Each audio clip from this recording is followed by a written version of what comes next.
go live on YouTube.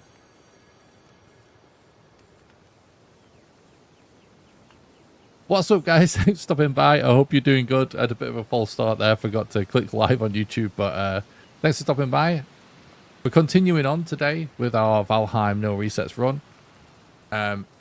Just to let you know, in case you missed the last stream and you're wondering where we're up to, this is actually part 6 of the run.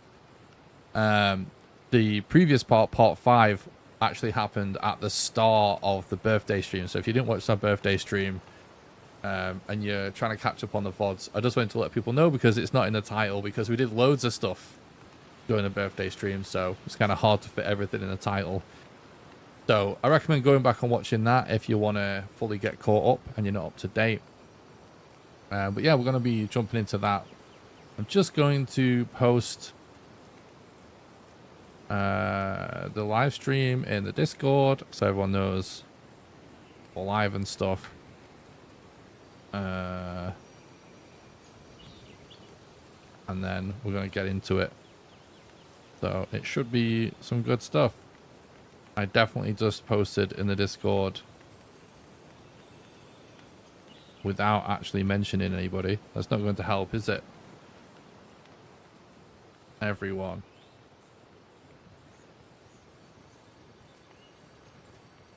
Right.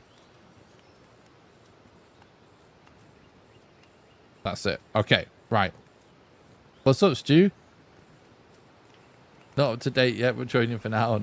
No worries, dude. It's definitely not essential to be fully caught up, but I just thought it was worth mentioning. Yeah, just in case people do want to watch along. But yeah, thanks for stopping by. Super early. Stu and Welsh, both of you guys beat the Discord notification because I literally only just posted it. How's it going up, Welsh? Oh, you're actually trying to watch the whole VOD. Oh, so you've probably watched the part where we played the where we're doing this one, right? Yeah. What's up, Ryan? Thanks for stopping on the stream, mate. Hope you're doing good. Okay, let's continue on. Let's actually make sure we choose the right character and world.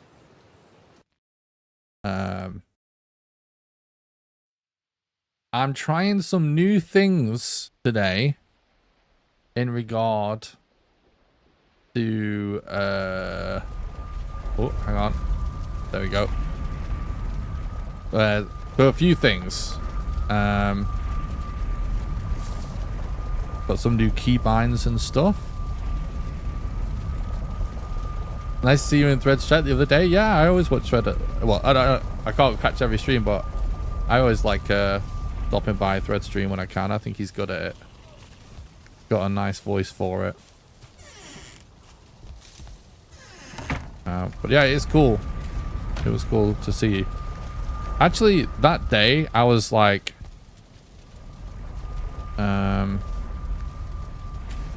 busy working on all kinds of things for the channel, and I watched a few Valheim streams, which I don't do a ton of, and it was really nice actually. Basically everywhere we went, there was people really happy to see me in the chat, so that was good. So make sure you all hit the like. True. Did you get a shout out after I tried dropping it? They actually already shouted me out like twice. I think Red like spammed it because he knows that I like the sound effect. So they already did actually.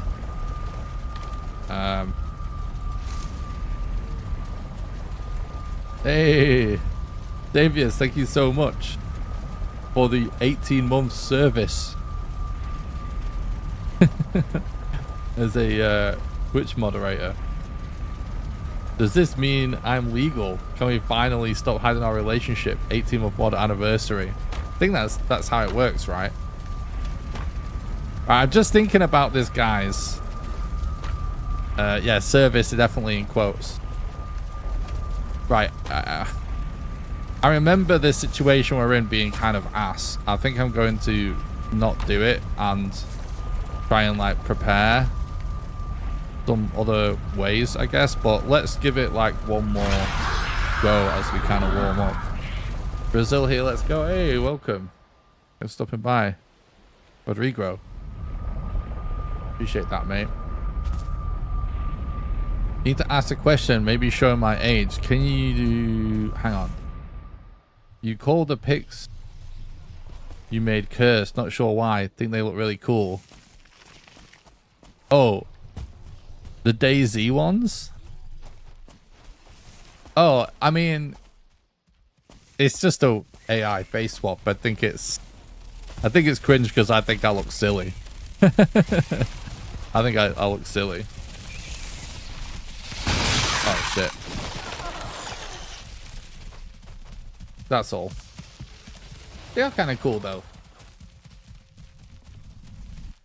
Been here a while. Glad to see you still speedrunning. Did you take a break? Yeah, I did. I don't really speedrun that much anymore actually. But I'm trying to stream a lot again, so we're going to be doing a lot of speedrunning again, probably. Although I may do some other things at some point. Right, I think what I'm going to do, chat. First of all, we could do with some food and stuff. Can I... I'm getting confused across different runs that I did now.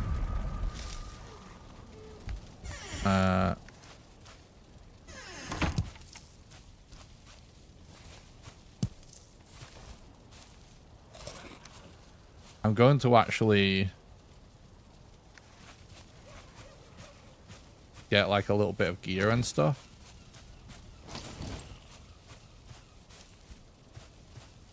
What we really need to do outside of stream is PUBG with the boys. I'm totally down for it, mate. Absolutely. But, hang on. Am I somehow accidentally changing my keybinds there? I just need to, it just needs to kind of line up right. When you message that time, I just felt like shit. For like more than 24 hours a day.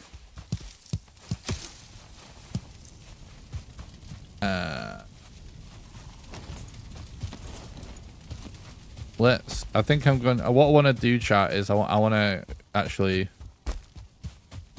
make some gear, because this run at this point is... Wait, what did they just break? It's so long anyway, we might as well just slow down a bit and get kind of geared. Will you be returning to your double boss or ultra hardcore runs? Those were fun to watch. I don't know. So what? Over the years, I've experimented with all different kinds of like weird runs, let's say, that were unfinished. Oh god. And I'm trying different keybinds right now. It's confusing me a little bit. And basically it's because, yeah, I was just sort of experimenting to see what worked. And I kind of, for whatever reason at the time, I was just got busy or something like that, right? So I don't know if I'm going to, I don't think those saves necessarily exist, but, or if I'll do those exact challenges again, but I am planning on doing more Valheim runs with like different rule sets in a similar way again. So we might revisit some of those ideas. Maybe we've done slightly differently, you know what I mean?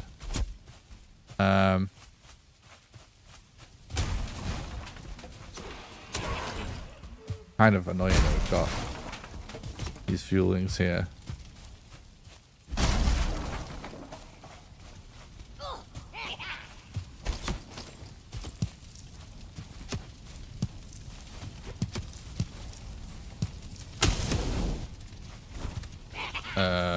Oh my god, 1 HP.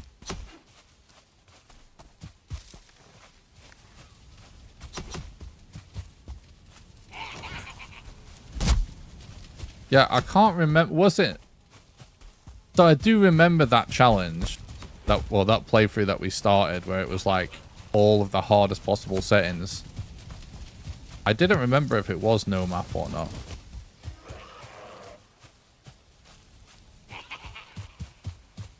Wet debuff is really a buff there. True. Yeah, so anyway, in the past, I had all of these, not all, but like a couple of different playthroughs that we kind of started and didn't finish because we did them on stream and not like as videos. I'm trying not to do that anymore. I'm trying to just stick with, if I start a run, to finish it. I'm trying to make myself finish runs. Because at the time, you know, there's kind of a lot going on. Yeah, there's no map either as well. Oh, yeah, you're right. I do remember that now, Ryan. Now you mentioned that strat. Oh my god, seriously? At the time, what, like, the speedrun streams I was doing used to do really good. We used to get like a lot more viewers. And it used to feel like that whenever I did anything different to Speedrunning Valheim, no matter what it was, it just like way less people watched. And it made me kind of not want to stick with certain things if I wasn't necessarily enjoying it. But honestly, things have changed so much. I haven't found Modder yet, actually. Because, yeah, I kind of had to take a break from content and stuff for so long, just for health reasons. And now basically no one watches anyway. I'm joking, obviously. But way less people watch. And basically nowadays, it's a little different. I'm just trying to focus on streaming more regularly. Just like whatever I feel like I can keep up, you know what I mean? And I'm less interested in doing the same thing over and over. Because right now, it kind of feels like when it comes to Valheim, like, that we definitely get, I don't know. Basically now, I feel like the people, because I'm still still early days of me coming back. I should have relogged there, but I was chatting away. Because it's the early days of me being back to like streaming and stuff on a regular basis. I kind of feel like most of the people that are watching the streams right now, it's like all of our most dedicated fans and regulars. And you guys seem to be the same amount of people seem to be watching most of the time, like no matter really what we do right now. It's so it's a bit different, if that makes sense. So I kind of, yeah, I don't know. But my mentality's changed by it anyway, because I've had to deal with so much bullshit from a health perspective that it's like, yeah, great, I could be the biggest Valheim streamer by far if I never stopped. But I couldn't, could I? So I don't really think about that anymore. I'm just thinking about, I'm trying to do what I can keep up with my health. And that is going to be mixing it up a bit more, doing a bit more variety. Doing some different Valheim runs and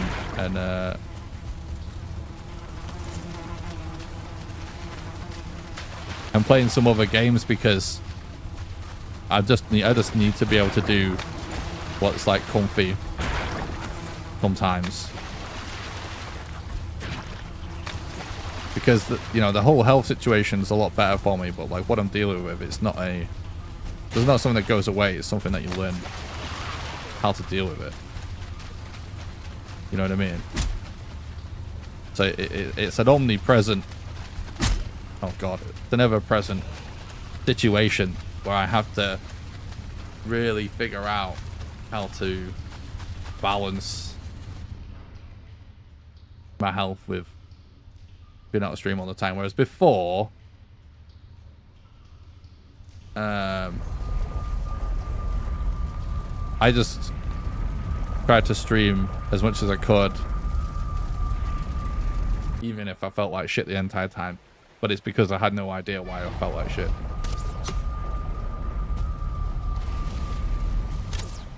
You've been my favorite Valheim player for a while. I'm glad you're streaming more again. Oh, thanks. That's really nice of you to say, Catastrophe. I really appreciate that, mate.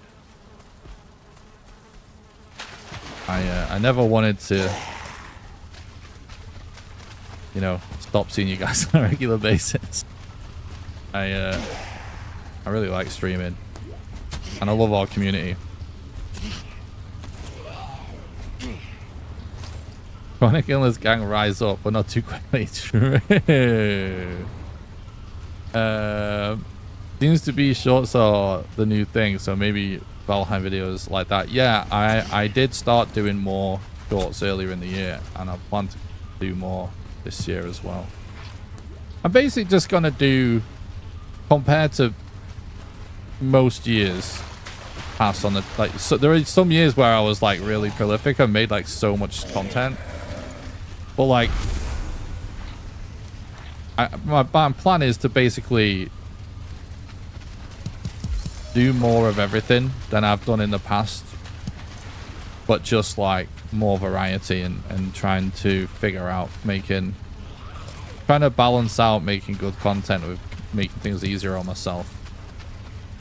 You know what I mean? We did Bone Mass a long time ago.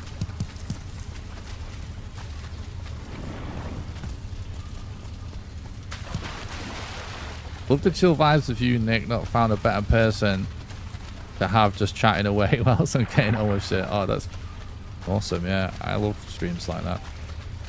Appreciate that. You know, I'm kind of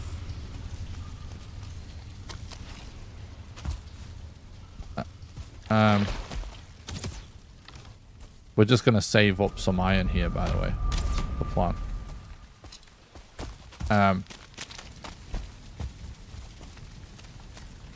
I'm hoping, I know that lots of people like the streams for the chill vibes, and I frankly kind of like doing it for the same reason. I'm hoping that means people will be up for watching me do more stuff in the future, like not just Valheim. Personally, I really love all the short videos with short tidbits and strats. And did you knows? All good news.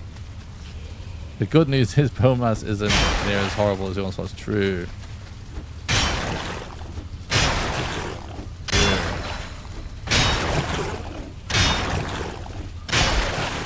So, I decided to change things up starting today, guys, when it comes to rewards for all the people that support the content. When it comes to YouTube memberships, Twitch subs, patrons, all that good stuff. I have just implemented something that used to be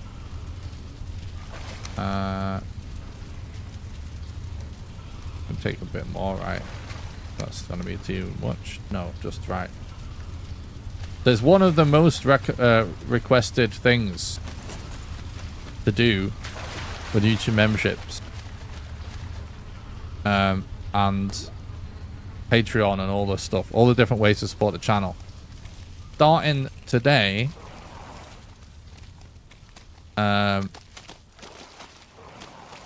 I kind of reserve the right to reverse this if there's whatever reason it may not be the best for the server. But starting today, it doesn't matter whether you're a patron, a Twitch sub, or a YouTube member. Everybody gets access to the 2 private Valheim servers that we've had going for since Valheim launched. So basically, now, if you're so Patreon remains the same, right? Patreon remains the same, but if you link your Twitch and or your YouTube account to your Discord account, Twitch subs and YouTube members now also get access to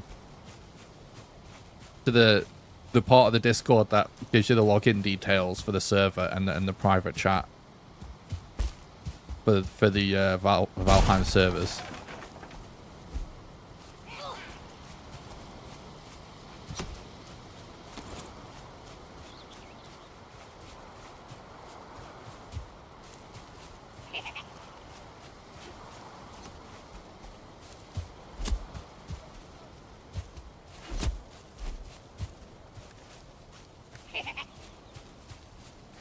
A little bit unfortunate that we've got these guys to deal with here. Not really ideal. Oh shit. The only game I struggled to watch you play was the space game Star Citizen. Can't remember the name. Otherwise, pretty much I stream pretty much all. I appreciate that.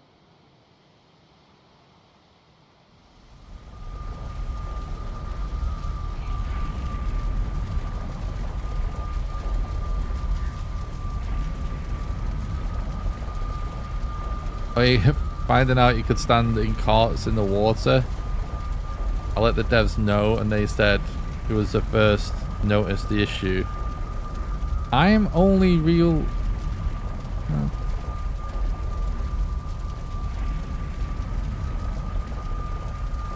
Are you saying that you was the guy that found out and reported it to the devs that you could basically float in carts?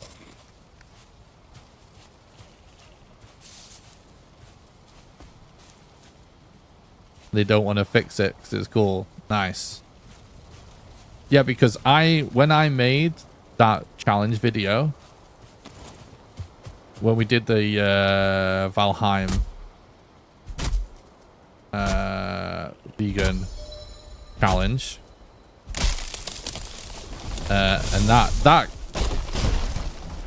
that trick was like the main reason that video was fucking nuts and why I was hyped on it.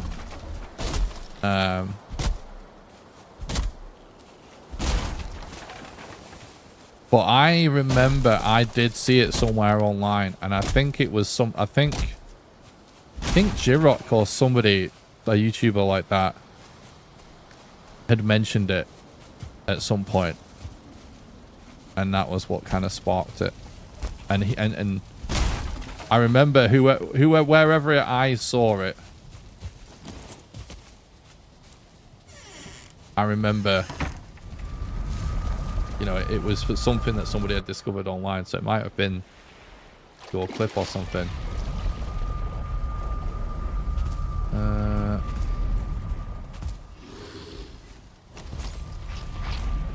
Wait. Oh god, we're getting raided. In the swamp. Don't even play Valheim to stay watch more enjoyable for me. I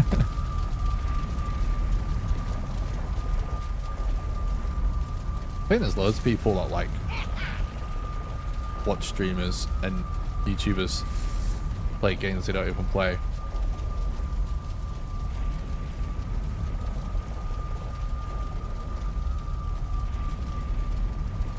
Yeah, so anyway, when it comes to YouTube members, Twitch subs, and patrons, I've also decided, I've added a feature to the Discord that But yeah, this is dangerous. We need to get rid of this fueling. That I may end up regretting. We'll see. I've added a Discord channel that YouTube members, Twitch subs, and patrons can access. So it doesn't matter where you support the channel. That is a voice channel, right? And my idea is that if I get bored and I see somebody sat in that voice channel, I might drag them in to talk to them during a live stream. Kind of a weird idea I've had for a long time that sort of makes no sense, but I kind of think it would be funny and kind of nice to hear from some of the community. So that is now live. I'm so bad at this game these days.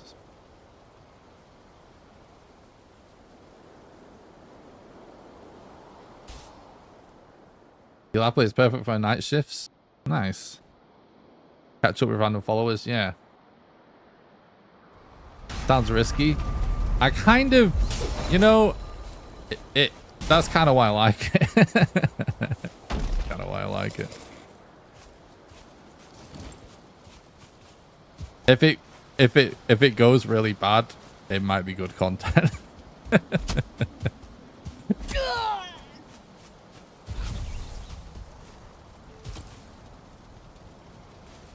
What a mess.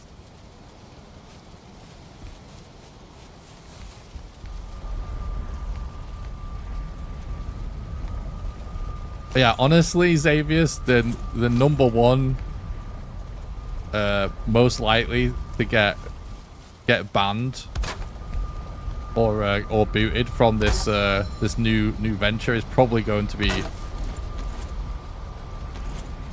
people that are actual friends of mine, not long time supporters.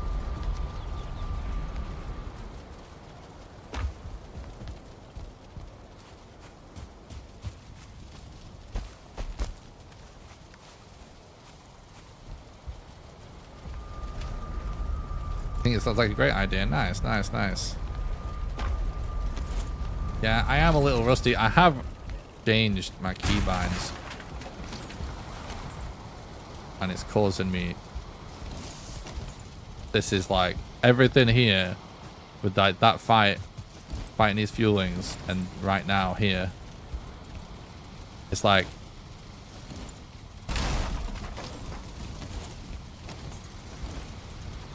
I can't adjust to these keybinds. Basically, my god, this is so annoying. I think I'm just gonna have to go back.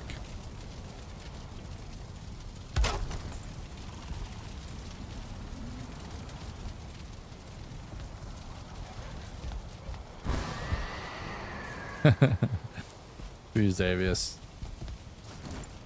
I think I'm just gonna have to go back.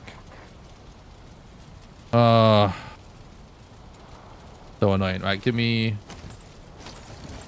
All right, let me. So first, I need to.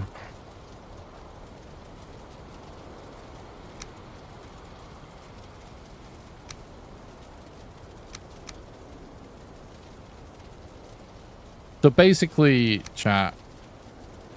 There's this weird. No, that's fine. I've always had this like weird thing that happens sometimes playing Valheim, and I've never really been able to figure out a good solution to it.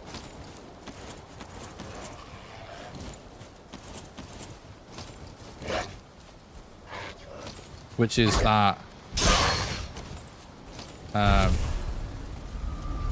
sometimes when I have so I like having the build menu on middle mouse because kind of like wanna rebind it so it's not right click, so that you can actually roll and stuff with the hammer, right? Oh my god. This troll raid is not what we want in here right now.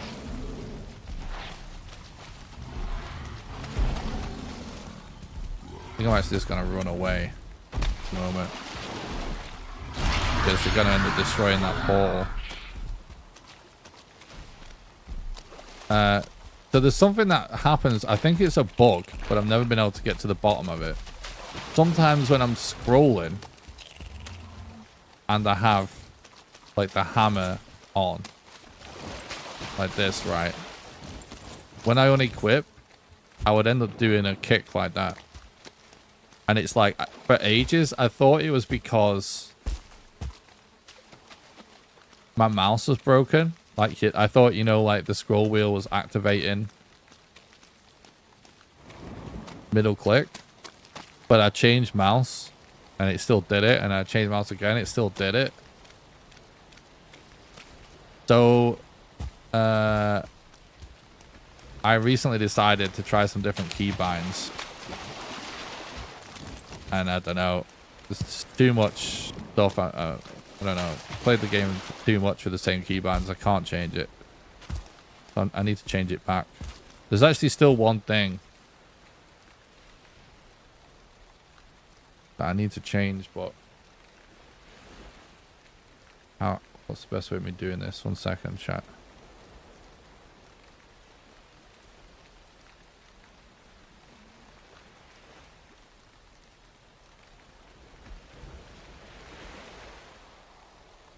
Alright, I need to... There's a script that I'm running with certain keybinds because we need to remove all those annoying Windows things.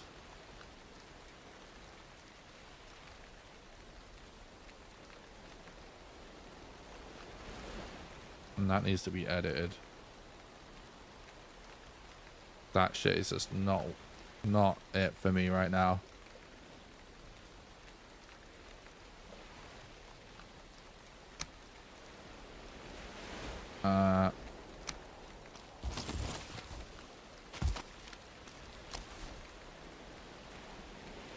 Yeah, and then I also need to... So, at some point I changed the caps lock to be escape. And I just did that for like everything in and outside of gaming since using Vim. Changing to Vim a while, like, I don't know, it's like a year or two ago I started using Vim for my editor. And like, fucking, I don't know, I felt like I kept accidentally pressing escape during Valheim. But now it feels weird not having it. But I might leave that because I do think I was... that. It doesn't seem like as much of a problem to be to the gameplay. I felt like it was more detrimental me accidentally pausing the game. So I guess we'll leave that for now.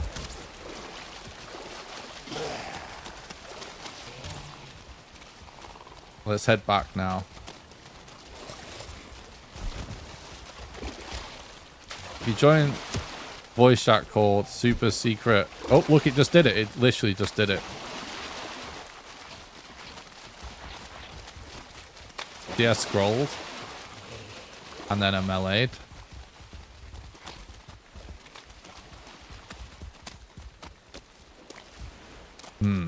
Don't know why.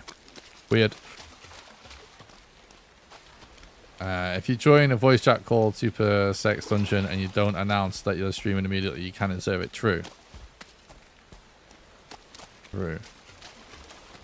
Yeah, so the way this channel is going to work, if you want to be...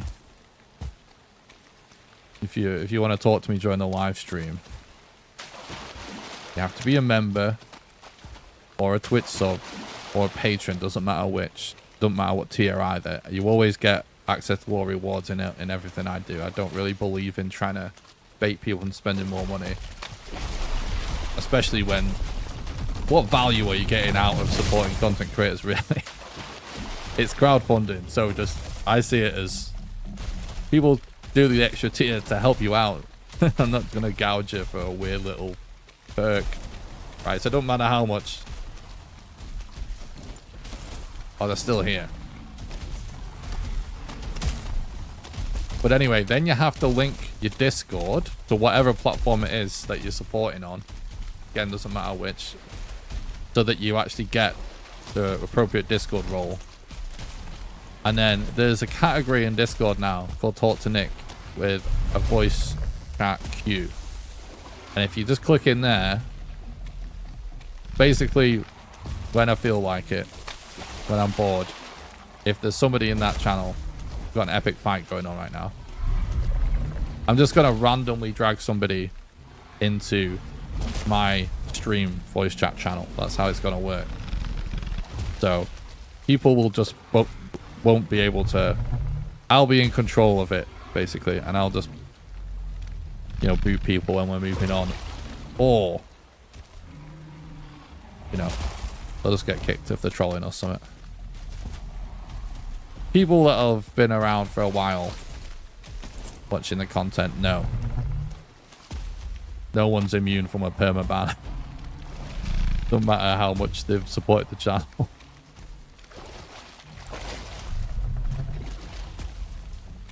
They destroyed the portal.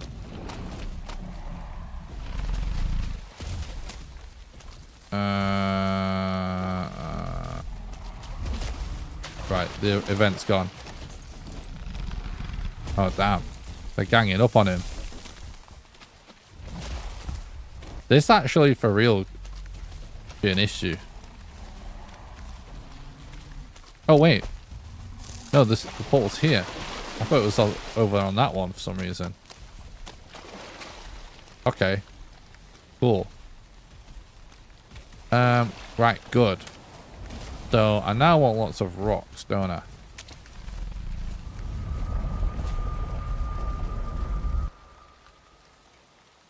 Valheim's such a great game. It is a good game. Oggy, Mike, thank you so much, mate. Thanks so much for the 8 months Twitch Prime. How's it going, man? Oh, I actually don't have a pile of stones.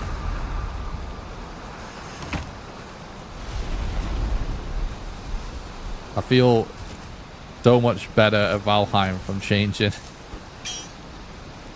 my keybinds back.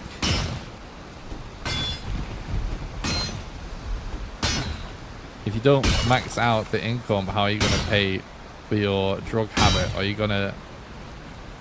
You're going to develop when you become famous? These are all good questions. That's when we launch the cryptocurrency, I think. When we get so rich and successful, I have all of these expensive vices that chat needs to pay for. Look, did it again. Did it again. Don't know why this happened. Yeah, that's when we launch the crypto.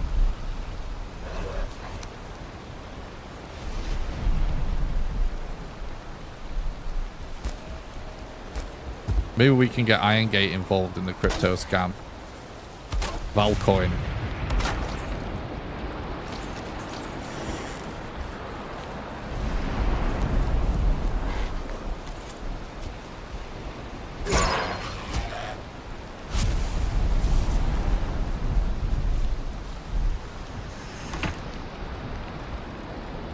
Welcome to the Twitch chat. Juicy.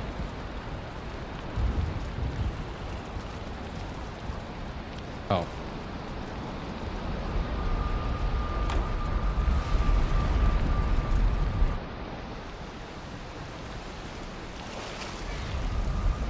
Let's go.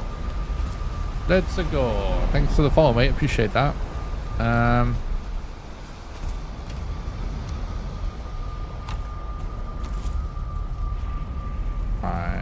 Right. So I'm gonna do this. Oh, right, no. We need to make coal first. Forgot that we didn't do that already. Could have done that already. Whatever, I'm just gonna put it down here.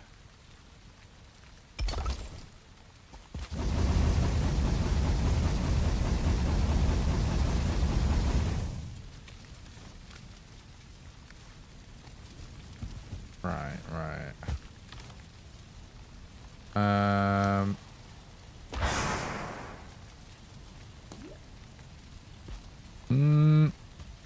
Let's... We need food, really, but...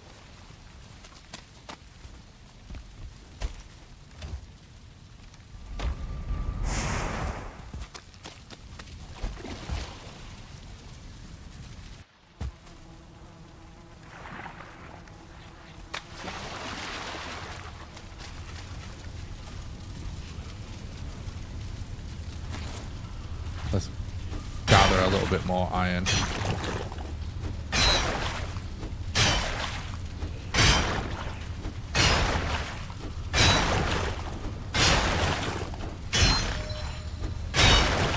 We're actually finding quite a lot of withered bone, considering we literally have zero need for it.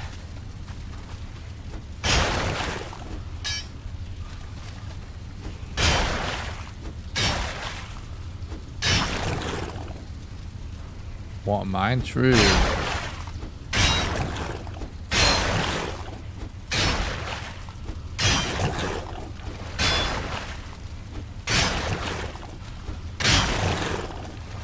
Oh, it might get someone boring in the voice chat. Yeah, well, you know, we're not going to promise to keep the conversation going.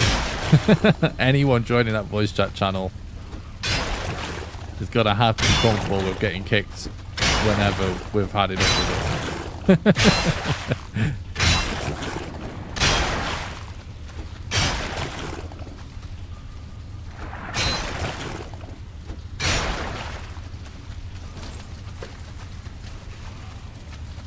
The reward is that you get to join. Not that. We promise to listen to, you know,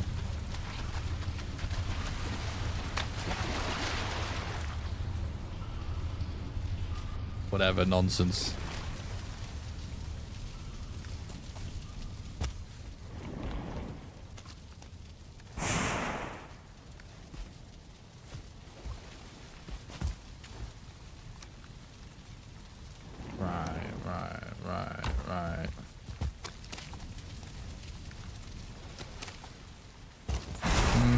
Right. Oh, you know what? I've just remembered something.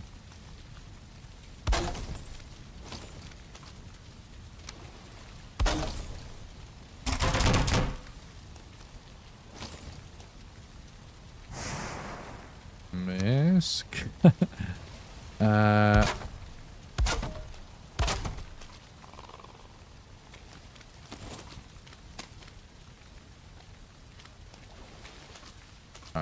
I kind of do... Kind of was hoping that there'd be a black forest nearby so we can make a forge.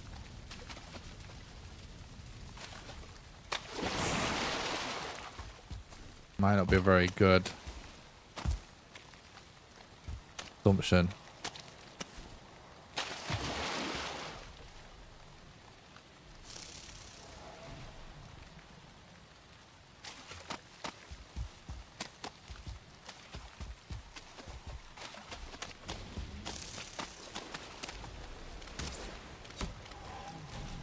Okay.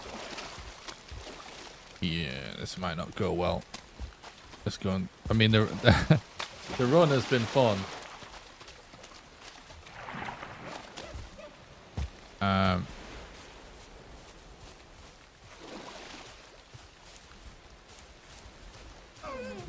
Wait, what? Did someone do a gifted? What's Twitch? I don't know. Where the Twitch stream manager is drunk. What was I going to say? I have literally no idea what I was talking about now. Oh yeah, this run is kind of... Oh, see, I think I... Oh, I did definitely click my middle mouse there.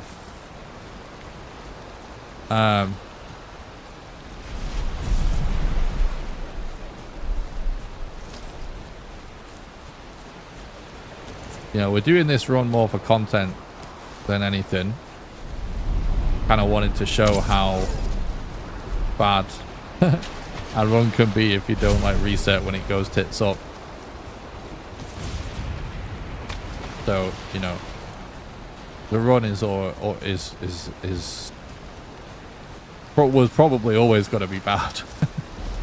So I'm not necessarily mega worried about it being less optimal at this point. What's the objective of the speedrun on Valheim yet?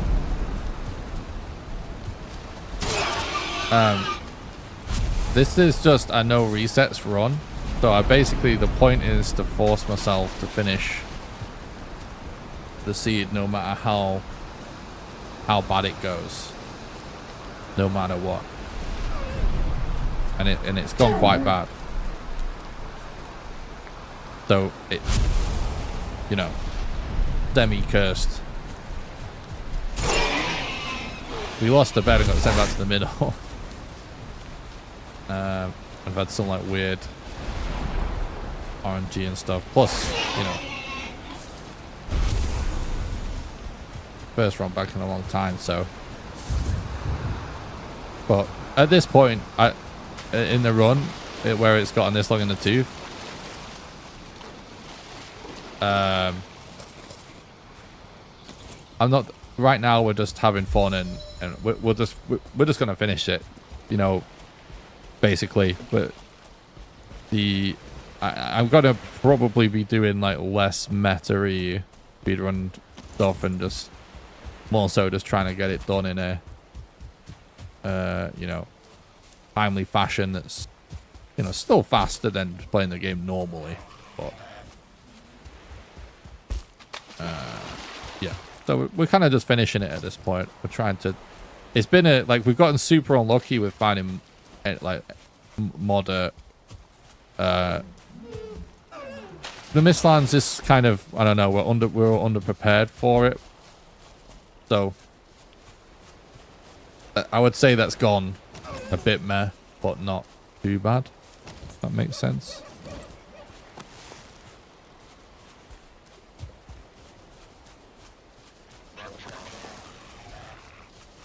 But yeah, the point in a run. And I'm honestly, I'm starting to think about doing more of these no reset runs. Because, and I might even start doing them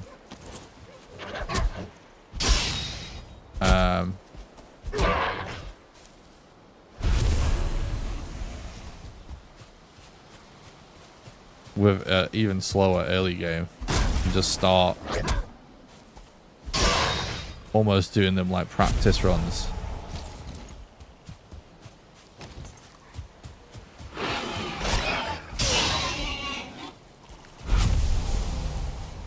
Alright, let's head back now. Oh no, let's not head back.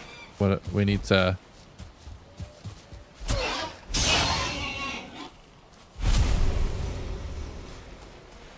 see if we can find a black forest still.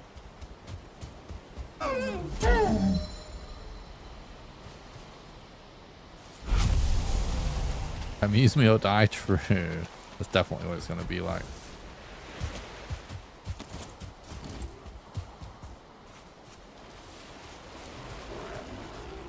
Yeah. Once this run is done, I'm thinking about doing permadeath. Because we've started permadeath multiple times and not died, but just not carried on doing it.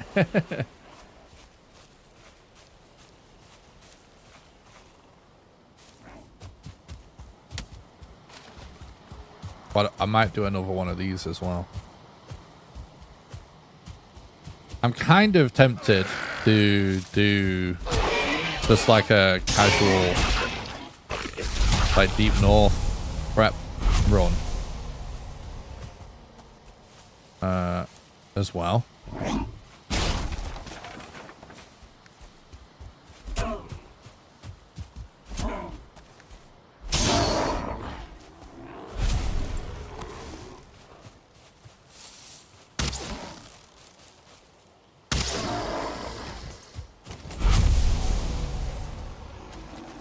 I think it would be fun.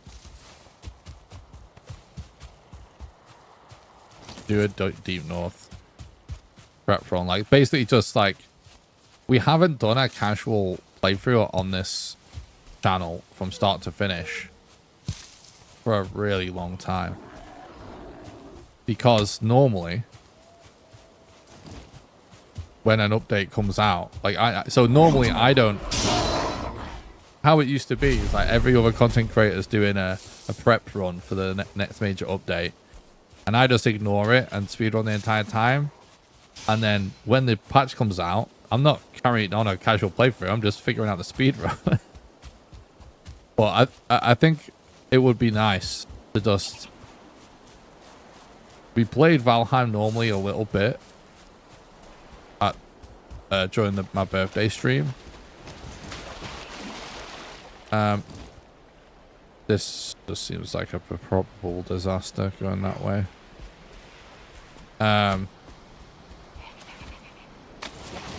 it was fun, so maybe it could be cool to just do full casual playthrough. It's just, I don't know how chat will feel about it. My only problem with casual playthroughs is just how long they are.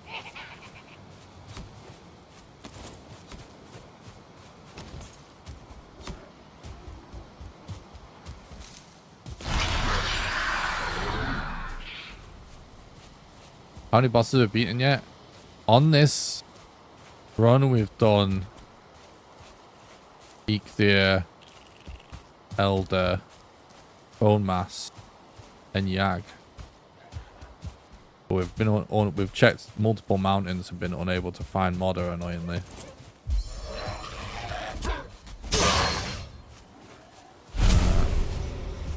And the Mistlands we've just started doing it. We've got a few Sealbreaker fragments. Or at least a couple, I forget exactly. You like the casual runs? We might have to just dip into this island a bit and come back. It's not that far. So I think that's what I'm going to do.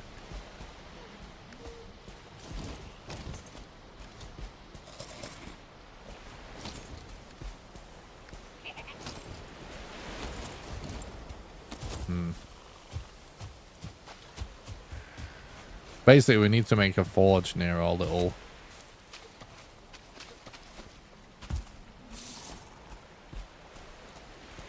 swamp mini base we're starting to work on.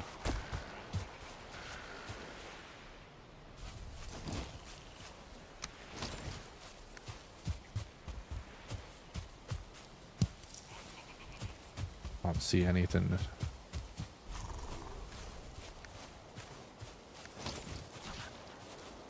Doesn't help that much, honestly.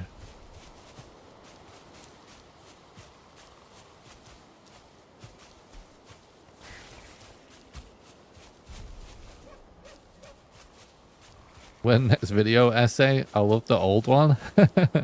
Maybe on the minority there. Did him before, I don't know. Yeah, it didn't do good. But I think I'm going to take a different approach. At least for a little while. On the channel of just kind of... I'll definitely say I won't do... Probably won't do a video essay anytime soon. But I'm going to start taking a bit more of a scattergun approach, honestly. And just doing a bunch of random things that are easier for me to make. Because with feeling like shit all the time for so long, you know, I need to just be able to get content out so I don't have to quit, because I won't earn enough money otherwise. Pay the bills.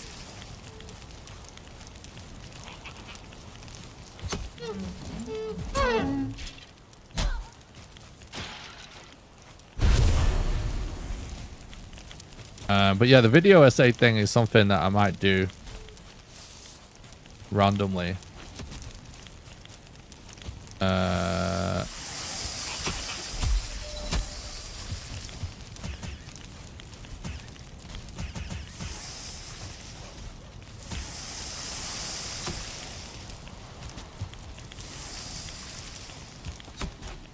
Just as a bit of an experiment again. I'll tell you one thing I have been considering. It's sort of along those lines is there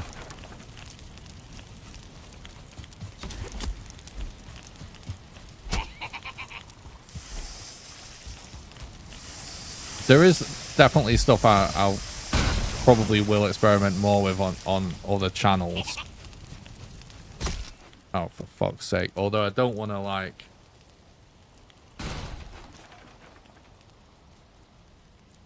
I need to just hammer videos out on the main channel. For a while, at least. Just to get the money back up. I am, like... less than 25% of what I did before I got sick. No, I'm stuck.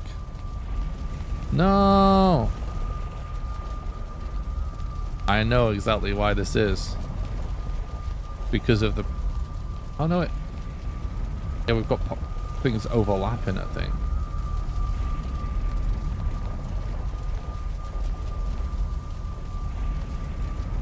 Yeah, I have overreached massively in the past trying to juggle multiple projects. So for a while, I'm just completely focused on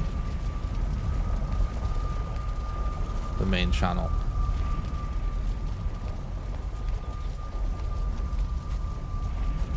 I actually can't hit it, which is what's kind of funny about this. Okay, I'm hitting the one next to me. My God. Yeah, I liked doing that video essay, and it was quite a therapeutic one because it's something I was passionate about.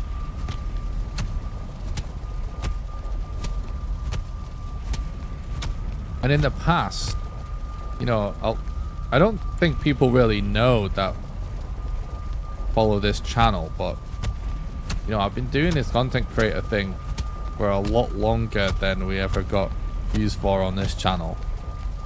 And years ago, way before I did Valheim content, and I think even way before even the PUBG stuff, I was just did variety and stuff, and I had a gaming podcast.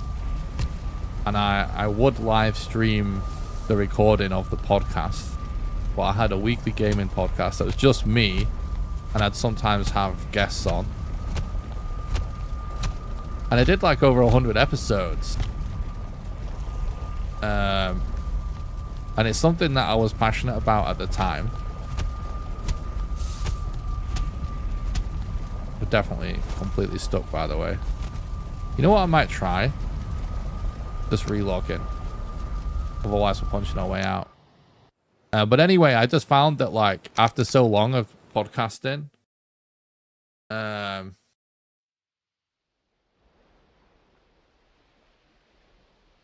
I just thought like, there we go, boom. I just eventually got bored. I just wanted to talk about more than just video games. I'm like, you know, I love video games. It is like my favorite thing, right? But I'm not one of these people that is super one-dimensional out in like real life. Like over interested, you know what I mean? And I just like, even though like I did like doing that, in the end,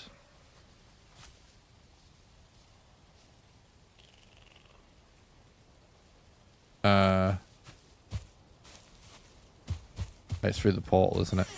In the end, I just kind of didn't want to keep doing it because I wanted to talk about other things. But recently, you know, I like the idea of doing a podcast, right? But it's just like so many of the podcast formats that exist out there on the internet just seem shit, basically.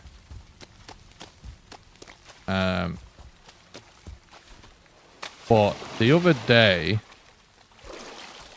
I was watching the Papa Meat channel, you know, Meat Canyon's channel, where he just talks about like random topics.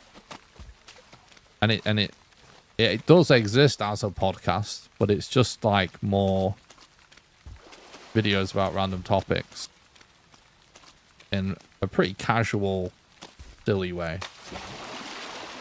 And I was thinking maybe I could do something like this, where it's like, obviously do it my own way, but you know, just a little bit less full on the editing.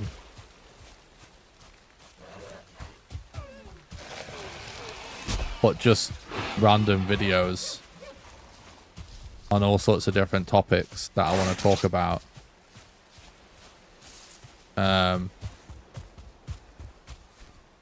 In a sort of edited video that might be like,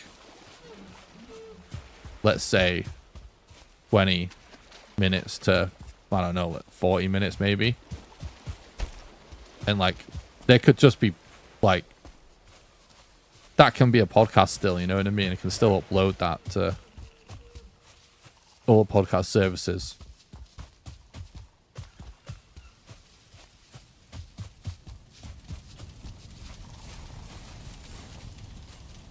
Right. That is a lot of random shit.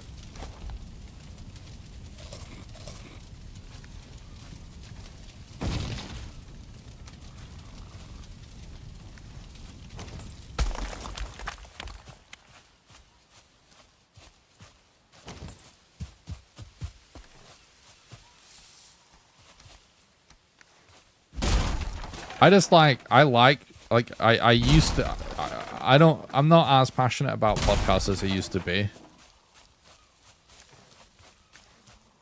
And every podcast that I've ever loved eventually goes to complete shit. Or at least just becomes, I don't know. I don't know. But, anyway, I think that is something that I might try at some point in the future. Just sort of, I might, not on this channel. I'm going to try and keep everything I do on this channel for the most part. I am, some of the stuff that I would have posted on an old channel in the past, I'm gonna, if it's about gaming, it's gonna go on this channel. But just like, I might create a channel that is just me talking about random topics, sort of unrelated.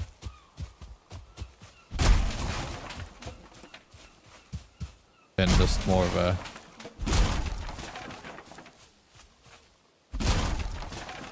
I don't know, like more of a light-hearted way, I guess.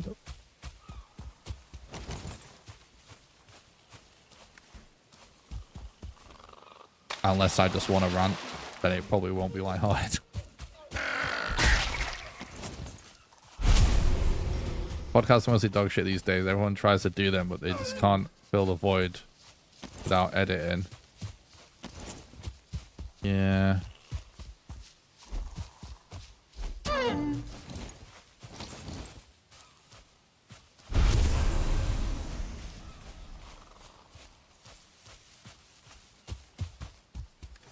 Right, I'm gonna go this way and get some mats for a forge, although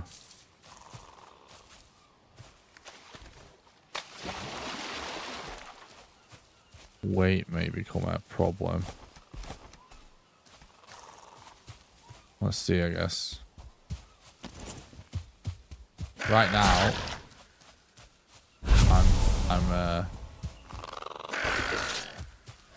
I'm setting up basically a little mini base in this swamp. I need to make a few useful things. to basically finish the run with. But I need a forge. I don't have any copper, so just gonna have to dip over to this island and come back again, unfortunately. When I put this down, I thought there was a black forest here when I put this portal, but guess not.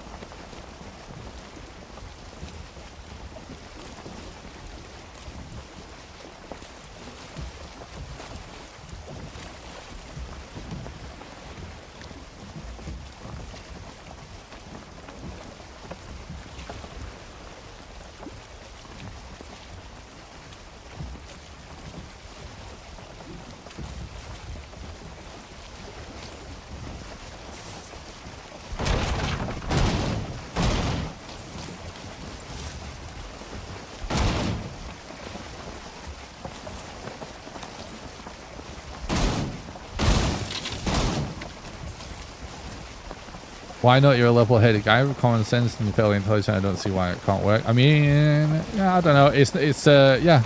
I think you could say that about lots of things. It's just like whatever. You just have to kind of try things on YouTube, and if it gets views, it gets views. And if it doesn't, it doesn't. Starting new channels is really hard. I mean, honestly, the game dev channel, the fact that I got like 7,000 views on that brand new channel on one of those videos is pretty good. But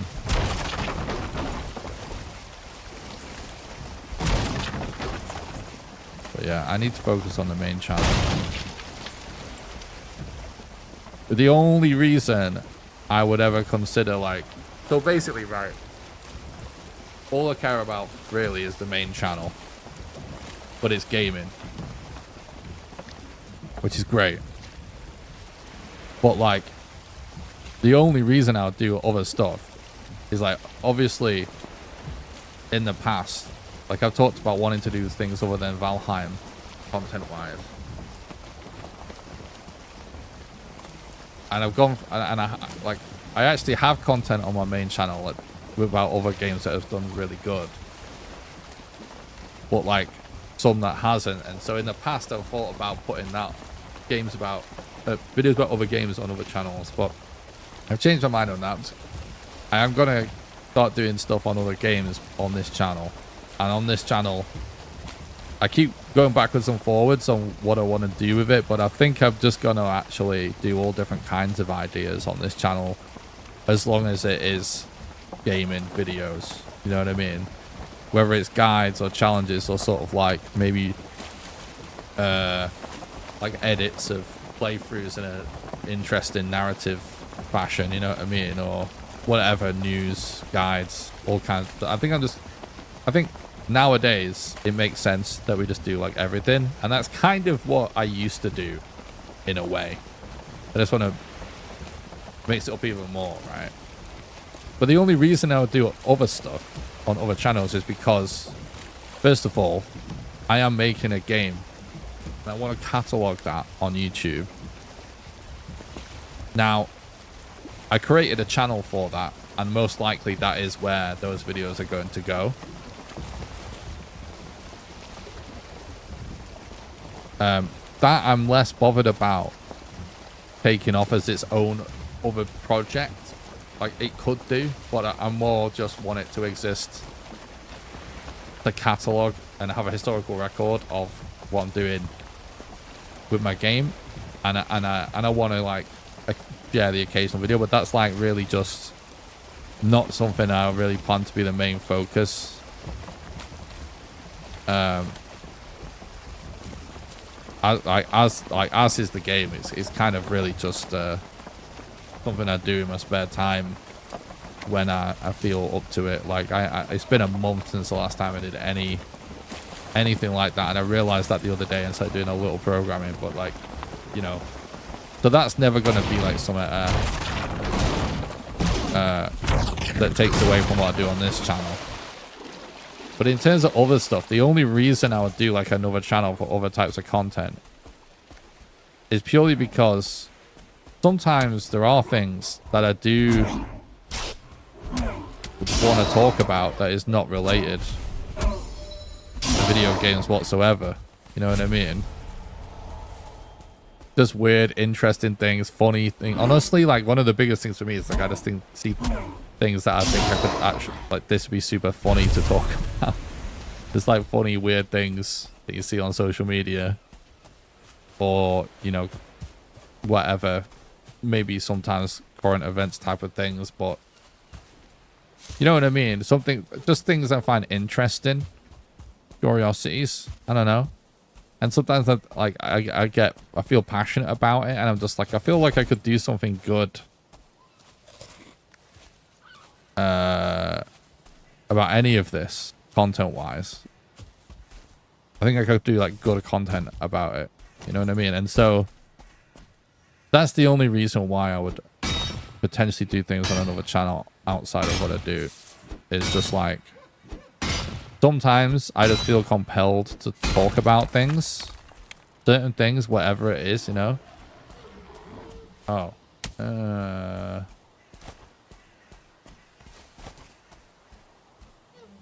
Might not have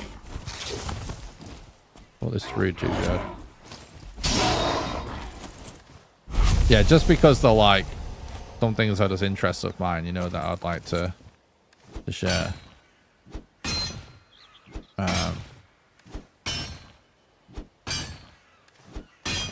Or just like hobbies or something, you know,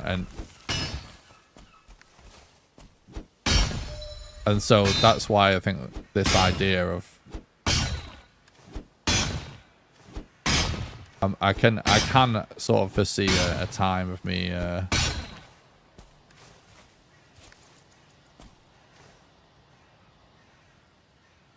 got tons of wood on me.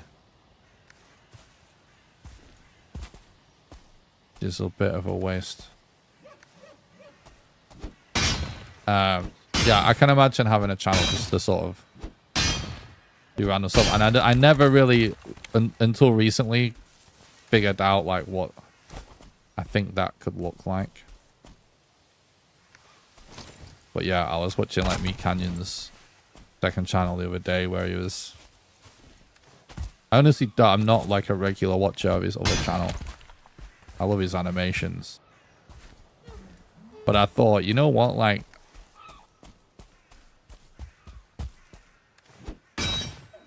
maybe I could do something like this. Just like randomly talking about it, like basically just anything.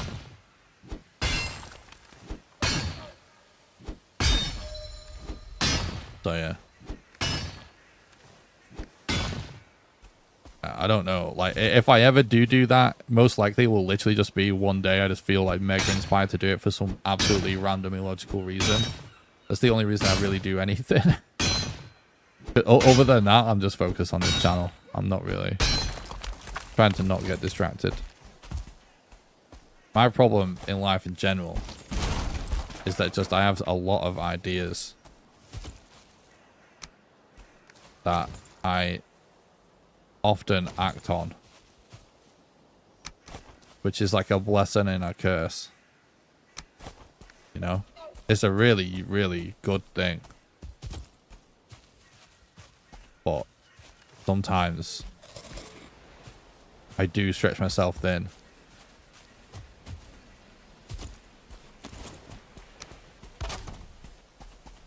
But at the same time, I often do just hyper focus on one thing at a time, and so I'll get like a ridiculous amount of things done in a short period of time on one thing. And so I'm trying to just stay focused right now. I'll tell you one thing that I do want to do soon, which is going to go against everything I just said. I recently thought of an idea. Well, I've been wanting a way to practice like dev stuff before. I don't know. As I don't know. During the, basically before shipping my game, which still could be like years out. I'm in zero rush. It's something I do in my spare time, right? But before I ship though, I kind of want to have done a load of practice along the way. You know what I mean? And like random game jams and stuff are a really good way to do that. But the other day, like, well, so basically, famously, John Romero, the designer of Doom, before making Doom, he made a game for every letter of the alphabet, just for practice, like not to ship or make money or anything, like just for practice. And I've always wanted to do that because I thought it was a sick idea, but it's just like time, right? And then sometimes I feel rusty in a certain programming language, and I'll just do this thing where I just like randomly just create a new project and just do a hello world and then do some completely random shit just to practice and take it from there if I feel like inspired to do some absolute random bollocks. Usually it's just nonsense, but it's just to practice programming. And I was thinking, sometimes when I do that, I do the same thing over and over again.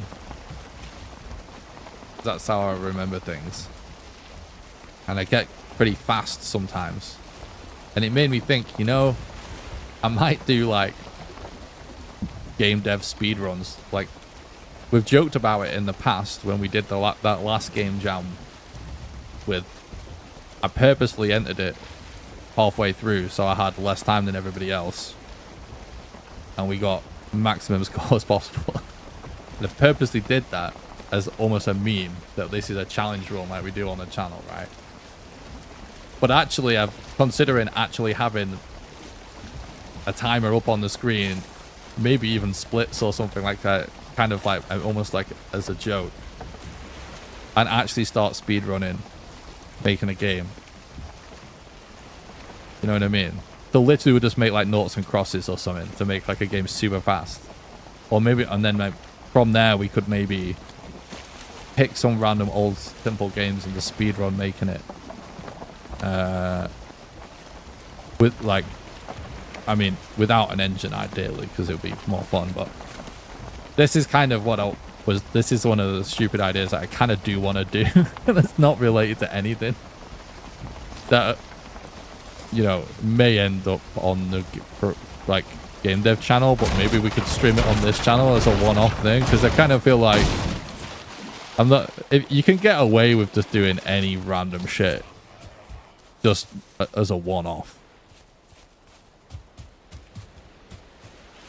What's up, Tetra? Thanks for stopping by the stream. Hope you're doing good, bud. I am doing well, thanks.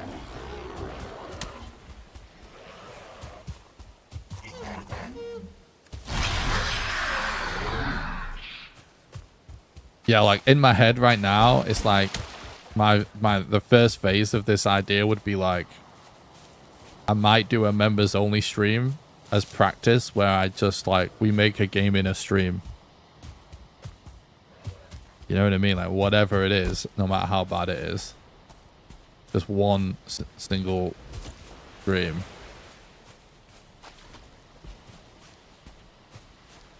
Maybe like just set a time, like 8 hours or something. And just do it in Odin with Raylib. Basically it.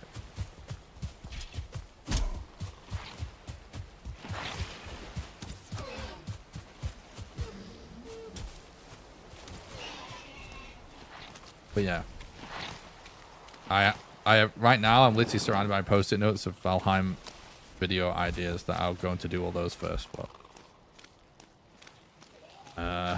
yeah, I have thought that considering how little I do work on the game and do like game dev stuff, I might just start doing that on this channel from time to time instead of on the Owlface Games channel.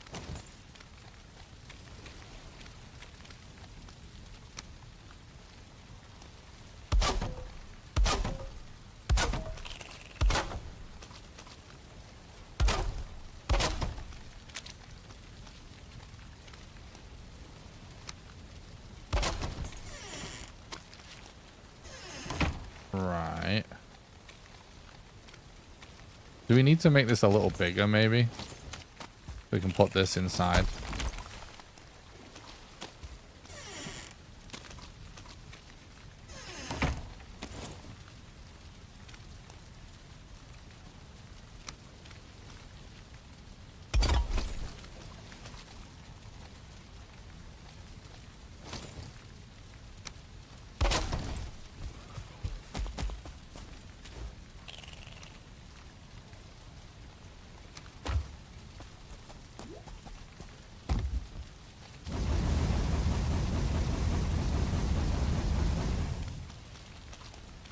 Judging by chat's deafening silence by my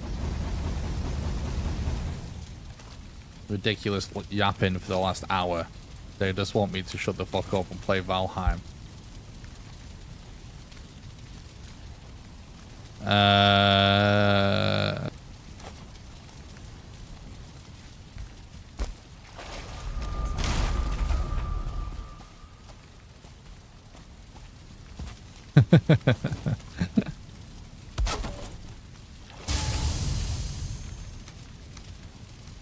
Right. Wait. Am I the dumbest fuck ever? Oh no. Smelting the copper. Like, what did I do with the copper? Where is it? We're smelting it, we're smelting it. Dan's also means we're listening. Rude. Put myself a little crack shack base. Me too. Honestly, it's so much cozier than putting effort into building nowadays. If we do a casual playthrough, I'm not sure how elaborate I would really make the buildings.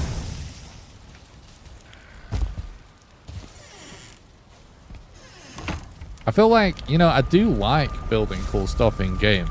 It's just, I don't know why. I'm usually just not in the mood for it. When I am, it's awesome. Right, I really, really need to pee. So I'll be right back. I think we're stuck again. I'll log out just in case.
Okay.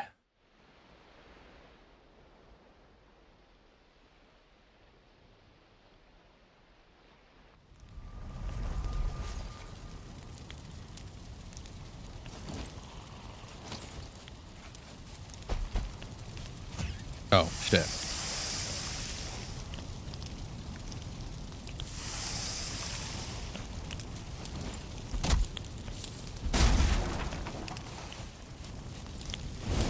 Oh my god. Yeah, so I don't know if anyone was following along with the DayZ run that we did on the birthday stream, where we ended up teaming up with that random American dude from Kentucky.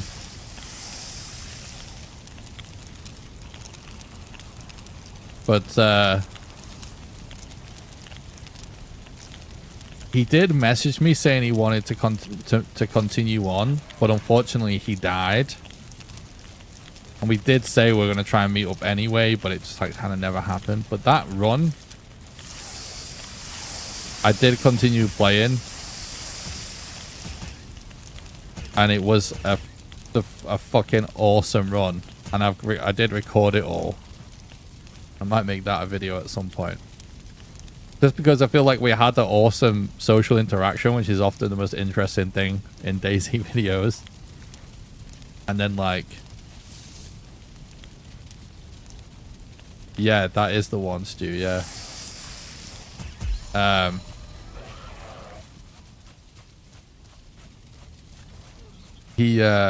Sorry, yeah, that run was fucking crazy in the end. What's so funny is like... I forget how long the run was. It was really, really long. I mean, like 14 hours or something I survived for. And, in total, because I was playing it a little bit in the evenings since, and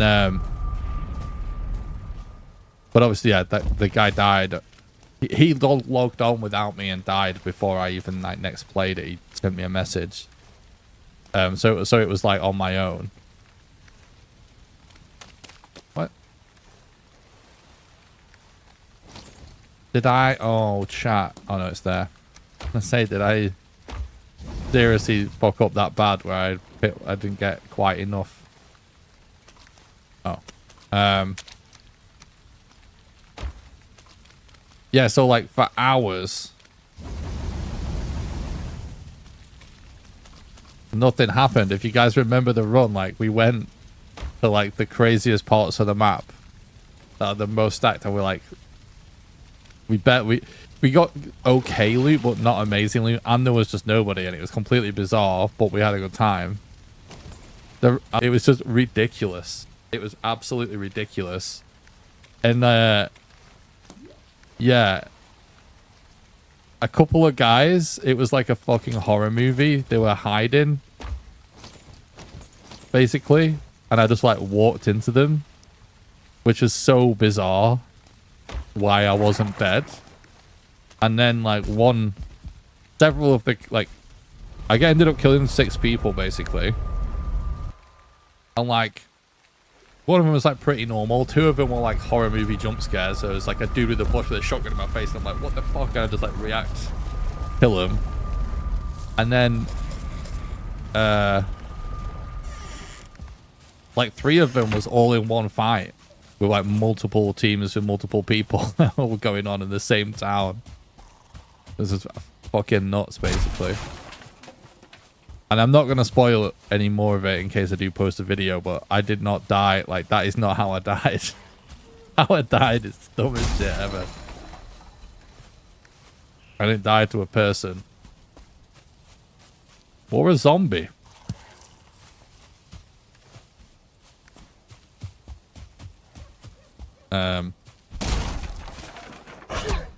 Or starvation or anything like that. It's just fucking ridiculous. So yeah, it was so good. I kind of feel like yeah,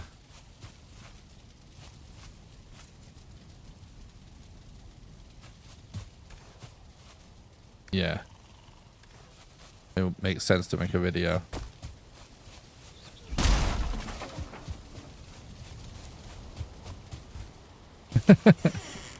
Goes against the brain's TOS to have audio on in the bathroom. That's interesting.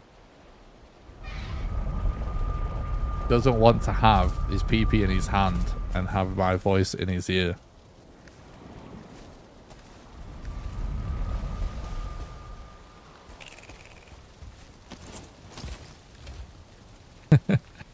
Bro's so homophobic, or so not homophobic, so insecure about his sexuality. Can't even have another man's voice whisper sultry tones into his ear with his pee-pee in his hand.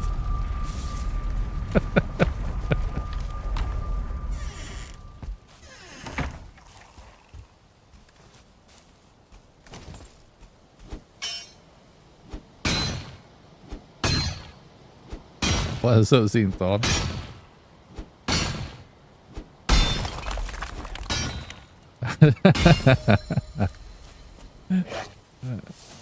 Don't hate Nick because he's a Lauren. It isn't his fault. True.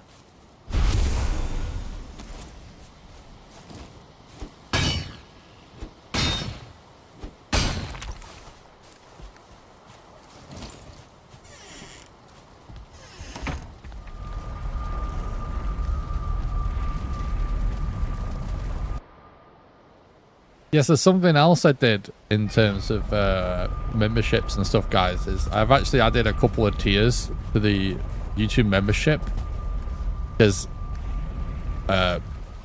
people seem to like to support via YouTube, and it's something that like I had. Why am I struggling to talk right now? You know, my options are like really limited for my memberships. So I just like added on kind of the similar tiers that everybody kind of does. But I think that additions, this is not why I'm talking about it. I'll explain why I'm talking about it in a minute. Cause I'm only talking about it because it's funny. YouTube, so they apparently, they have to review the change or something. I don't so it might not be live yet, apparently. So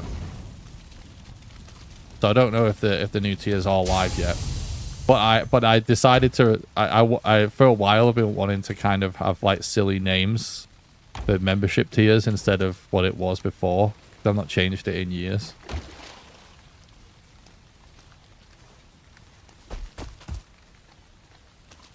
So now, I wanted them to all be kind of like pop culture-y references that I like. So it's like Viking Warrior. Superior Android Mind, which I actually wanted to be Superior Android Intellect, but that was too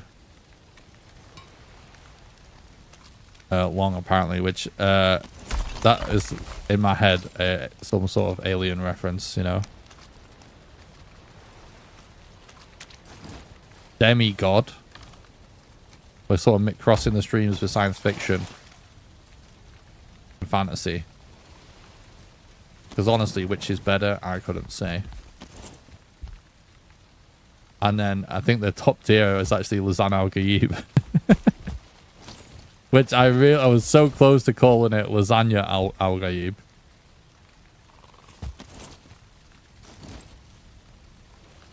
But I went with Lasagna Al Gaib.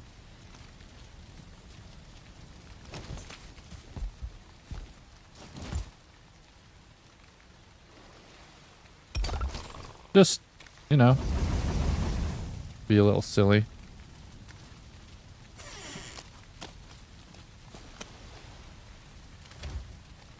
I don't like having fine wood and stuff around kilns or whatever they're called.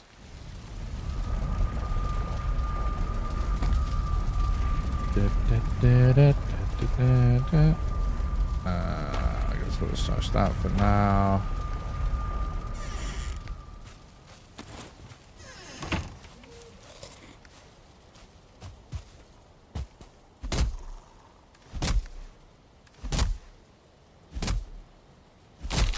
You know what? We should look for chains in that crypt as well.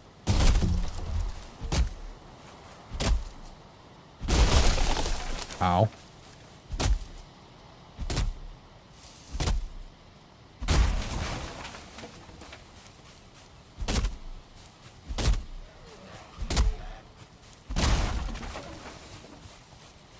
Are people looking forward to finding out what the hell this Valheim announcement's going to be on Sunday, by the way?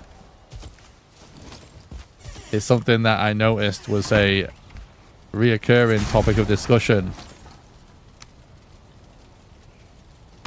on any of the Valheim streams I've been watching recently.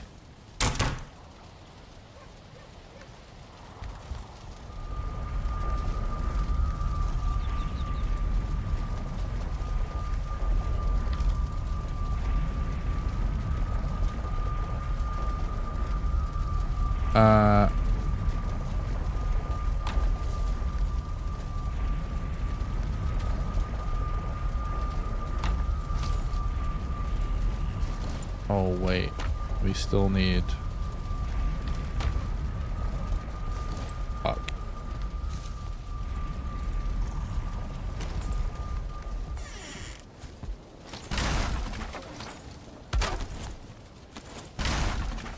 The fuck? I think we somehow broken this because it worked when we put it down, right?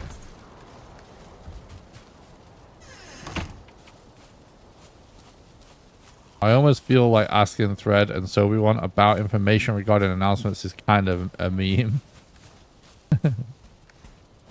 Yeah. I get asked about it a lot as well. But guess it, I don't know.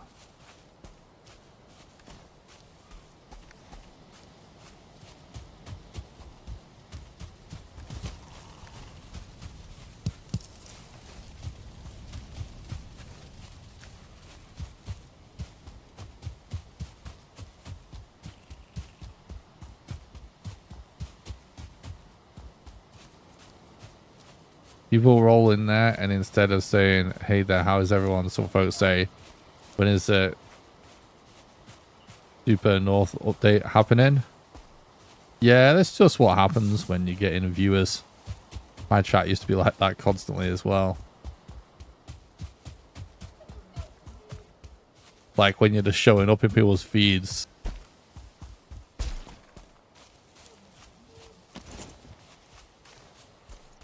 Or the far north.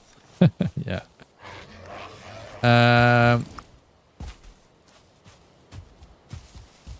Right.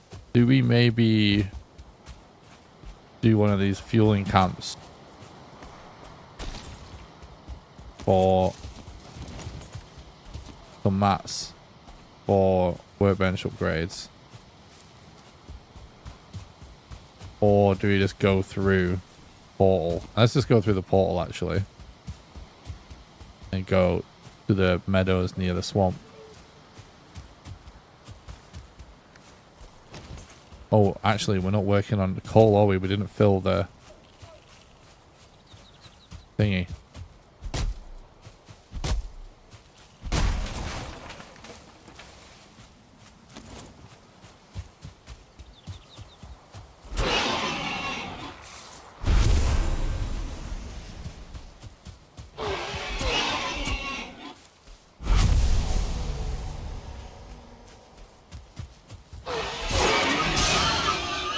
Right. I see Zinthorn.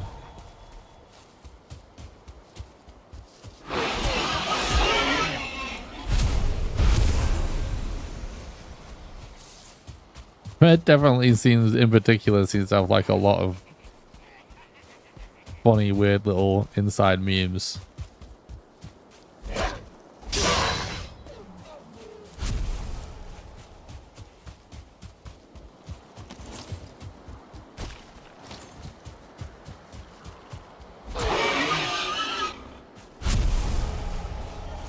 It's kind of funny. It's good to see that he do it like regularly now, and he's kind of like figured out his own thing. Because I remember when he first started running, and I spoke to him about it, and I said,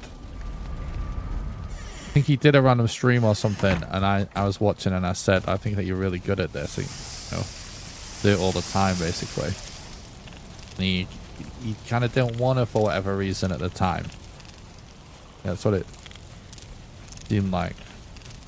I'm glad that he started doing it.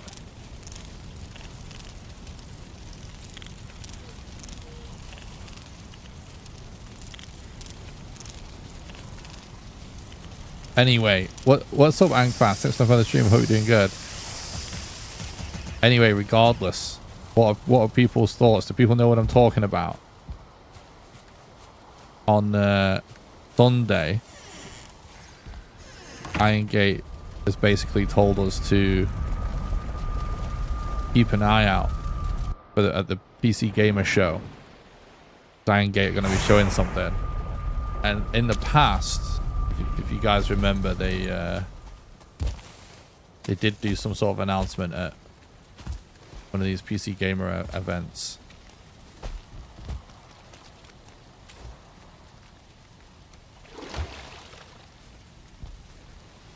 What's up, Grail? Stopping by, mate. Hope you're doing good.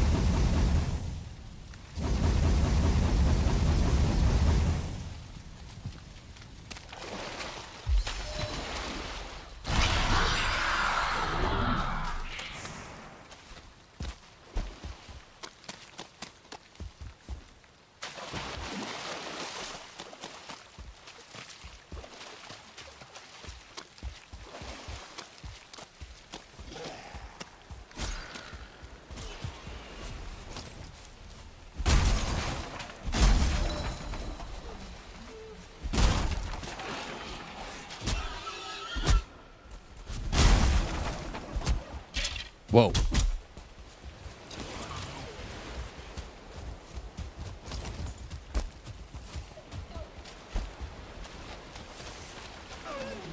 It's kind of a weird, crazy place.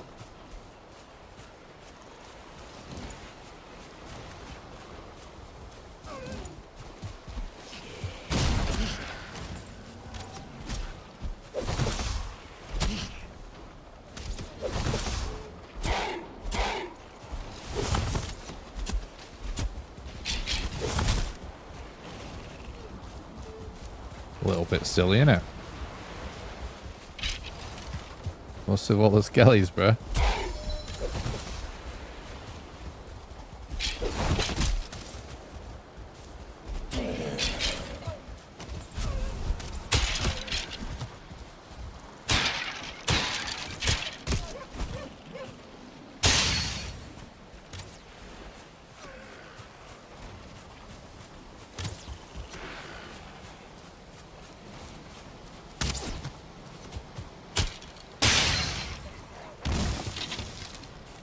Have I not turned down? Yeah, I didn't. I briefly switched to everything on the lower setting because I just still feel like I spent the most time playing Valheim like that. And then I was like, oh, I don't know. It looks so bad, I'll change it back. Someone in chat will complain. So I just put it all back up again, but then I forgot vegetation, I guess.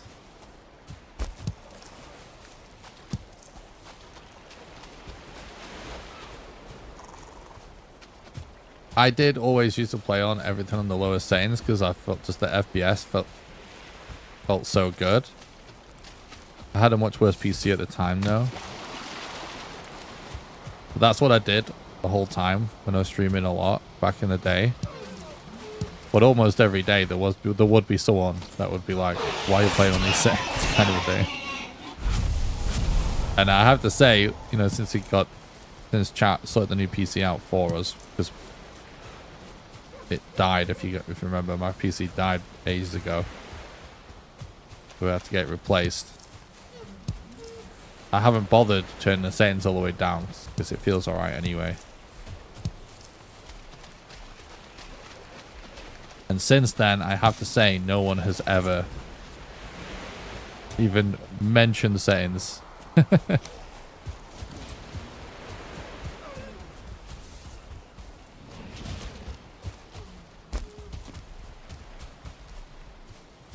Oh.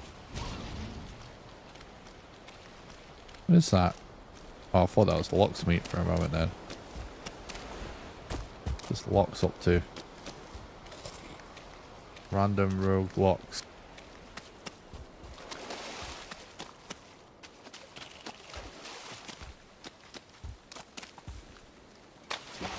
Yeah, I'm pretty curious what it's going to be on Sunday. To me, it kind of still feels early. You know what I mean? It kind of still feels wrong. Thank you so much for the follow on Twitch. I appreciate that. Hot dog what? I like that username.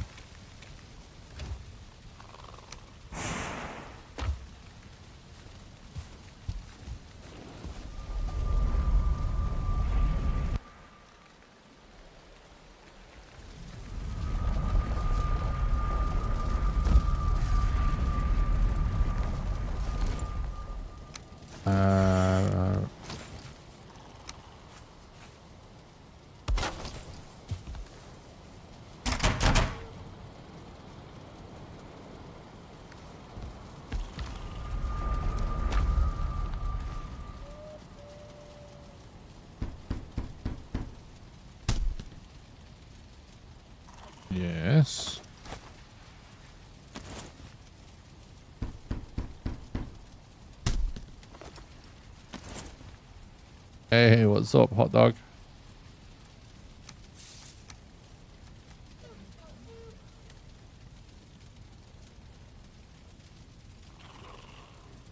Well,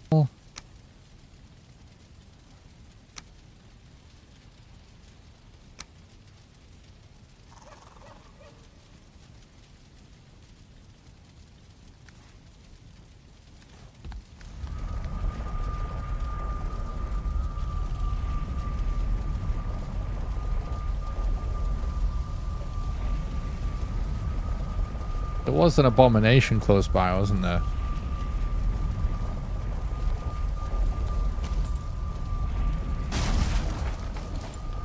We need to sort this out. You know what? I'm just literally gonna do this. The dumbest way fixing this problem, because I cannot be bothered.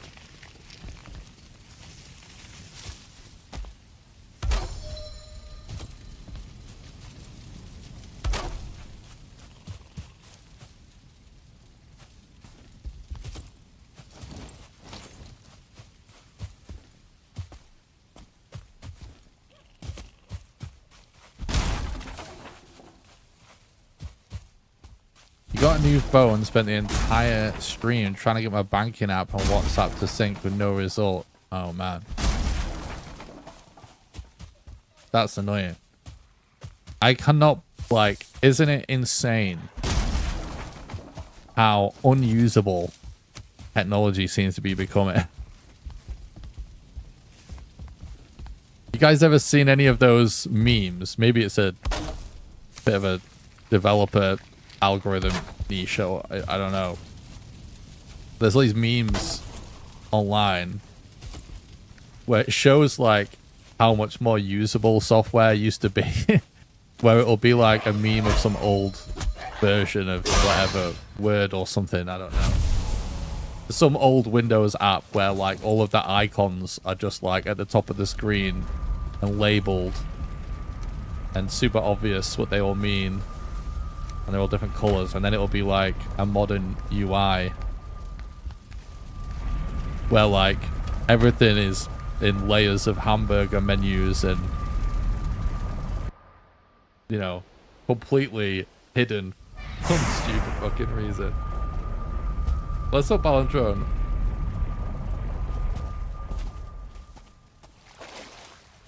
How's the run going? Not not good, but we're sort of embracing the suck and just having a good time with it at this point. I've just slowed completely down just to do it a bit more casually. Because the whole point of this run is that it's a no resets run where I'm forcing myself to play out the seed no matter what. So it was a dead run a long time ago, but I have to finish it. I decided to stop banging my head against the wall trying to be fast and just slow down a bit and get it done. They both have QR codes to scan, so you can sync easy, and neither app allows it to scan. Plastic. Windows 3.1, I remember. Yeah.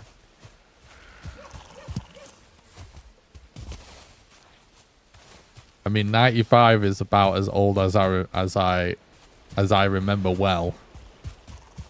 But yeah. I don't know. In many ways, it's starting to feel like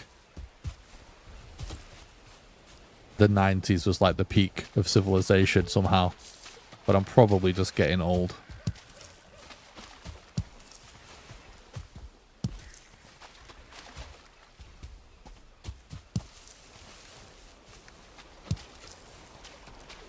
Okay.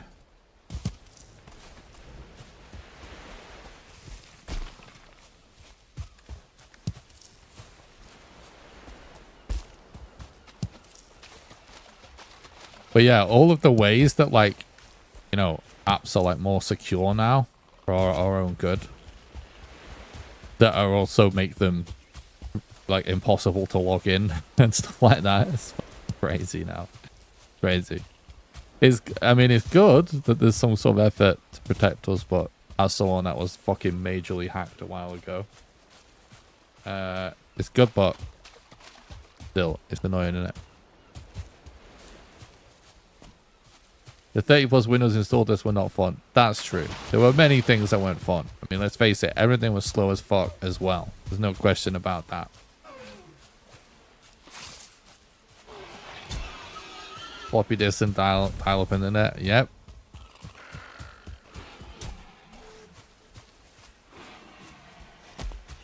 You just love a good login death loop. True. And maybe I'm denying chat a nice death loop. I mean, just remember, like, during the birthday stream, I had no sleep the night before, which was really, it's annoying that that's how it turned out, honestly. I wish it wasn't like that, but, you know, I was, like, stuck in a death loop in a freaking Mistlands dungeon. It's just like, I can't do this right now. We have to do something else. Because I just had no sleep.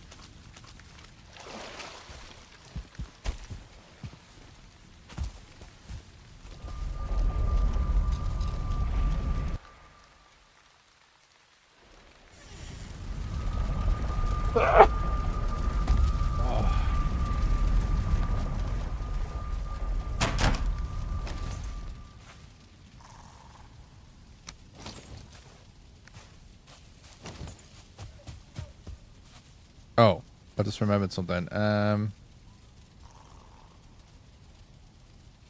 you guys remember, I think on the last stream, I was asking if you can hear the fans. Like I added a fan that's even louder. And I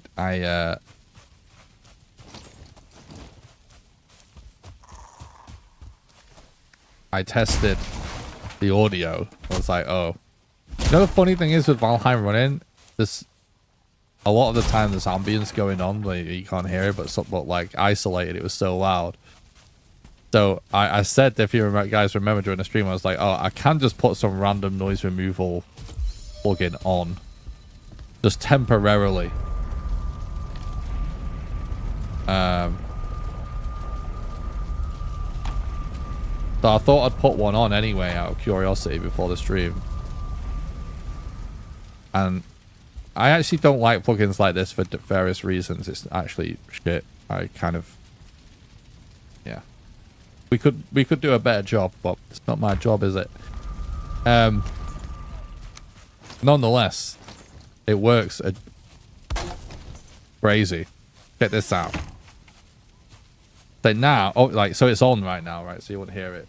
I think if I take it off, right, you're probably gonna be harder to tell because of the game, but I'll turn it off, right? I don't know how noticeable it is with the game audio, but probably not mega noticeable. But then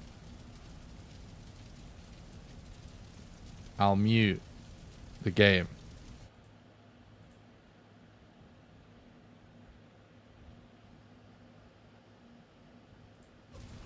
Right, and then I'll mute everything and I'll turn the noise removal on. That's how crazy this is.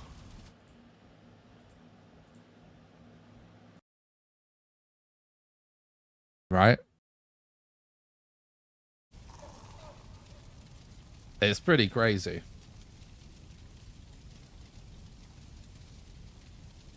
Pretty crazy.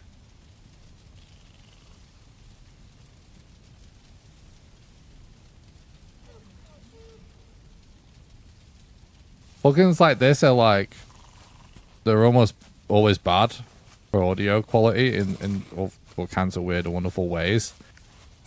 But the thing is, you know, in reality, like, they should only be used when they need to be used. Like right now, where it's hot as fuck in this office because it's summer. And when you actually try them out when they're important, because they solve a problem you have and not just arbitrarily adding them in, it's actually good. Still wish it was better. There's a load of things about this plugin I would change, but can't fix everything in life, can we? Do I have to make like an alternative version of everything myself? I would love to do that, but I would never get anything done.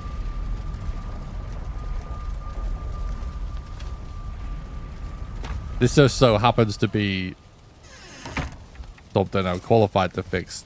I always think, maybe I should do it, but I'm not doing it. What the fuck am I yapping about? Right.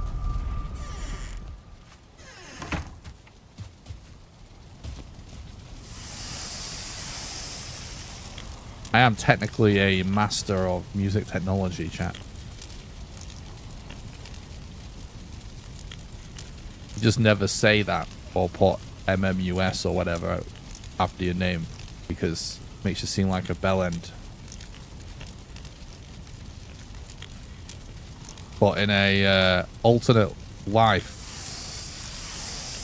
parallel universe, I'm supposed to just be a university academic doing music technology nonsense. That's what I was doing. Did a master's. I was working on a PhD proposal. And then I was just offered a game dev job, so I just did that instead. And then I was made redundant, and now we're doing this. And that's a summary of many years of my life. That is the short version. Okay, so that's actually nice that we got that upgrade done.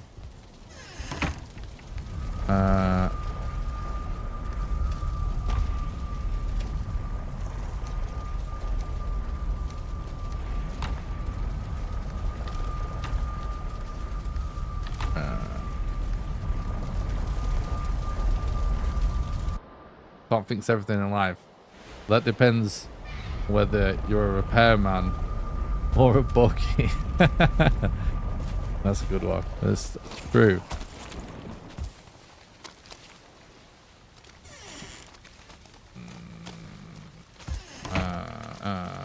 Okay, so yeah, we don't quite have the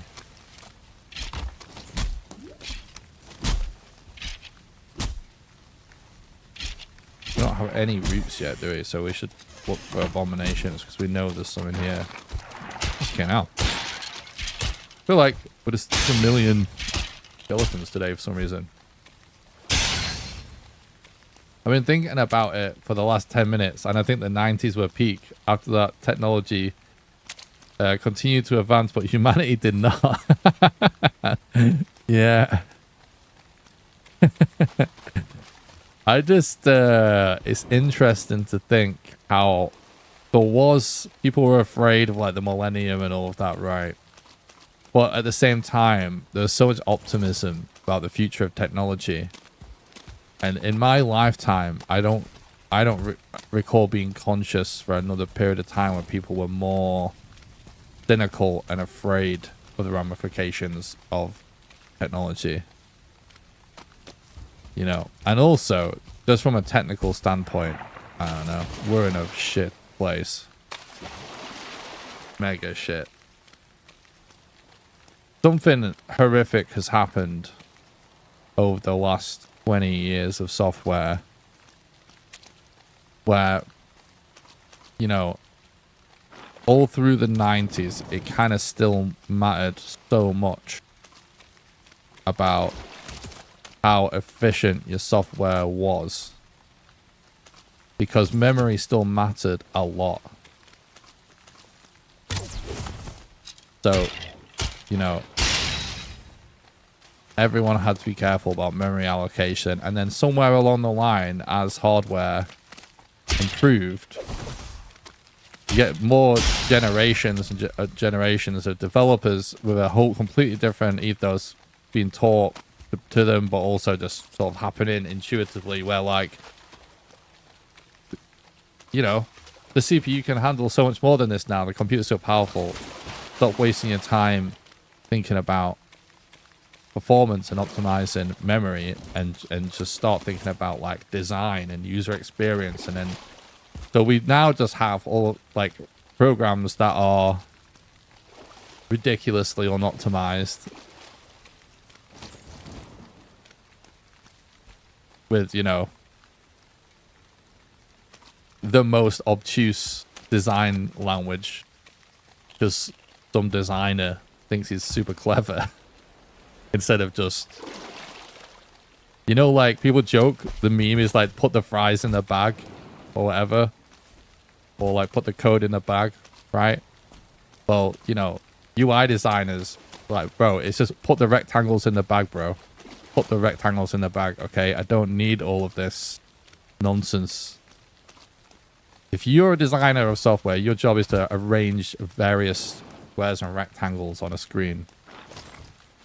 All right, don't get silly with it. They don't just want to put the rectangles on the screen anymore. Everything has to be some bullshit. Hover this, click that, nest that. I hate it. I hate it so much. I hate it. The 90s had some peak B-grade sci-fi future dystopian movies. True. The type we played on public access TV on a Sunday afternoon. Yeah. The first... Hang on. For the first time ever, Terminator, the storyline appears to be so close to the truth. I mean, I'll give you that. It feels more possible than ever for sure. Although, it ain't. The AI thing is so silly. Should never be called AI. Should be like search engines 2.0. So, a whole marketing scheme by billionaires trying to extract wealth in a faster and more efficient way. By pulling the wool over everybody's eyes that, you know, can't see through the bullshit because, you know, you don't have a computer science degree or whatever. I mean, I don't have a computer science degree, but I'm just saying, you know, so much bullshit. It's just like, I used to think, right, about these tech CEOs talking about AI. I used to listen to the talk and think, man, it's crazy that he thinks that. He thinks that AI is going to be this ubiquitous. It's crazy. Okay, that's how I used to think. But now I think, oh, you know what? I'm a fucking idiot. They don't think that. It's just marketing. It's just a colossal pump and dump. All this talk about how ubiquitous and amazing and clever it all is. Just to keep making as much money as they can until it gets regulated out the arse and people realize they wake up to the bullshit they've been sold and stop caring about it. And, you know, it begins to collapse infrastructure on a daily basis because it's crap. Like, yeah, I've since realized, oh no, I get it now. They don't believe what they say. That's why it sounds crazy, because it is. They don't. It's just fucking they're lying. Because they're making so much money.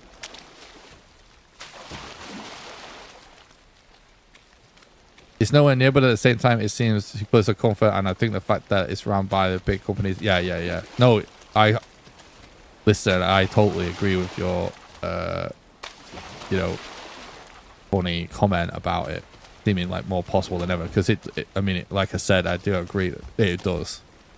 It definitely does. It's still a load of things that seemed, you know, way less possible back then, right?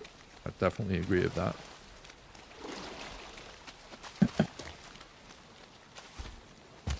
It's just every AI is a big dum-dum. Yeah, I just don't like AI companies, that's all. I actually do, like, the funny thing is that I like AI in lots of ways as well. It's just, you know, it's so rare that anyone has like a sensible take about it, you know, or like the, you know, I don't know, all the companies are just so full of shit, and all the marketing spiel just drives me insane. And even just from a technical standpoint, it's just it's no different to like the rest of the software slop of the world presently. You know, they just fucking, it's still so disappointingly inefficient, you know what I mean? And you know what I mean? So there's all this sort of stuff that's why, like, if I get talking about it, I'll sound super 100% negative because I hate all the corporations and the idiots and all of the negative use cases for it. But like, I do still use it on a regular basis for the ways that it's useful and good. Yeah.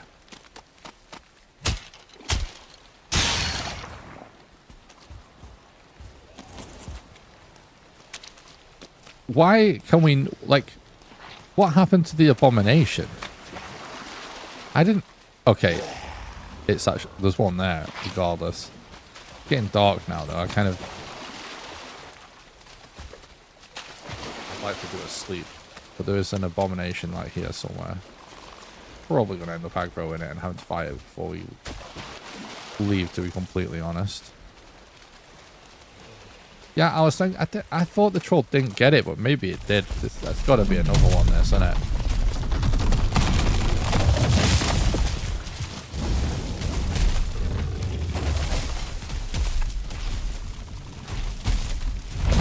Oh god, that was very bad timing.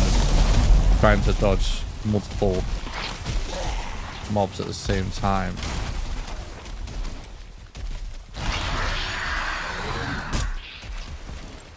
Did do a lot of damage there, though.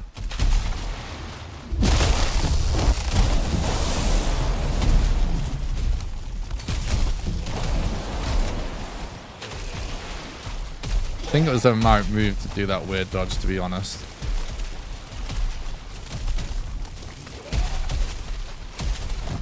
We had to dodge somebody, otherwise we would have been dead.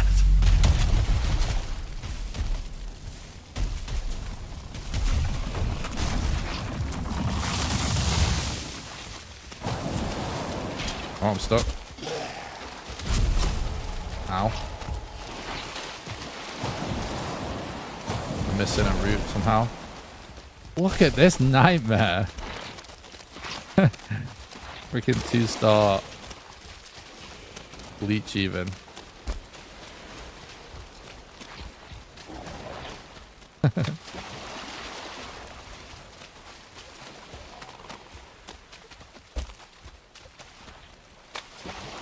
All right.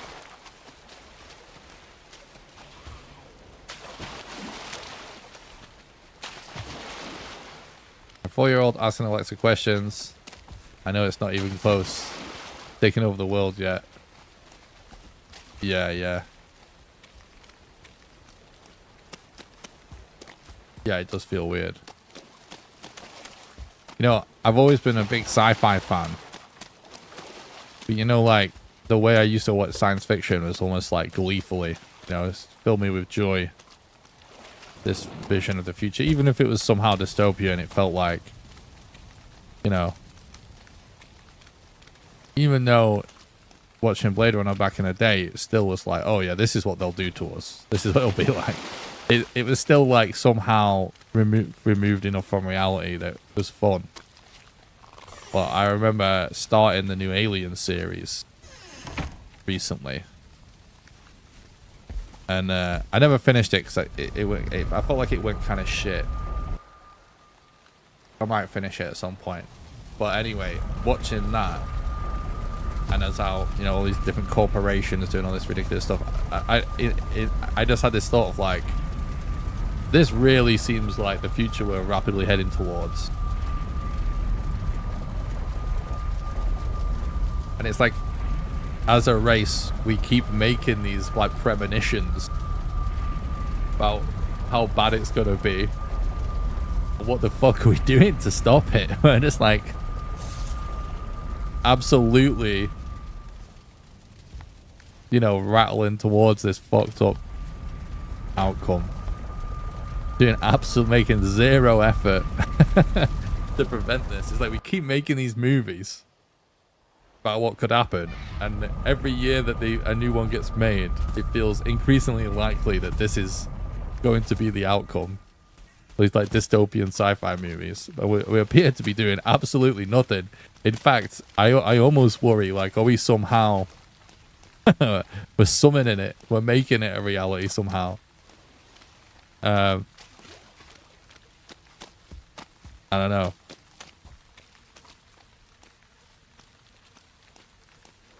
Oh, artist. Hey, you know what would be horrifying? Billionaire. No, but please tell me. Yeah. It's somehow as if all these, they're like visions of the future. It starts to stop feeling like fantasy and start feeling like, oh, we're tapping into something here. This is actually we're unknowingly been predicting our own fate all these years.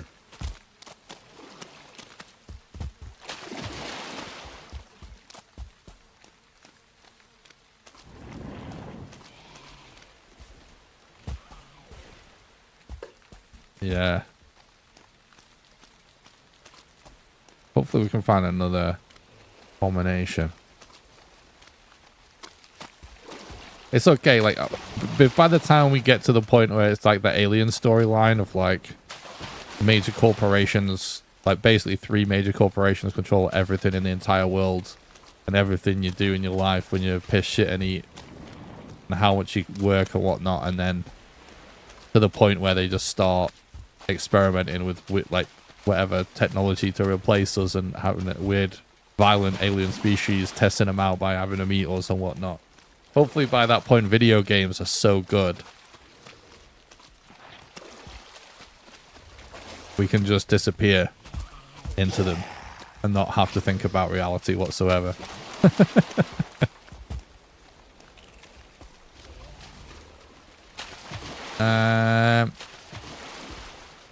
That's the one saving grace. I'm really healthy. Got 3 cookies, 1 protein shake, diced chicken, and taters with sauce, and a half a liter of Coke. I am health. You still cry about desync. True. I wonder how bad desync feels when it's connected directly to the brainstem. Is that the Alien Earth one just started it? Oh yeah, it is. It's really, honestly, I thought it was good for a while, like really good for the decent amount of episodes. It's just at a certain point I was a bit like, don't know, and I just never carried on. I used to be a massive Alien fan. So I was kind of hyped on it, but the hype died down for me and I didn't go back.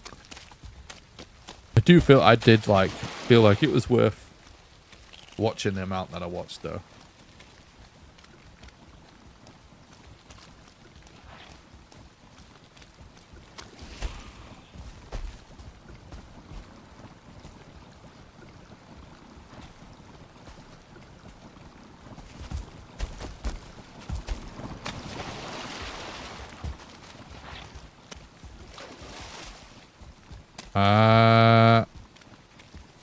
I'm not seeing abominations.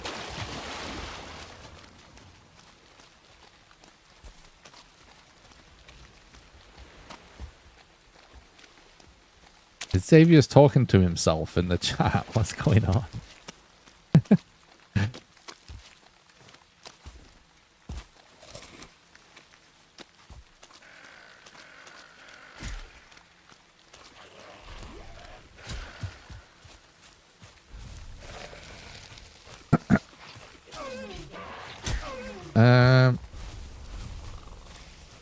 Oh, there's a lot of animals there.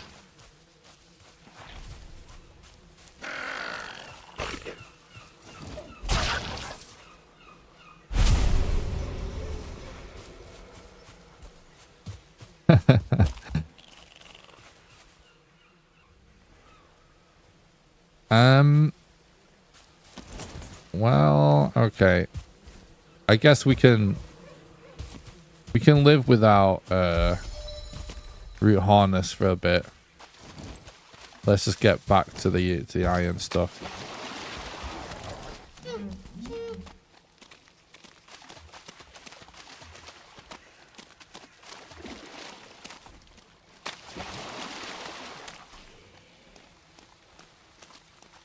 Yeah, Xavier is kind of like me when I'm in somebody's chat. I'm honest. I feel like I'm such an annoying chatter when I watch people's streams. I'm so ADD. I will type so much in a short period of time.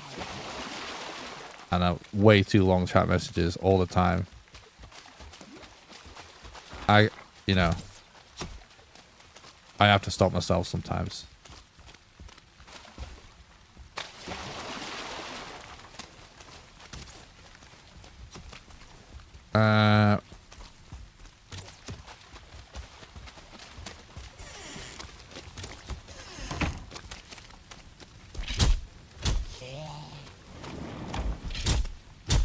For fuck's sake. Stop. That's annoying.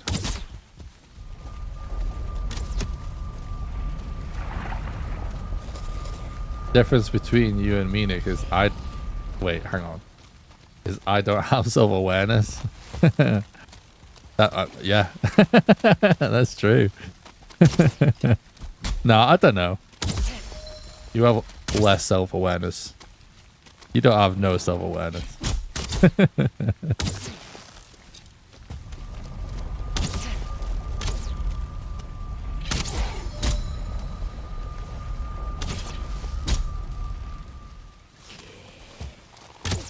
I might have too much.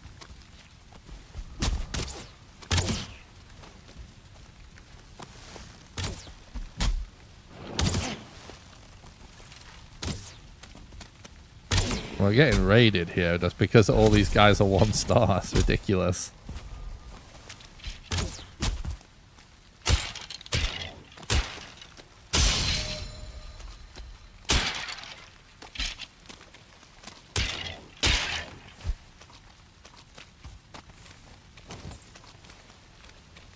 Okay, okay.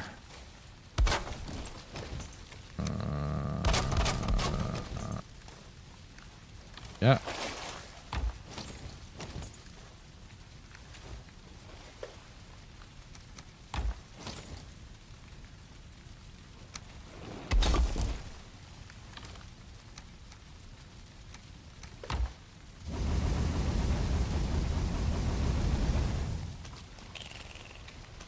Oh, for fuck's sake.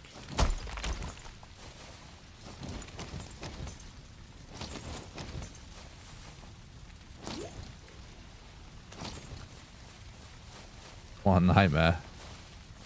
I didn't leave enough of a gap so I could actually... No room in the inventory? Oh.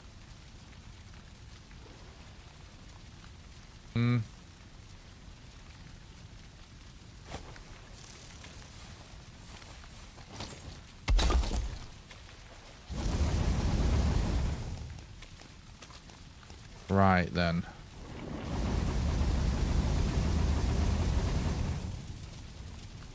It's actually normal difficulty.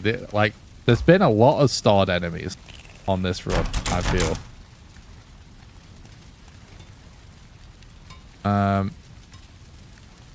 Oh, yes. We were going to go in search of...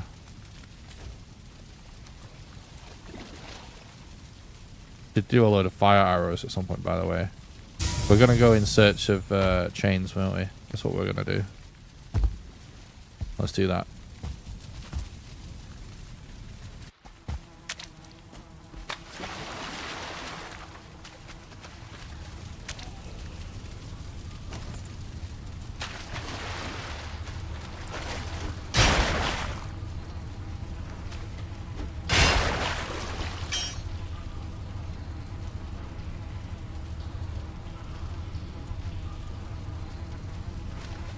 You know what? I've just thought of something that I should do with these keybinds that I keep messing around with.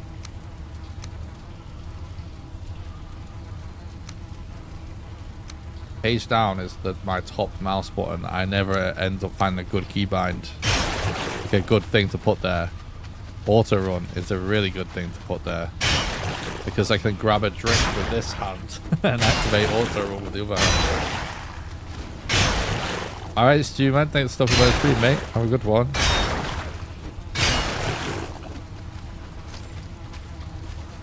Okay. Why has every room got a spawner? Annoying. Whoops.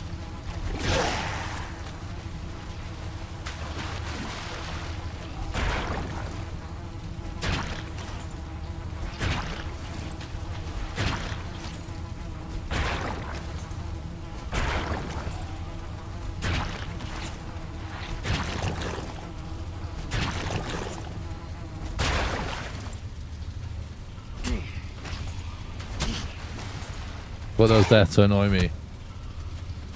Nice, I knew you as an Iron Gate plant. Long suspected they're working against me. I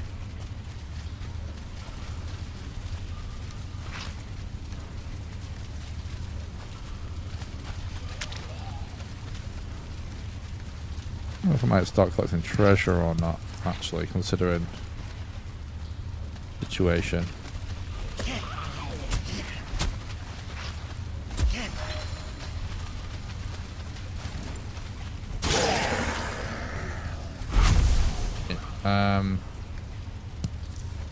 There's so much loot to have to always worry about carrying, though, innit?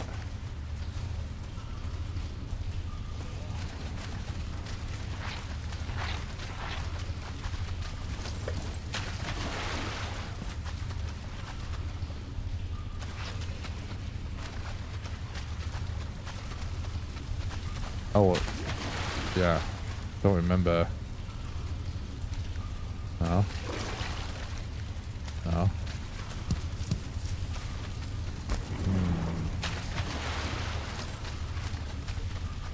That kind of looks like that's not a dead end, actually. But go this way instead. This is definitely not a dead end, obviously.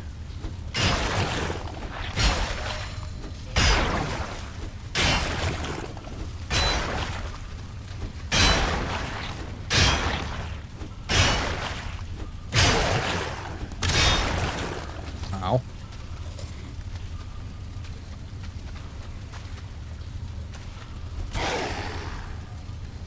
Motherfucker.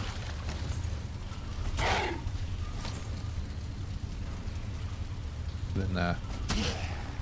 Not quite. Oh, there we go. Oh.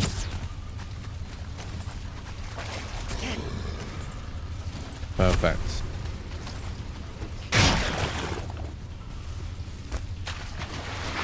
Oh god.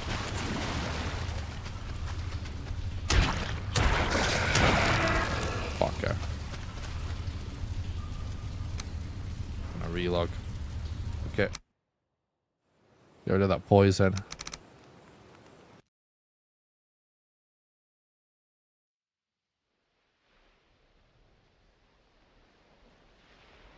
We should do a stream of speedrunning something else for a change. It's been ages. Actually, the only reason that we had it, if you guys remember, when I set up the other channel, I started speedrunning Resident Evil 2 again, and I de-rusted a bit. And this, you know, we set like a new PB. But then, like, I had to, oh, there we go, this is what we're looking for. I actually had to completely redo my setup like multiple times since then and format my computer, because that was before I got hacked. And speedrunning the old Resident Evil games, I absolutely love it. It's one of my favorite things to do. But it requires some setup, because there's like certain mods and certain versions of the game and stuff like that you need.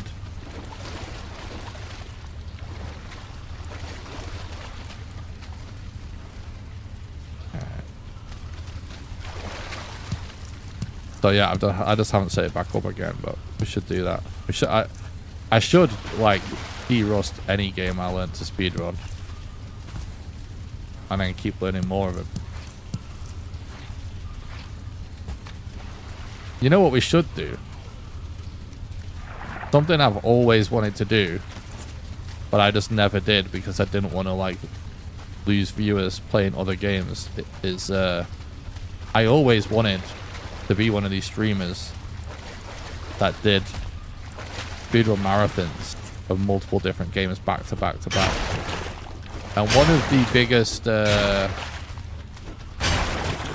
obstacles for me was being a Valheim streamer. It just didn't really make sense because you would never put Valheim in a marathon because it's too long.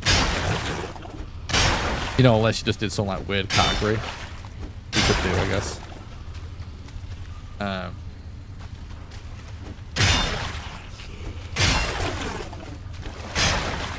I need to just start doing that and just actually do it. That is absolutely not a rational, good content strategy or anything like that. I just simply, one of my favorite streamers is Sport Pursuit.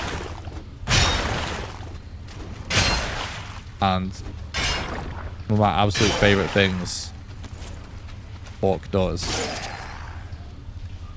is just casually do a speedrun marathon of like beating like multiple games back to back to back on stream with just like kind of like chill vibes. Honestly, he was like one of the biggest inspirations to me as a speedrun content creator. There's all different kinds of content creators that inspired me a lot more over the years, but when it comes to speedrunning, Hawk's kind of the reason why I got into speedrunning. And it's funny because his kind of vibe on his channel is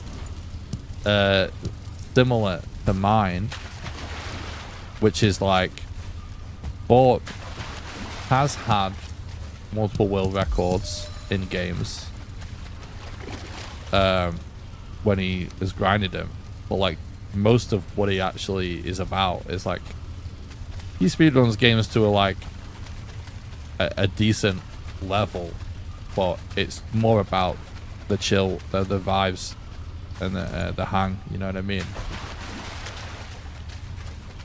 It's not. He's not doing it.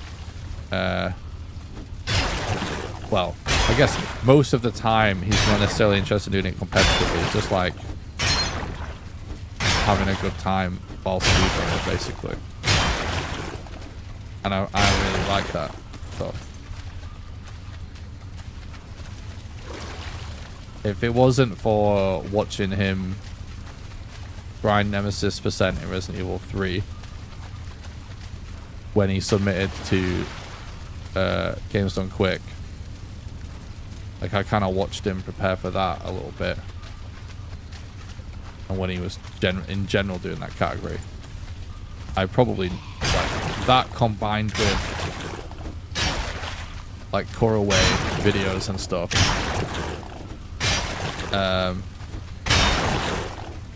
about Minecraft speedrunning,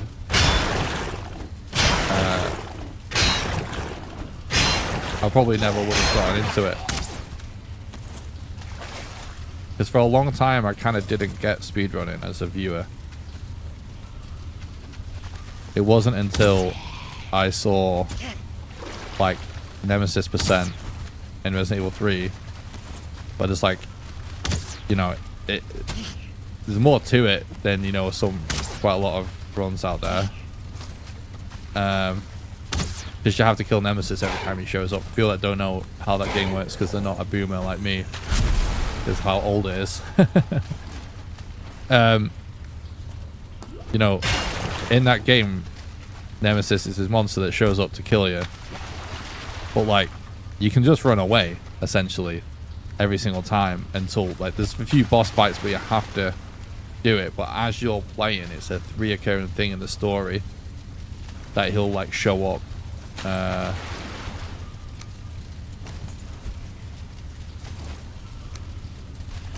we need one more.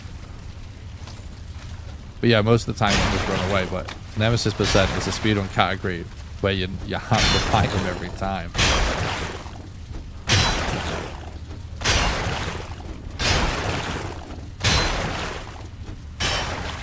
I love you kept the question there at the beginning. Oh, you like it? I think I got that from, I think it was Lottie, the DayZ streamer.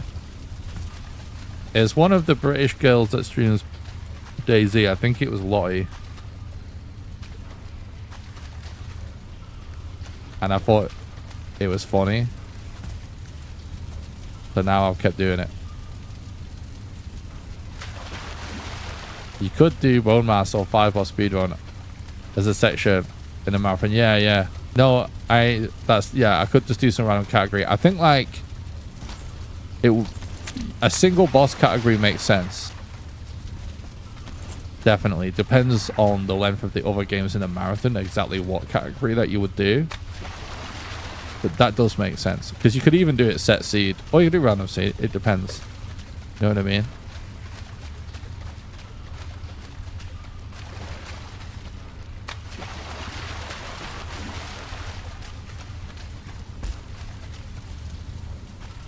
The one thing about it is one of the games that I used to speedrun is Tribes of Midgard. And I used to really like that speedrun, but that is also random. So I'd kind of like, I'd have to do a... I haven't run that game in a long time, and it's different now. We're going to have to go to a different crypt.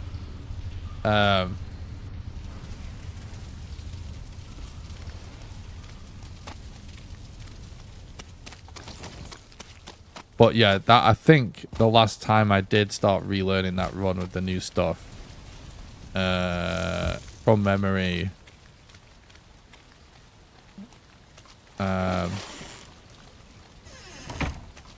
it's still like you could still do it in a reasonable amount of time, if I remember rightly. You know, like with some backup strats. It depends. You know, like it's a thing people probably know if they've watched like speedrun marathons. Like, you know, some games it's like they're just not. They're not marathon friendly. You know what I mean?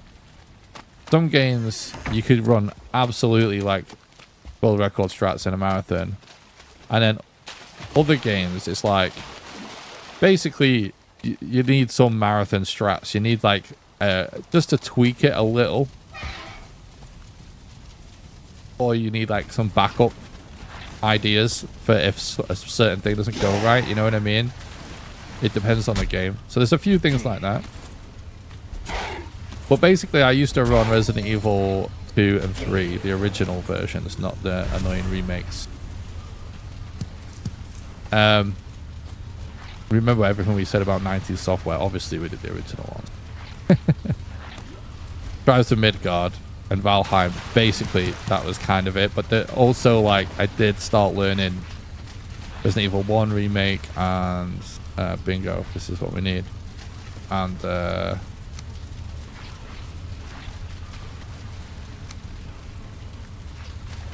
Minecraft. I got quite deep into learning Minecraft at one point, which I'd still like to come back to. I know that DM, I knew it was probably you. He does it for the love of the game. I can respect it. I just really like authentic people's content. Yeah, I mean, I think it's the best thing about the internet.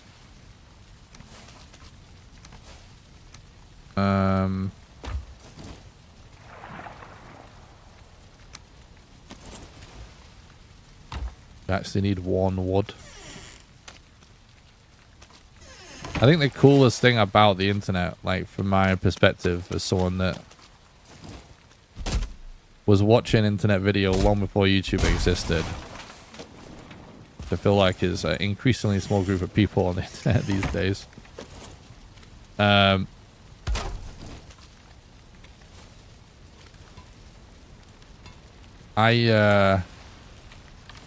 The most compelling thing about it is that it kind of felt like just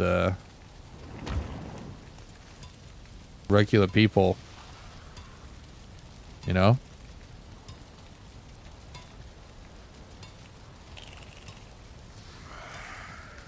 Oh shit, I was thinking I should sleep. Do not destroy that. No, I should have. I wanted to log off before going through, but I've changed where my escape key is on my keyboard. It looks like we're good. Heck yeah, I like it and liked it. Fun little reminder like the smash button. True. Oh. Oh, right. The weather is... Okay. We should probably make a better bait.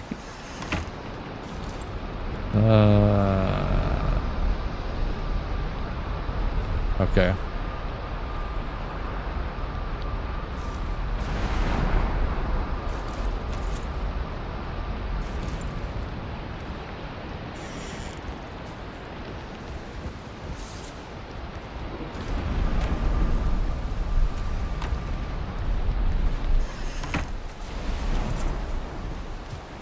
You know, I need a chimney, don't I? Basically.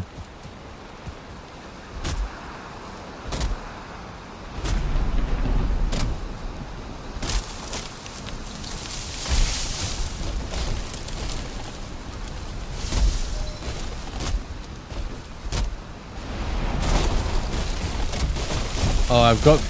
by the way, I've got the funny DayZ picture I got for my birthday. That's one of the thumbnails. One of the DayZ streams. It is up on my wall now. The stream room. Can't see it on camera, unfortunately, but...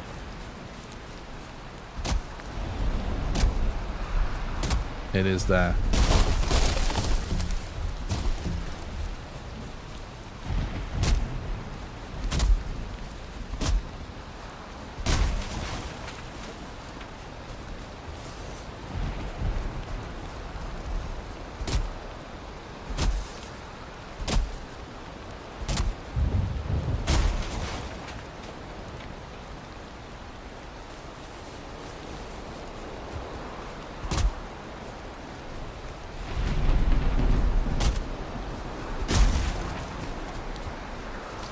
So my plan is to basically move the bed.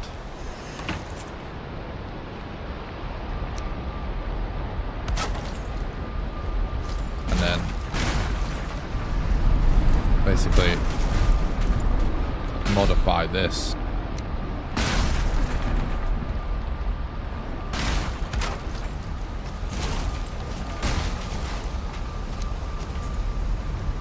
What's happening out there?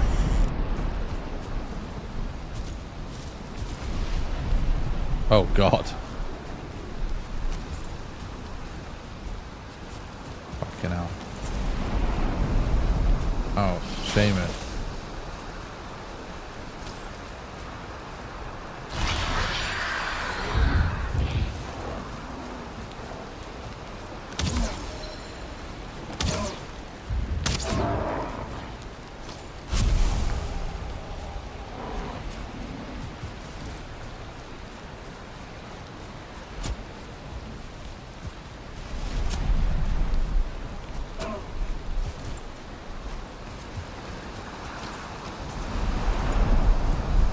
Gotta love it in Valheim when enemies are such a pain in the arse, and then as soon as you start doing damage they just run. Like stream snipers.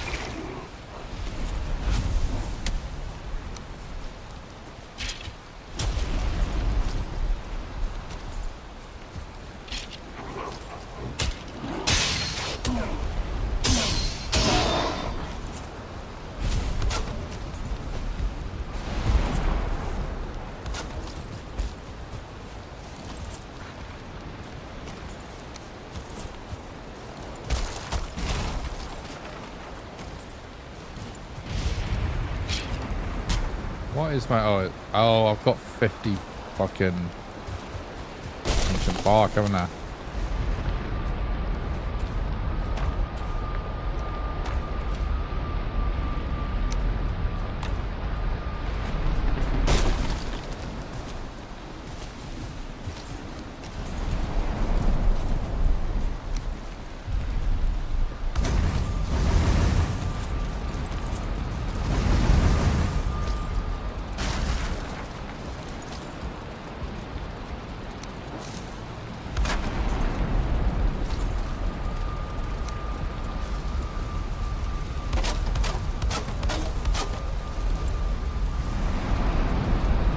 Well, we actually spent the entire night doing that.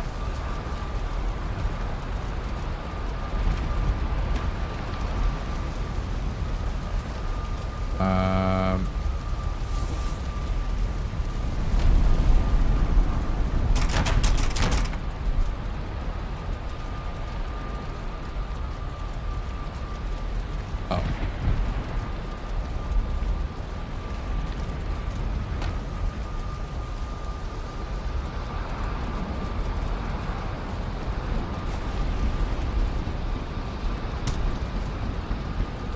I said ages ago that we should make lots of arrows.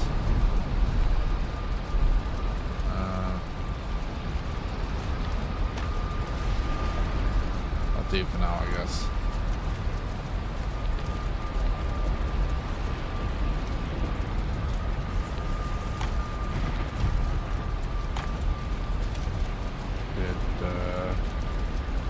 Pick those up. Right, we need one more.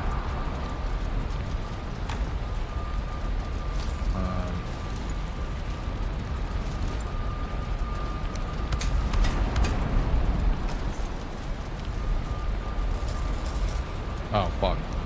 No point in. Nah. Yeah. We need more boxes.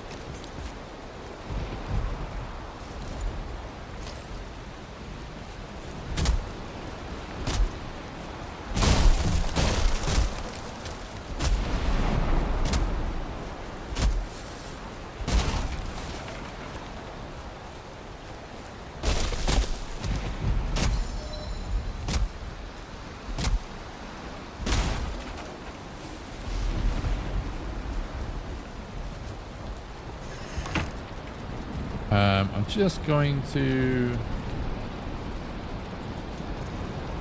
try something real quick with my keyboard, because there's one thing that I didn't remap before that I want to do. I said about changing where the escape was, right?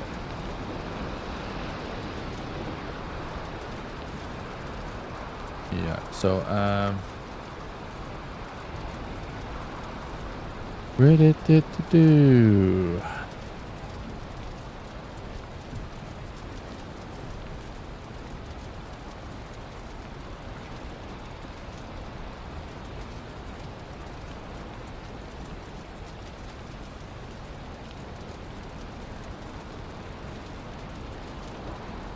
Right.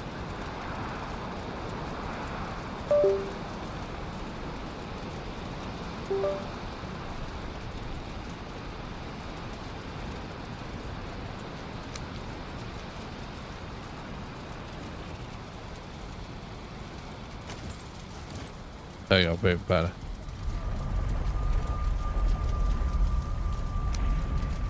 Right.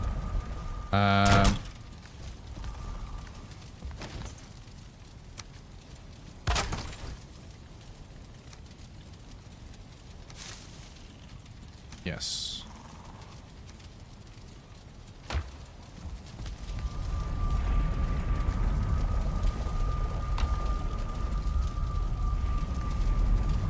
So, now I did a little bit of hide, actually.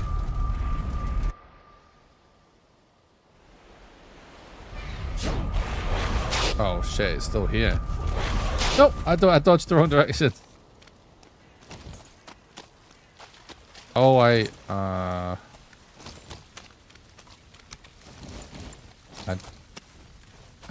left my core wood without meaning to. Okay.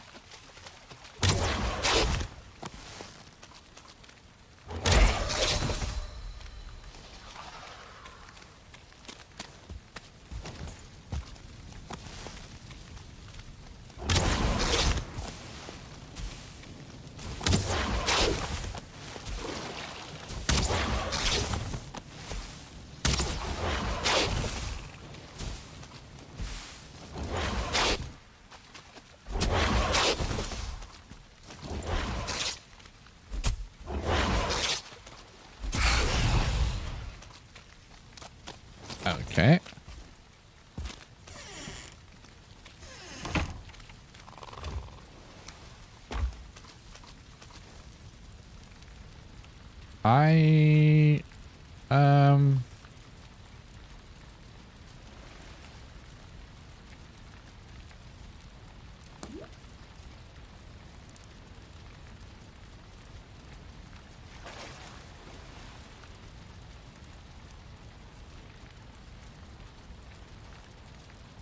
I know that. Isn't it wolf fangs that we still need to make a ancient spear, right? I kind of think I might make a iron mace. Iron maces are pretty fast and easy to make on runs as well. And you know, there was a period of time where it was kind of the meta thing to do on a speedrun. And I've always thought, like, they're still good. Like, they've always been a good thing to go for. I might do it for old time's sake. Let's go get that forward before I forget. Because I don't want to die to a wraith. We should go abomination hunting again.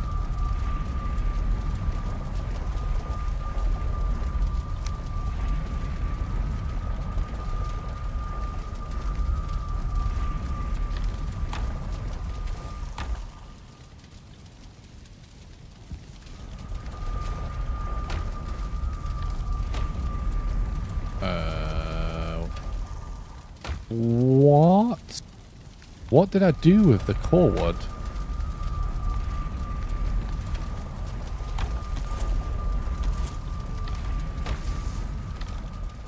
Did I? Oh, you know what? I think...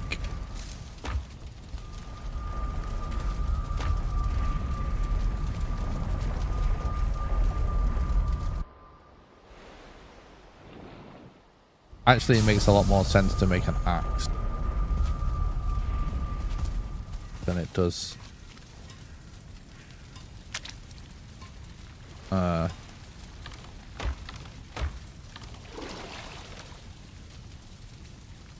Yeah. Oh, there it is. I was thinking maybe I just didn't collect it. You know what I mean? After we fought an abomination.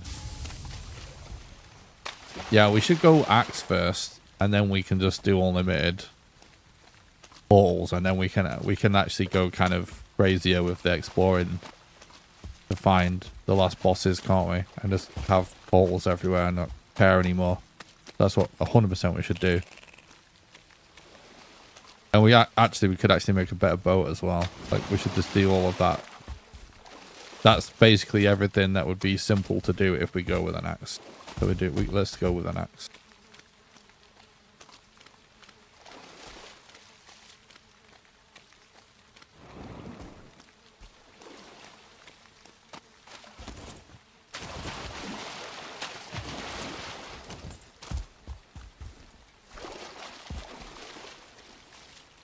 That?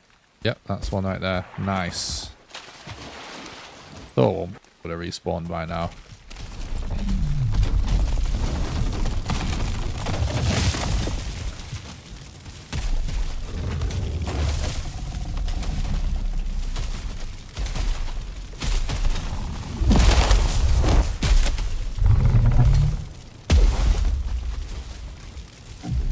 We're repairing it as we're dodging it.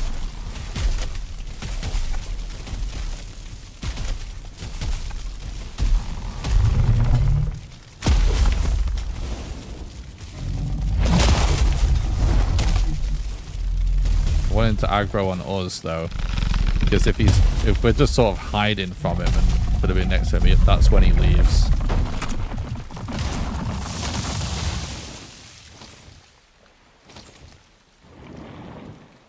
Okay, root harness, here we go.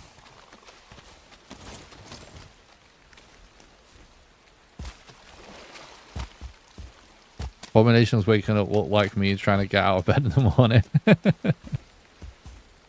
They do look extremely tired. And old and creaky.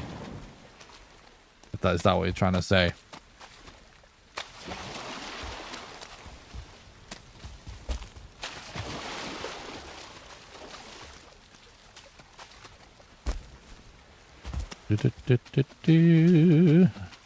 Okay.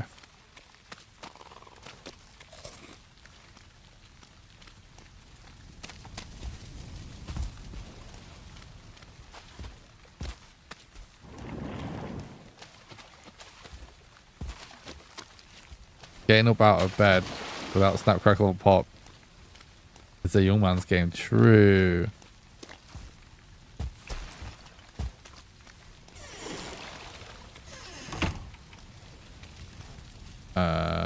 Let's first go in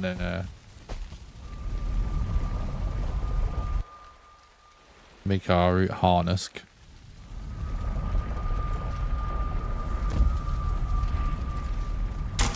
The most OP pieces of armor in the game, basically.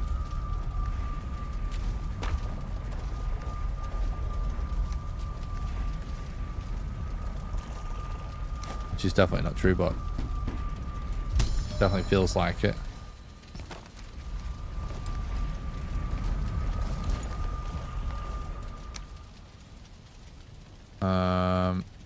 Yeah, if we could find another, it would be really great to find another abomination. I might even just go back out hunting again, because if there is just one there, then it's not really going to take long, is it?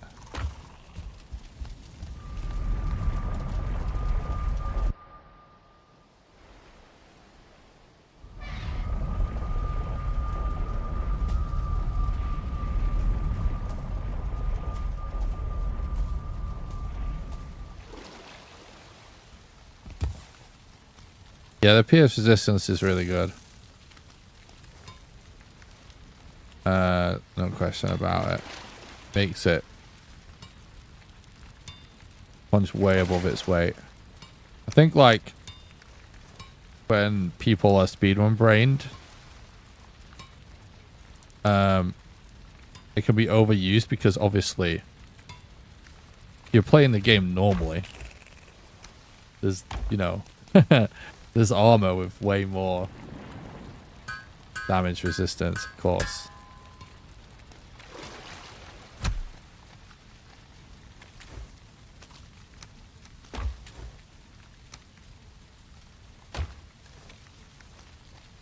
Right.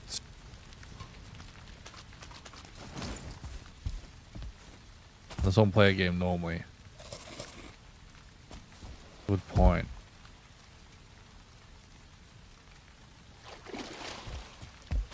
You won't play normally and use the boom invest until the queen fight.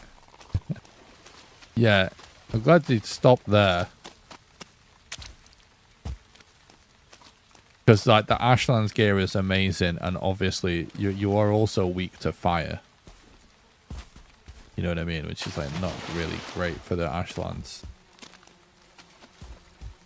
But also like Mistlands is also, you know, there's just a lot of fun to be had with some of the late game gear in this game, isn't there? Some of the late game gear is so cool.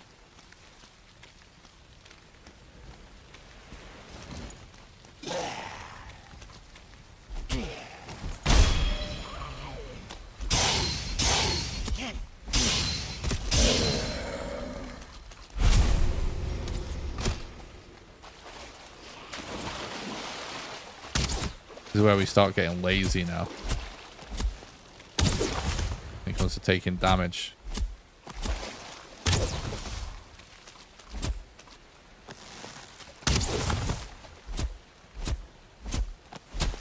Yeah, I'm much more of a Fenris armor addict as well, because going fast is way harder to let go of. Plus you actually have fire resistance, not weakness, which is I actually really like in the Ashlands. But realistically, you know, We should probably be all biting the bullet with the movement penalty for the ridiculous physical defense that you get from the late game heavy armors. It just we all get used to like going fast, all these cool little abilities which are nice, but you know, you are a fucking tank with all of the late game heavy armor stuff. I have Queen Trauma, so I usually level 4 Carapace and stack Ooze Bombs, and my one true love is Mistwalker. I like the Mistwalker as well. The longer, I mean, I'm not like, I don't know.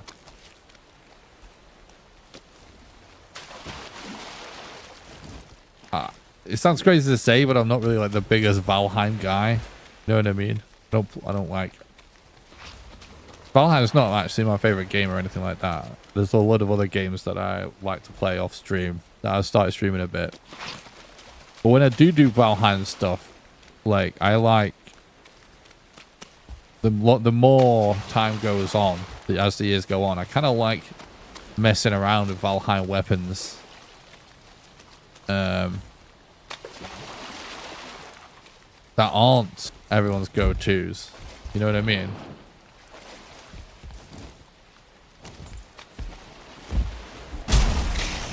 Uh-oh. That wasn't worth it. Oh! He actually threw me out the water, which was nice. So yeah, I kind of like... I started using the Crom in the Mistlands just because I feel like no one ever uses it. But it's really easy to make. So it actually has like a ton of like speedrun possibility.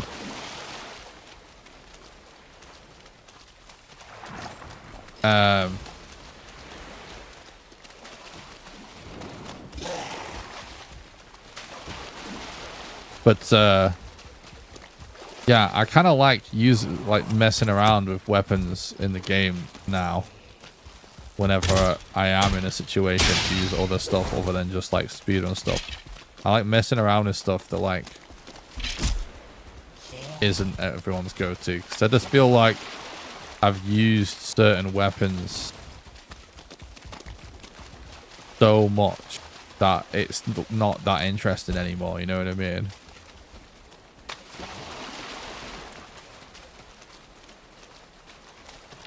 So like, I don't know, any of the knives, like just because for the speed is fun. Like the silver sword has been a meta thing that for whatever reason people seem to just get it wrong and think it's not, I guess. And that's always been the case. I think I made a video talking about this a really long time ago and it's still the case somehow. But because like the spirit stacking of the damage is actually crazy, and I still find that fun. But you know, like any of the like the weird stuff, any of the like the actors and magic and whatever, you know what I mean? I like all that stuff. The weird, like the non-meta-y stuff, actually, the most bit more interesting to me after all this time.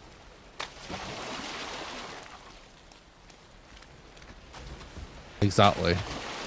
Silver Sword's always been the meta thing for Yag if you're going in order of biomes, at least.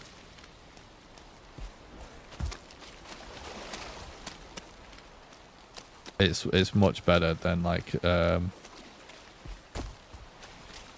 maybe much is overstating it, but the whatchamacallit, I don't know why I can't think of the names of things in Valheim anymore. The ice hammer, what the fuck's it called?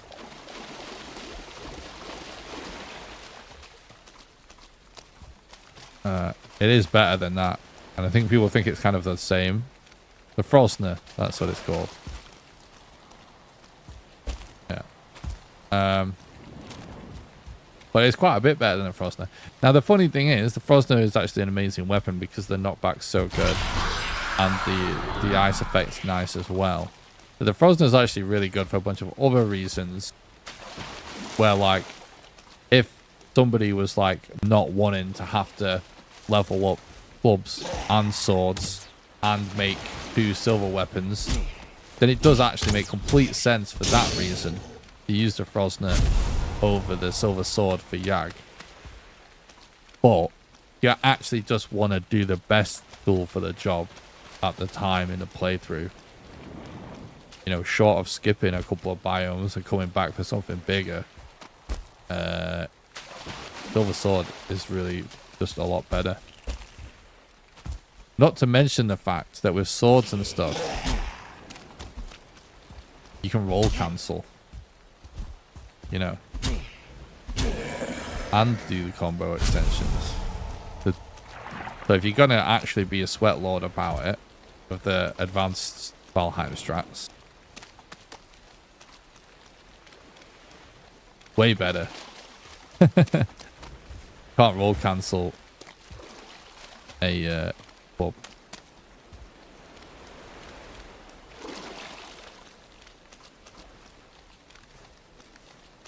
But roll cancel is also underused as a strat.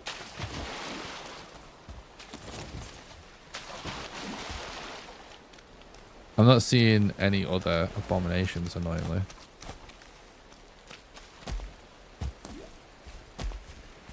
Frozen is my Ashland security blanket. The Frozen is it's a super cool weapon, regardless. I feel like there was a period of time in Valheim when I was posting videos where, like, I don't know.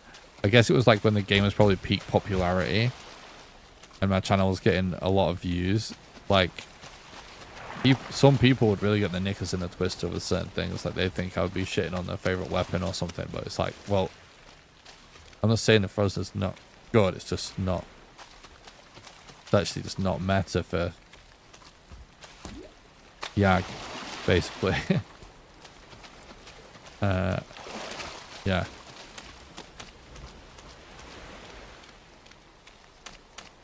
The Yag fight's way different now, though. Isn't it? Because back in the day, you could actually stand right next to him easier. Which is kind of weird, because in a way, I feel like it's just people are just going to AI minute more, I think, with how Yag is now.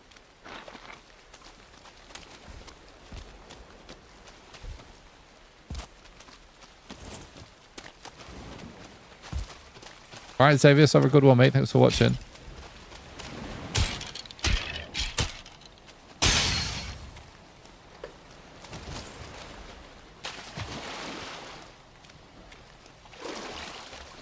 People still get passionate about Frosner and Atgear whenever I say I don't like the Atgear. I get yelled at. Huh. That's funny. I don't think I've ever heard anyone get super defensive about the Atgear. I feel like it actually, I hear... Obviously, there's always a...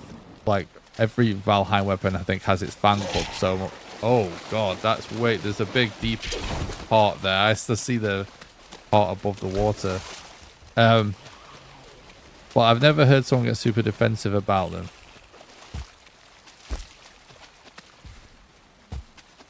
They are definitely, they're worth a shot, for sure. In some cases, they're good. They're really good. I think with the Atgear stuff, the biggest eye-opener for me was actually, what's it called? The Mistlands one with the lightning effect. Doing the secondary attack with that thing actually can stun groups of seekers.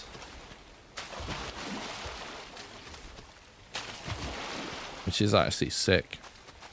It's like, there's so many weird little weapons like that in Valheim. Have their own little niche use case. That are like, not applicable most of the time. But like, when it comes up, it's so good. That it kind of makes you want to use them. Because when I realized the potential of that lightning one staggering, I love a parry though, so I'm always going to go for a buckler. Yeah, that's the problem. Lucasine, how's it going, man? stuff by the stream. I hope you're doing good. Kind of was hoping we'd be able to get another formation in this swamp, but whatever. I guess we're chilling. Ow.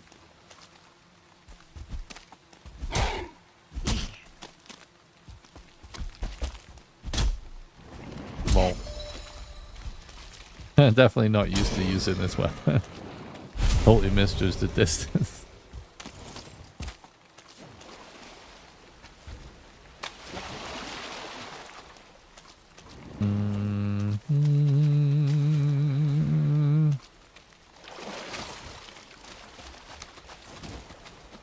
Oh, I didn't bring enough ancient bark again.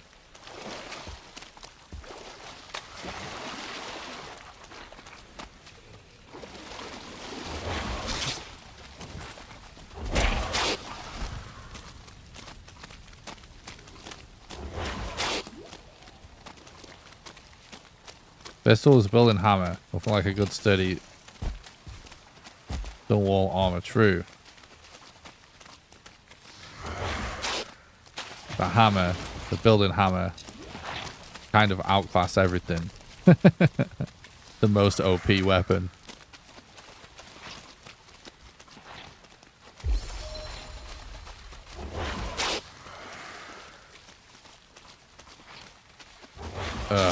Wet. Debuff, cold debuff. Forgot to bring ancient bark.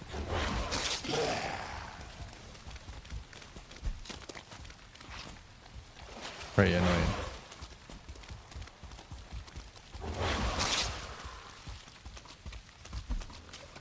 I guess we just continue for now. Instead of exploring this plains.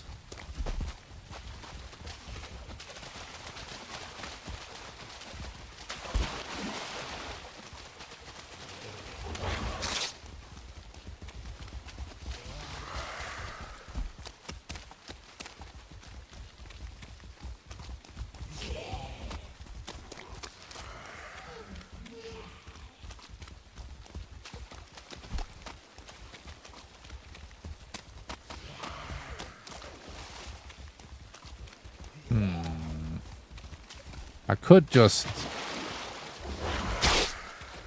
get some ancient bark from a tree.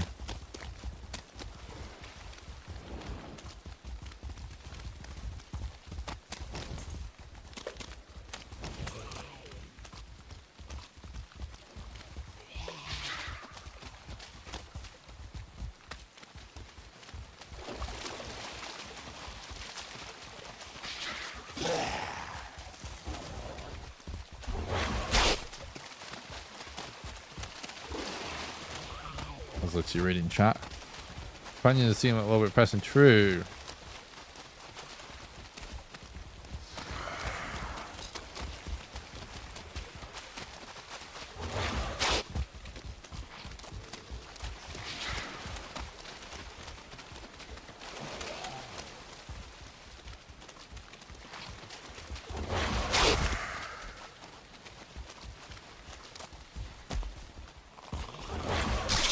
Yeah, don't have the stamina for that.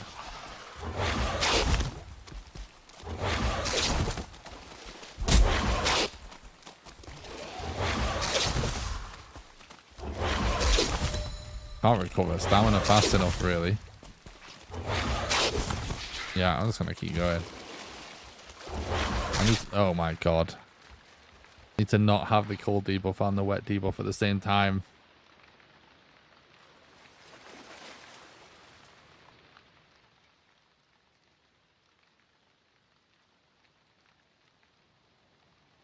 Chicken grilled and belly filled. Nice.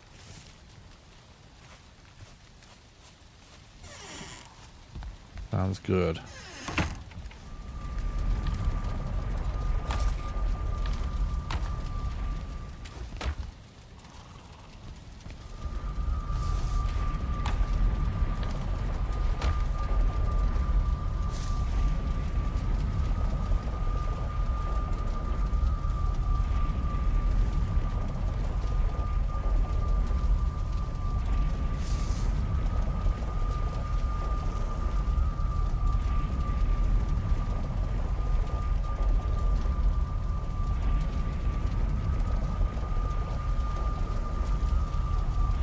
fuck is this? Xavier's has sent me. One password game.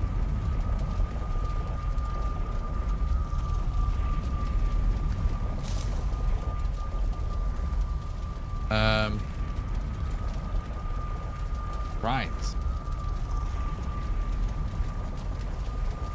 We're actually over the 3-hour mark, which is where I generally remind people of various ways that you can support the content financially, because it is the financial support of our community that allows me to keep making content for you guys. Things have changed as of today. Things have changed. The simplest way that you can support the community is by doing a donation. It's pinned in chat, or you can see it in the description, exclamation donate. It's the best way to do a one-off contribution. You can also support the content on Patreon, or with a Twitch sub, or with a YouTube membership. Patreon is just a way if you want to sort of avoid, you know, some people don't like giving money to like Twitch or YouTube or whatever. They take the smallest cut. I literally get like 90-some% of Patreon stuff, so it's extremely helpful for me to get regular income. But as of today, everybody gets the rewards of Patreon. If you are a Twitch sub, or a YouTube member, or a patron, you now get access to the 2 private Valheim servers that have been running for years. All you have to do is link your account, whether it's Twitch, YouTube, Patreon, whatever, to Discord, and you get access to the server information in the Discord and the private part of the Discord. We have a build server that's a no reset server that's literally been around since the very early days of Valheim. People have been constantly building on it for years. It's never been reset and never will be. We want an endless world filled with giant builds, and it's seriously getting there. Some of the builds on there are epic. You guys saw my 10,000 days of building Valheim video. That's the server. There's also a survival server that I generally will reset when there's like major patches, generally if it's just like a new biome or something. So we may start resetting more regularly, I don't know, but it's gonna be reset for Deep North for sure. Get both those servers, and it doesn't matter whether it's a Twitch Prime or whether, you know, it's a $1 Patreon subscription. None of it is tiered. You can support at any level, and everyone gets the same rewards. As well, as of today, I've added kind of a funny reward.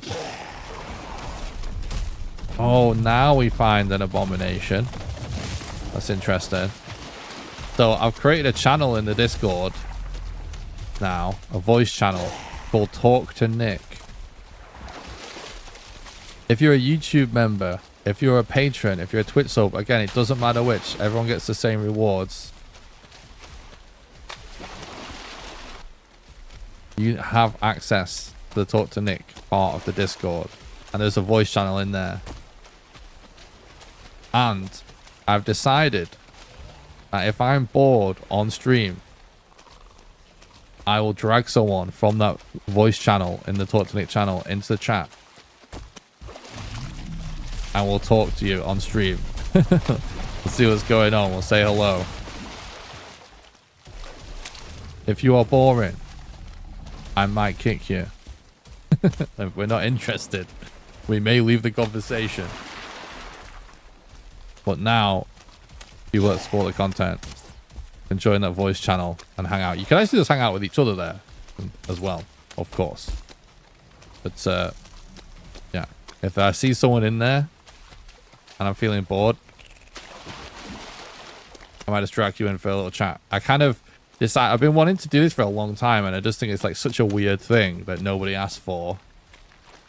But I've always kind of wanted to do it, so I just decided fuck it, because I like shows, streams, and like whatever, just random shows and stuff. You know, when people do like call-ins with the community and actually get to, because listen, the main reason I stream is to talk to you guys.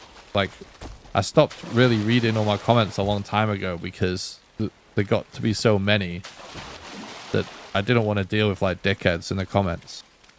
So I stream to listen for you guys, to hear from you guys, to get feedback, see if you're still liking the content and the chat. So, yeah, we're going to try this out. Oh, God. So, yeah, make sure if you're like a YouTube member or a Twitch or a patron or all of the above, just make sure that you link your accounts with Discord so you get the roles, so that you can access the Patreon server. Sorry, no longer just Patreon server, so you can access the private servers and so you can get access to that Discord channel. Green Singer was an omen, it sure was. Yeah. It's also not just financial support that really helps though. There's plenty of ways to help for free that are really, really helpful, like the smashing like on the YouTube stream, subscribe to the YouTube channel. Those are really big helps, the best ways you can help for free, because, you know, like most of my income still comes from YouTube ad revenue, and it does genuinely really help the channel in the algorithm, just going and clicking the buttons. Even if all you do is watch on Twitch, I don't mind where you guys watch or stream on Twitch and you do this at the same time. It's no difference to me really, but going and smashing like and subscribing to the channel, even if you plan to only ever watch on Twitch, really helps. You can do exclamation YouTube, head over there if you want to do that.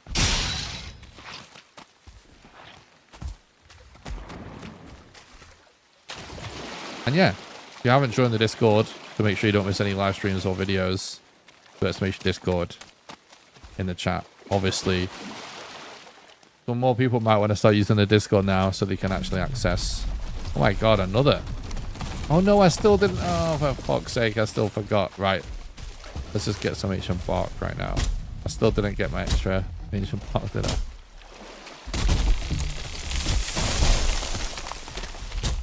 But yeah, if someone fancies a chat, wants to say hello, feel free to jump into the voice chat queue in the Talk to Nick channel in the Discord. I'll drag you in shortly.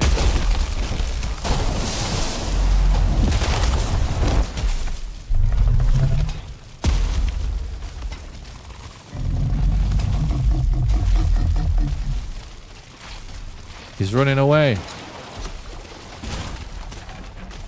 Oh God, not like this.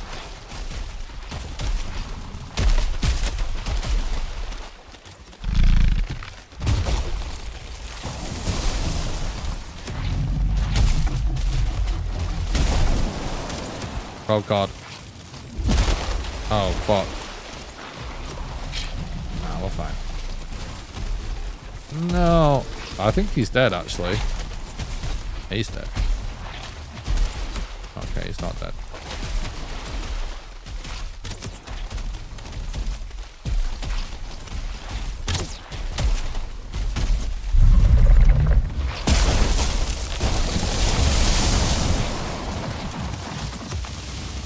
There is my spear. There it is.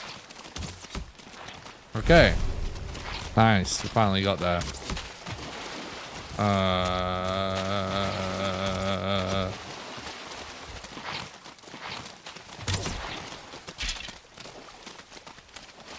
Right then. We're out of here. Let's see.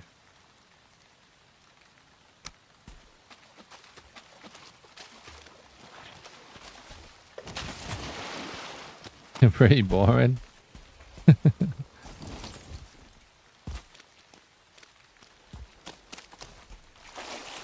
We don't have to have a full-on conversation.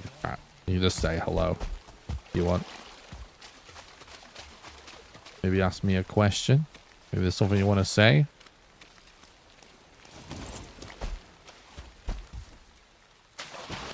You know, maybe how we do this is like we think of a question we want to ask everybody that joins it. And we could potentially rotate the question over time. You know what I mean? What would we want to ask people that want to talk to us, chat, in the voice channel?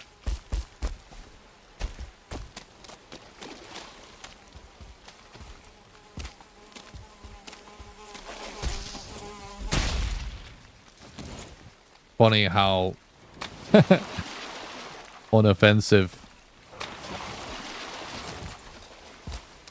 Desquitos become once you get this armor.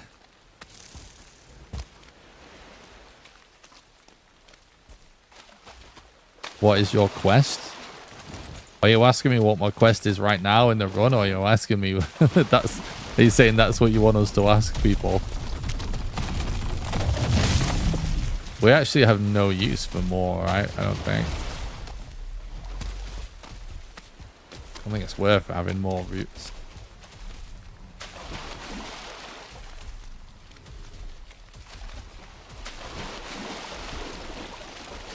Don't think we'll be making more workbench upgrades.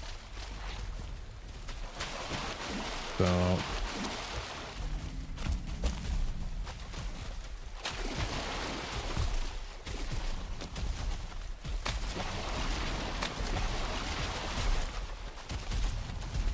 that is what you should ask the callers. Not necessarily in a game or on stream. Maybe in live. Okay. That's interesting. I don't hate that.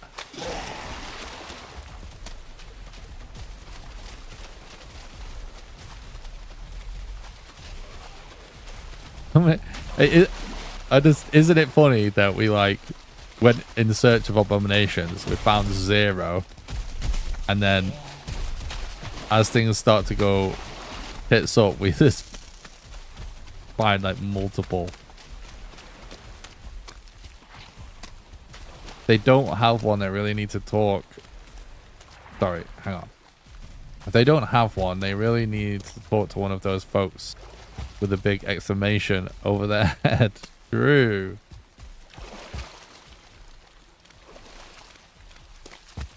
Maybe that's what I need for this to become a regular segment on the stream, to talk to random callers in the Discord. I need some sort of exclamation point hat so we can be people's quest giver.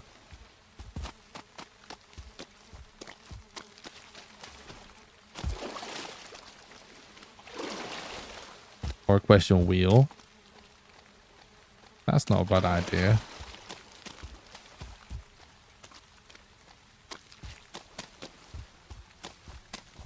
I do have a whiteboard. Often wondered about doing something random with that on stream. I generally don't do like so I've been doing this shit since fucking forever, it feels like, and like I think most people haven't seen most of what I've done, you know what I mean? And I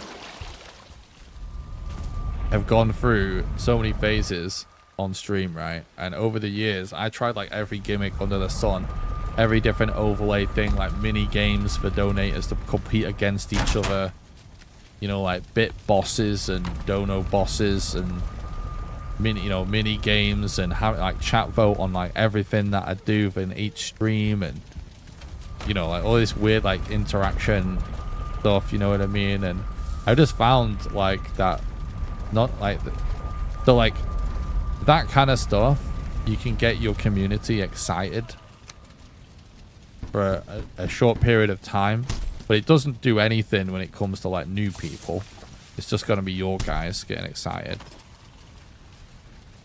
which is fine. But the problem is that you set this precedent that you're going to come up with all these new crazy ideas all the time, and then that becomes like impossible to keep up, right?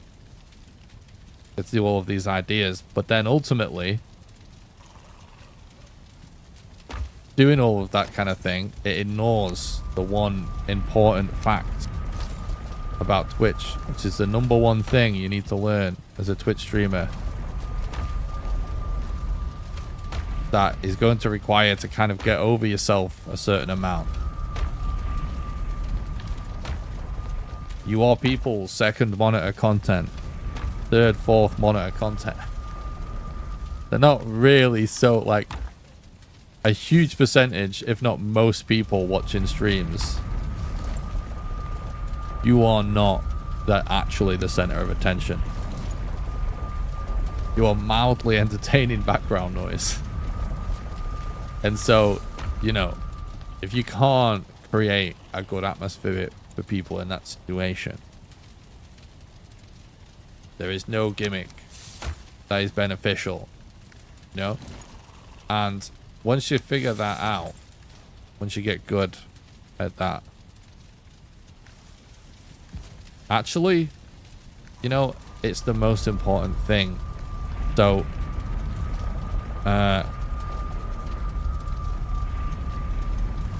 can't even remember where our first one was now.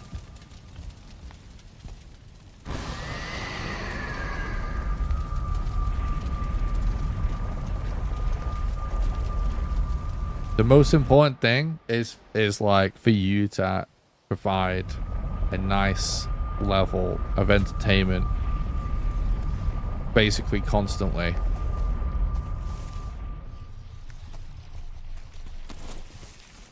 Throughout the stream. A nice, good vibe is literally the only thing that matters. Everything else is just a distraction, you know? Weird little funny chat games or this, that, and the other. You know, it might be a little bit of fun. So, but it literally does not matter at all.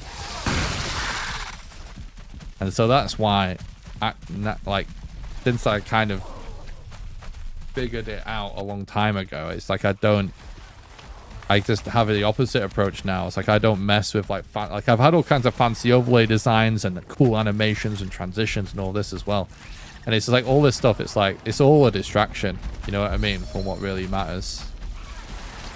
So now I just become purist about it, you know. I have a simple overlay, simple alert, simple animations, and no bullshit little things on top of it, you know what I mean?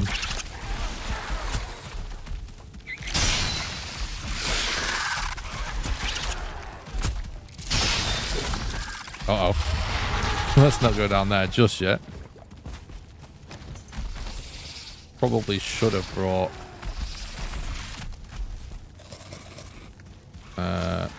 some fire.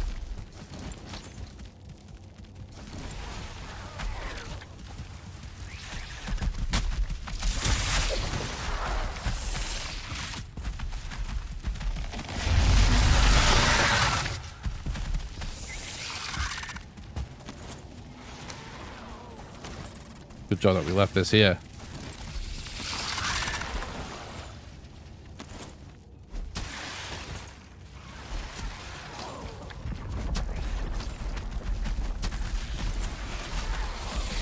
One at a time, please. Oh, for fuck's sakes, you're not gonna hear me.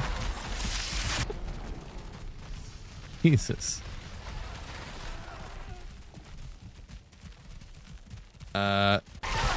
Oh, God.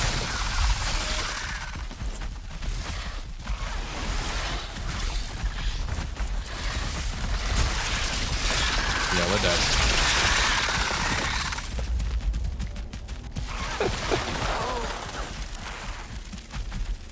Wow.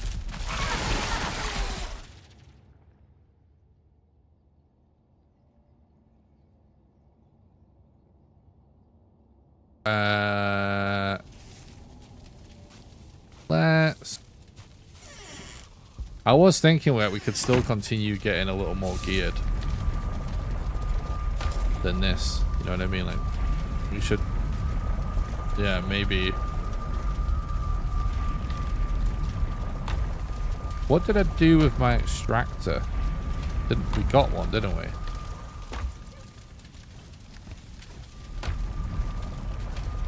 Don't remember what I did with it.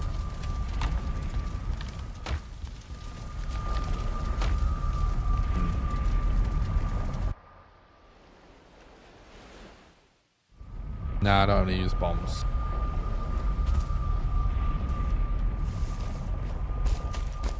Aha, there it is.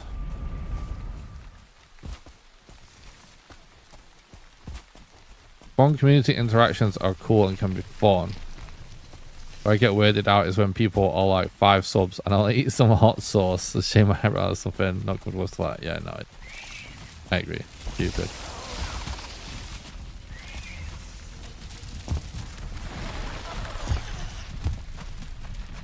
A lot of that kind of stuff I think is actually not allowed, technically. We'll see people do it all the time because people break the rules all the time. Especially one of the funny things that when people kind of get on this weird way of thinking of like, oh, I've got to stream on some fucking shit fake platform like Kick because of the rules are so strict, but it's like, what? Everyone breaks the rules all the time when it comes to content creation. Nobody gives a fuck. It's like, as long as you know that it's not something super fucked up, generally nobody really cares, even platform holders. It's just the example, the reason why people think that the rules are so strict is because of all of the arseholes that actually do pretty repugnant things that they do crack down on. But then all people, brain dead people, listen, actually like those people, and that's about where the problem lies, really, because they hear them complain about it, and they're like, oh man, guess you can't do anything these days.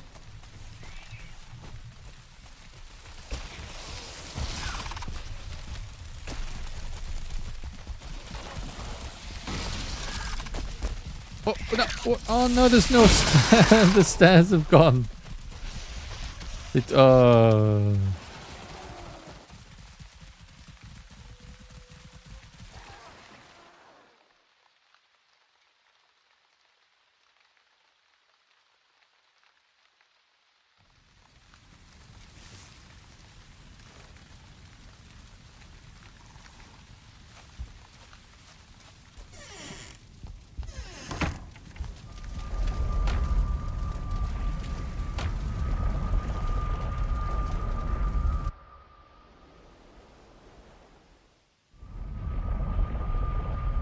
Seriously, where can I go and just be a hateful, violent bigot and have everybody listen to me? Yeah. The Kick thing is really, honestly, it bothers me when I see people that I actually like and know streaming on Kick. Or like, you know, I think, but people just don't know. I think what the deal is. I remember like when there was a mass exodus, chat would ask about it. And I remember when I would say no, when I would explain why not, I remember at the time people being like, oh, thank you for telling me. I actually didn't know that that was the case. You know what I mean? And it's like, so the reason why you should never fuck with Kick as a content creator is because it's all essentially astroturfed. The only reason why Kick exists and its entire purpose is to funnel people to stake. For people that don't know the story, it's all essentially revolves around gambling, right? So the problem is not regular adults' right to gamble. That's like an absolute, you know, straw man argument. That's never been what the problem is. So at one point, Twitch, for the most time Twitch existed, gambling was allowed on Twitch, right? And it was allowed to be promoted, which sort of makes sense because it's kind of like a game, right? But the main reason why it was banned, right, is because gambling in most countries is actually pretty heavily regulated by the government. Like that's why in places that it's legal, that's how it's allowed to be legal, right? There's actual regulation. Again, none of this has ever been the problem. Like, if people want to gamble because it's fun or whatever, and they're adults and it's regulated, no big deal. But then these companies like Stake started to pop up, right? And the problem with that kind of thing, again, as an adult, not necessarily an issue, but it might be, right? And I'll explain. All of these crypto casinos exist as a way to circumvent government regulation. Those are actually not regulated by the government. They don't require all of these licenses, right? So, like, you might think, like, oh, I don't like government regulation or something like that. But just to be clear, what we're talking about is, like, when a casino has a certain amount of regulation, it means that it's not allowed. There's essentially limits on how rigged things can be. It can't all just be fake and rigged. It's a certain amount of regulation that has to happen in like a legal casino in most countries, right? So when a casino is not regulated, even as an adult, the problem is you have no fucking idea how rigged it is. It could all be a giant con. Okay? So that's the point in these places, right? Like Stake. That's why it's an issue. However, there's an even larger issue because the nature of the sort of ambiguity and the anonymity of things like crypto casinos also mean that they're not able to sufficiently check the age of its users. Okay? So it means that children might be gambling.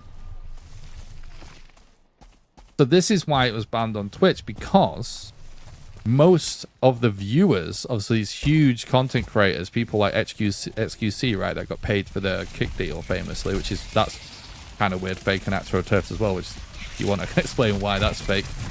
But the reason why it's an issue is like most of these viewers that was promoting this stuff at the time, their audience is children, so they're promoting unregulated crypto gambling to children, so they might all be rigged and they might all be children. Okay, so we're getting like so many layers of why this is not a good idea at this point. So what happened was all of this shit was banned from streaming services once people realized that children was being funneled into unregulated gambling services. So they're super young, oftentimes using parents' money, and they're actually playing games that are rigged. And so basically Stake got all of its money together and just created Kick. That's the only reason it exists. It's literally just like an attempt at being a carbon copy of Twitch, but it is created by Stake so that they can go back to having it promoted, because the reality is they were making so much money by being promoted on massive content creators streams on Twitch that when it got banned, it was that financially worth it for them to create their own streaming platform with the sole purpose, right, of paying people to stream on it who would then promote their unregulated crypto gambling for them, because they want to continue making money out of the children that are in their audience. That's why you don't go to Kick as a content creator. Like, it doesn't matter, like, any way that you think that, oh, it seems like it's really going somewhere, it's really growing, it's got people that, like, for starters, they're all botted streams and botted views. A fraction of those viewers are real. Just like the way that these people do business is completely unregulated in the gambling scene. Same goes for Kick, right? It's completely like botting exists, right, on every platform, right? The difference is, unlike Twitch and YouTube, it's a constant battle where they're trying to like people are manually reporting accounts, and then the accounts get flagged and it get basically registered to either permaban or not registered as a view. He don't give a fuck. It doesn't. not incentivized to do that whatsoever. They bought, and they know this. Like they've basically admitted it. The people that run it, like they openly bought all of their like big content creator streams because they just want to promote unregulated crypto gambling. So if part of the reason why a content creator, I don't want to call anyone out because that's not what this is about, okay? But I know there's people in the Valheim community that do this. Like, if you're just thinking, oh, you know, yeah, it didn't sound like great in the beginning, but it seems to be catching on or something like that, right? It isn't, mate. I'm sorry, it's not. It's fake. First of all the viewers are not real. But second of all, it's objectively immoral. You know what I mean? It's dirty money. And there's nothing good about it. You know what I mean? Not political or anything. People try to make it political. Start talking nonsense about whatever. Nonsense. Cancel culture, or like I said about Twitch rules or some bullshit like that. It's utter nonsense. Just a scam. It's just money. It's just money. You know what I mean? It's a dodgy fuckers.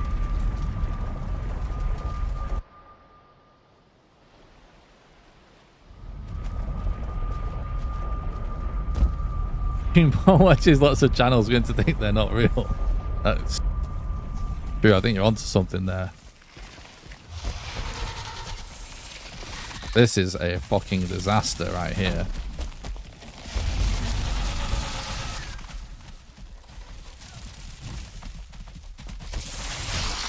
Oh, for God's sake. I'm logging out because I don't want them to stay aggroed. Because I don't want them to start destroying the portal.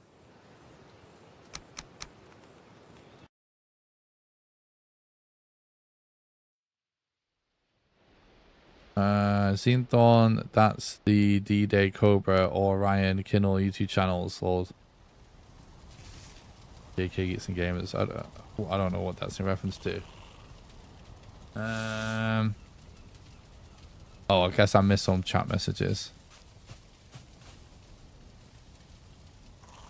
When you get hit a jackpot, they only have to pay you if they face the consequences otherwise, especially when they aren't standing there to cause a fuss and have all people to see it. Yeah, regulated casinos, 90% of the turnover is paid out. Yeah, streamer, yeah, okay.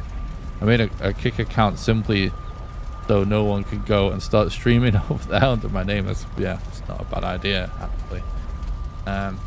Yeah, so as an example, right, of what I'm talking about, so what these people do, so Stake will do a deal with a content creator.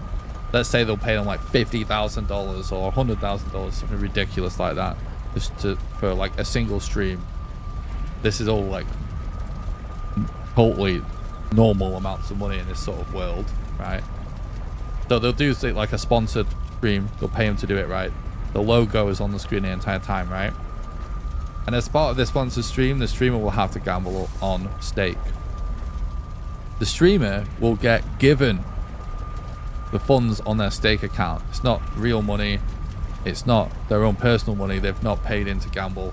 They'll allocate them tens of thousands, if not hundreds of thousands of dollars in their Stake account to gamble on the website, so that they have money to gamble with, so that they don't have to gamble with their own money during a sponsored stream. Okay.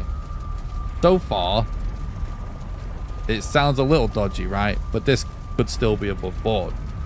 However, then what Stake does is, whilst that person is gambling on stream, Stake rigs those games to make sure they always win during the sponsored segment. This is a totally real thing. They fix it so that they can see, oh man, he sat and spent $50,000, but he's won 100. And then all of the children, like fucking children watching this stuff, go, oh man, I need to gamble on Stake. And then what do you know? They don't win. Plus, you have to buy in real life, right? Or maybe they give them a little to get them started, but you know, they have to gamble with their own money, which the streamers are not doing. So that's the number one way that it's rigged, really. That's the number one way. That's most of it. Now the other thing when it comes to like I said about the XQC deal and all of that being fake is like most of the people that claimed to have been paid a lot of money for the stake deal, don't get me wrong, did get a lot of money, but they got like a teeny tiny percent of what they actually said they got. Because most of what they were paid in is shares in stake. Which, you know, when the SWAT team comes in for the hard drives and finally catches some company, because by the way, if you don't know, they're like constantly moving, like they operate in like fucking weird parts of the world where they're avoiding regulation and, you know, like would basically be in jail if it was all existed in the West. So, you know, when the feds finally do track down where they're all at, the SWAT team comes pouring in. I'm not so sure how much money it's going to be worth. The only alarming thing about the wealth of people involved in it is just like, because we're talking about a long-running crypto casino, those people actually do, the owners of that company do actually have insane amounts of money because they're holding absurd amounts of crypto, because they've been robbing people blind with the crypto, obviously. So yeah, but that's basically the everything. Yeah, that's why no matter how much potential extra viewership or money I could get from being on there, you won't see me do that.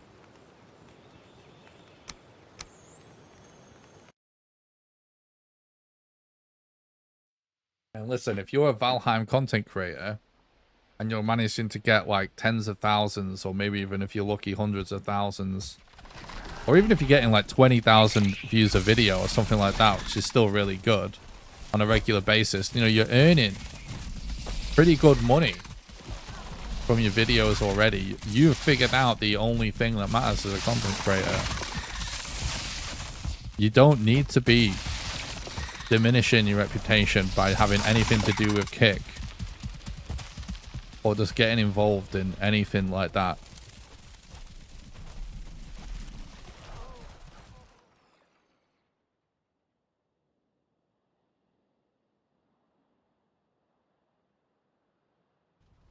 They have credits that go to chat giveaways. Oh yeah, no, yeah, they do all that shady stuff, yeah.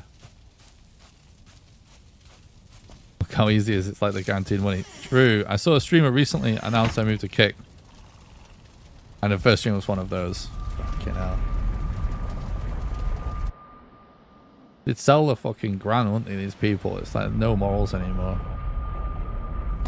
But I think, you know, I try to be, look, I self-sabotage my life constantly for things like just having like things I believe in and feel strongly about.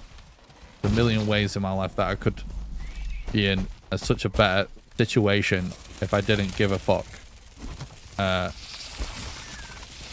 So whatever. I get that lots of people aren't like that and have different thoughts on things and different backgrounds. I try to be understanding and see it from people's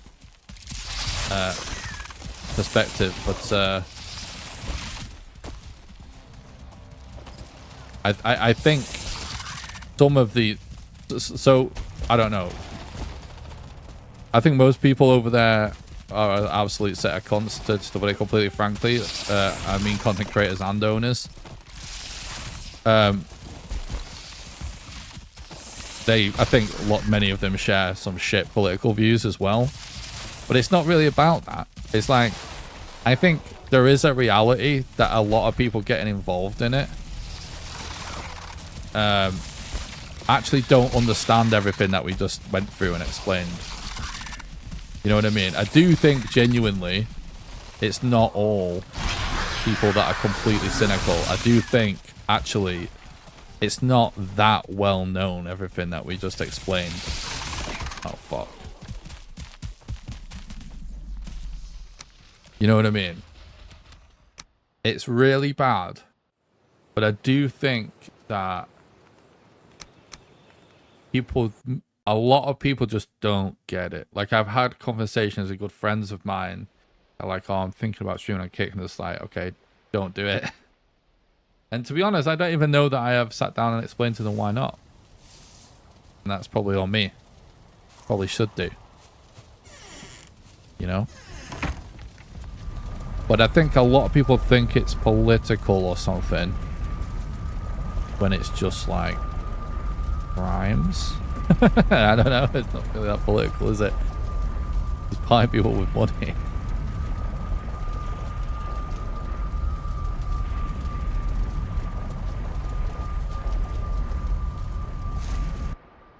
It's not woke to think you shouldn't get robbed, is it? You know what I mean? I don't know who. Maybe it is. I don't know. I can't. It's hard to keep track, honestly, what's woke nowadays.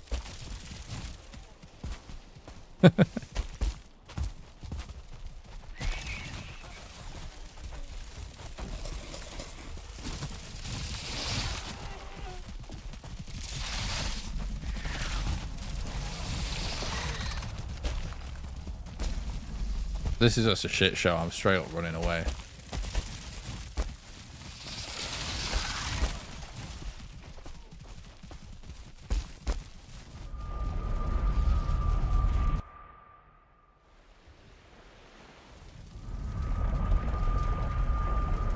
Got to be able to sleep at night with yourself in the mirror. Yeah.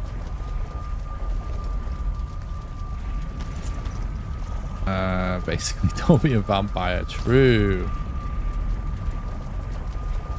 Kick owners support that or just tolerate? Oh no, it's the Kick. It's actually their business model completely. The owners of Kick, it's not an accident. They're the same company as the unregulated casino itself. So like, the Kick owners are actually the people doing the crimes. It's all orchestrated by them.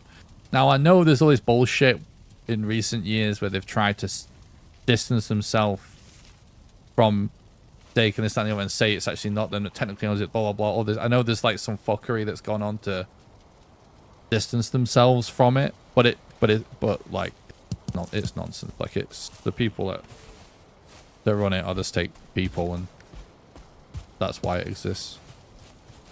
It's you know, I think most of the streamers, honestly, frankly, do also know what's going on, but you know, some of them, some of those may just be the ones that are just tolerate it. You know what I mean? Like, it's some of the like with the content creators, it's hard to say exactly like how much they know exactly what's happening. Some of the ones, like, I'm sure a good percentage do know and are just like, they don't care because they're just about robbing you guys or whatever, or who was, you know what I mean, people on the internet.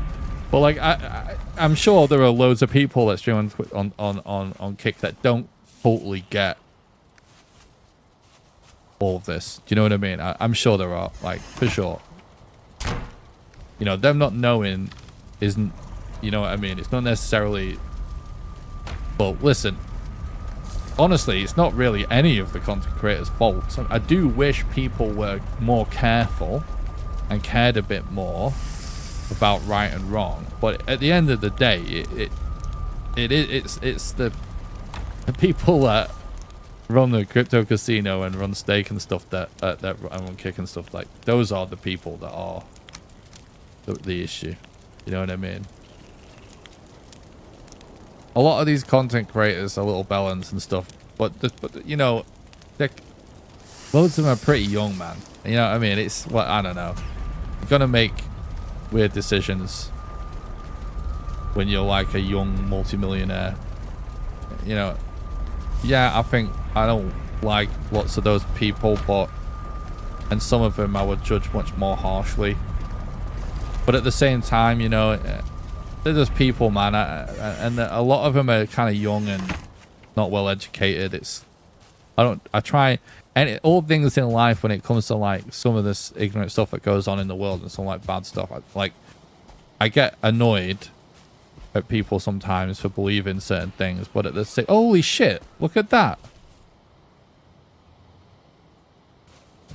Got one of those towers. But at the same time, you know, it's all these things are like top-down problems. You know what I mean? Like, people have been tricked and convinced to think certain things. You know, there's all kinds of weird propaganda going on and all this stuff. You know what I mean? It's like a lot of these bad stuff that goes on. It's like regular working class people have been manipulated. You know what I mean? By these sort of bad people to make them, you know, think all this stuff is okay. I try not to, and especially when people are young, you know, it's kind of like, look, I don't like it. I feel like I grew up with better role models than that, and you know what I mean. But they're young. A lot of these streamers doing this stuff, they may well grow up and realize all of this. Now, it's a bit frustrating that it's making them millionaires as well. But, I know.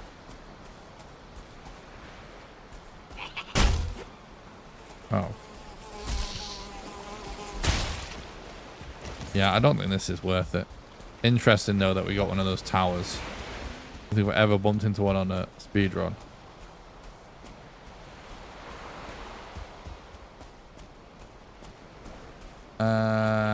I had no idea about any of this kick stuff. I've barely even heard of that platform. It makes sense, though. Yeah. Yeah, how can people be concerned with gambling and streams when the freaking aliens are controlling the shadow government? Exactly.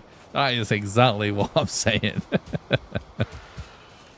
It's true. All of this conversation has been building up to the real problem, which is the lizard people.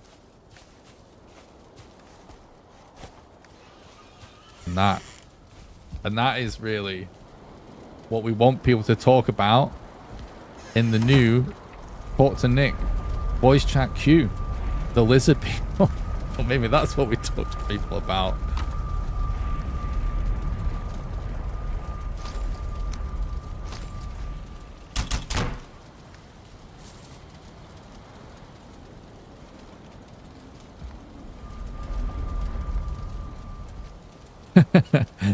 All hail Lizard Emperor Zarblock. Nice. I kind of don't know really what to do with this situation. It's kind of annoying because I sort of want to be in the Mistlands.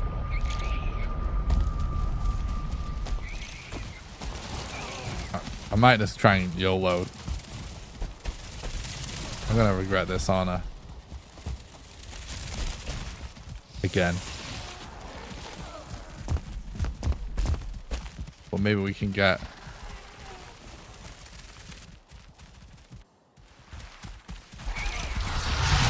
It's not happening, is it? Forgot how bad this was. Oh, it's happened. It's happened. Oh, oh. Yes. We got it. All right. We're in business.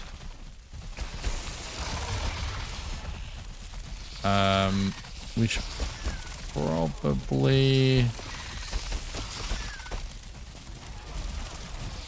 Oh, no.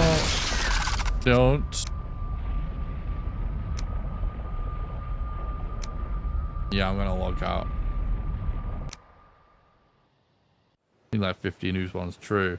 Well, we got everything. We did that. We're done with that dungeon now, thankfully.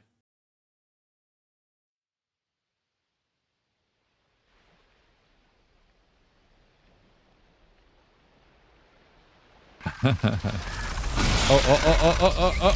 No, it's what? What happened there? The game sort of didn't want to do anything for a minute. That's just really bad.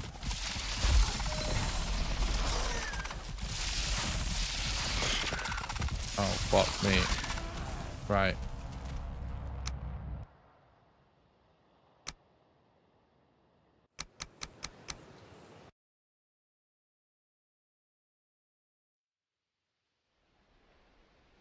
The problem is I didn't collect the normal wood. I don't remember if they got the workbench. Yeah, they did. We did get the normal wood.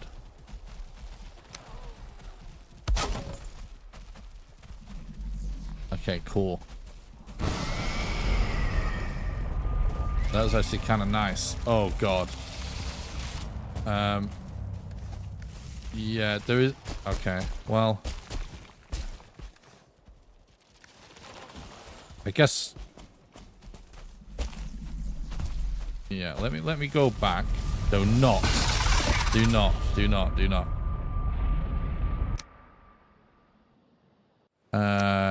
I want to.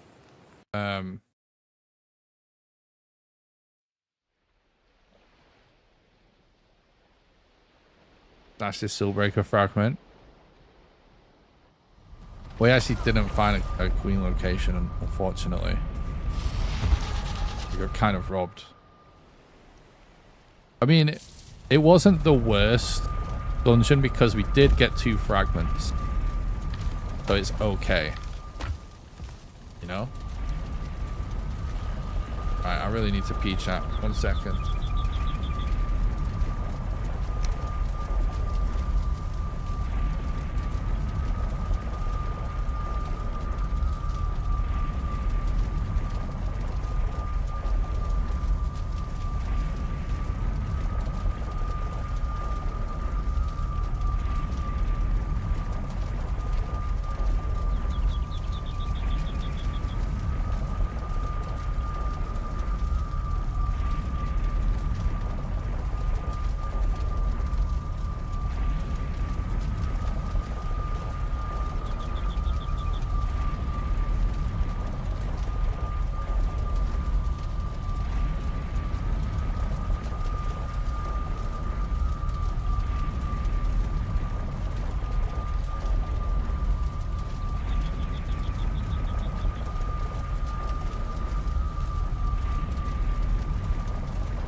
Pretty gnarly walking into this room.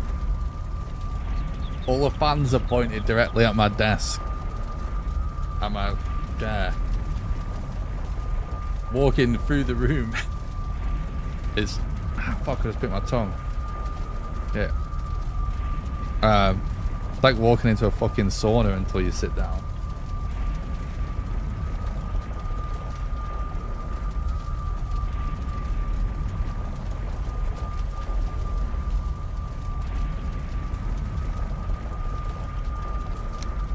Let me just refresh myself for a moment. Gather my thoughts.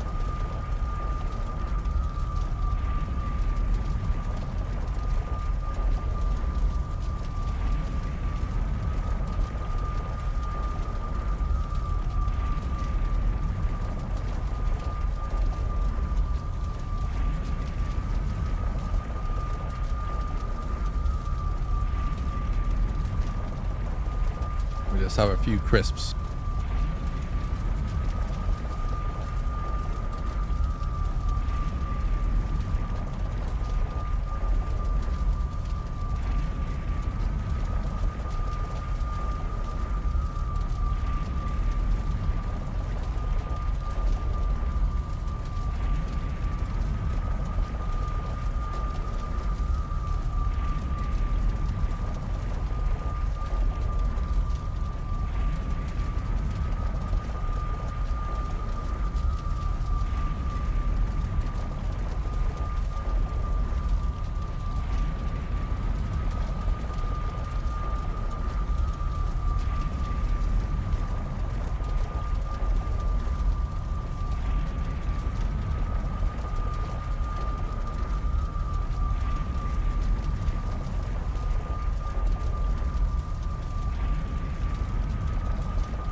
Okay.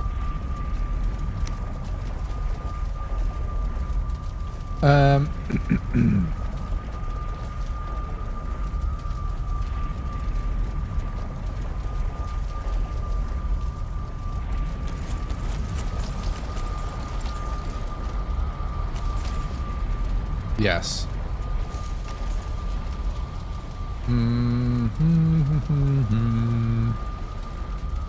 Kind of wanna.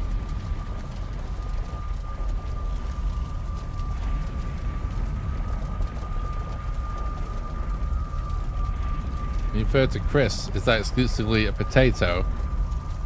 Or corn chips like Doritos consider crisps too? Yeah, they'd be considered crisps too. We'd call them all chips. We're just wondering, yeah, so we would call them all crisps. Although, you know, sometimes almost as like a bit of a gimmick, stuff we'll use like, you know, American, like it'd say chips or summit or nachos and stuff like that. You know, they still use all these sort of phrases other places use as a gimmick. It's like a marketing thing.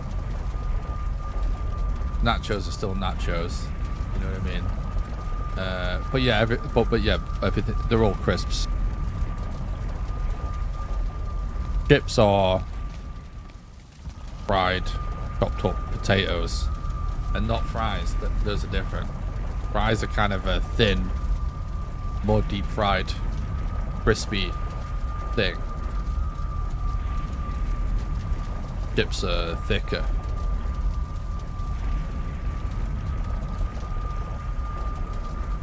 Less crispy normally.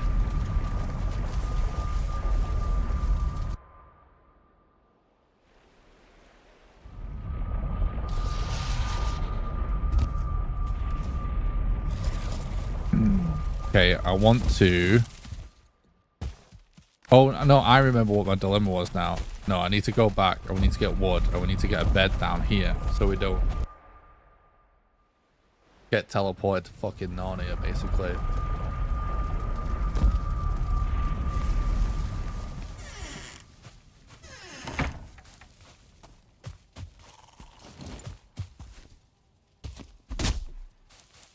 These crisps are actually really good, and they're really cheap. I swear they're only £1 or something. They're just sea salt crisps. That's all I can really eat. But they're like Asda's own thing, but they taste like, just taste straight up like salted potatoes. It tastes like really high quality for some reason.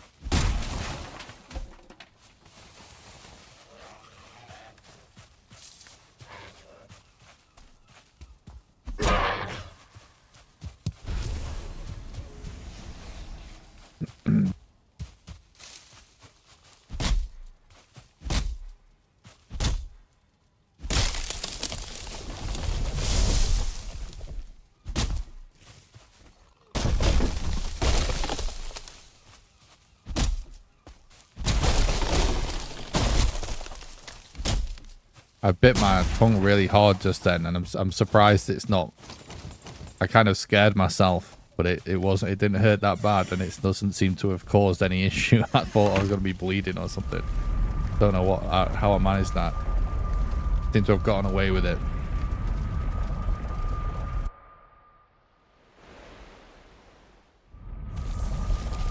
Uh-oh. Okay, no, he's still fucked off. So I think if I do this, probably for the best.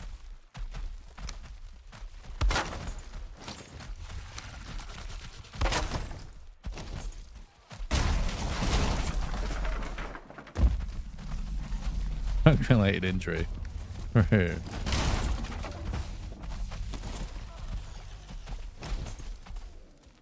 What's some other streamer work-related injuries? Cramp, carpal tunnel, dehydration.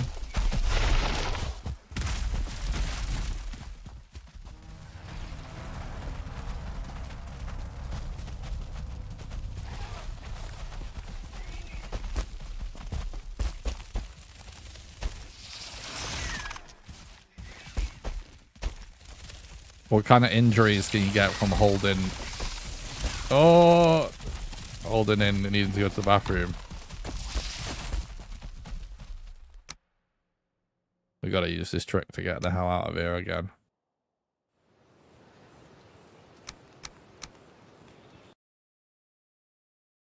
I was so happy back in the day when I realized there's a way to cancel fall damage in this game, because one of my all-time favorite speedrun tricks. In fact, I actually forgot this. I didn't mention this earlier when we we're talking about speedrun stuff, like me speedrunning other games, and I actually forgot I did start learning the Breath of the Wild speedrun. It's such a fantastic speedrun. If you've never watched Breath of the Wild, any percent world record, normally player 2 that's up there.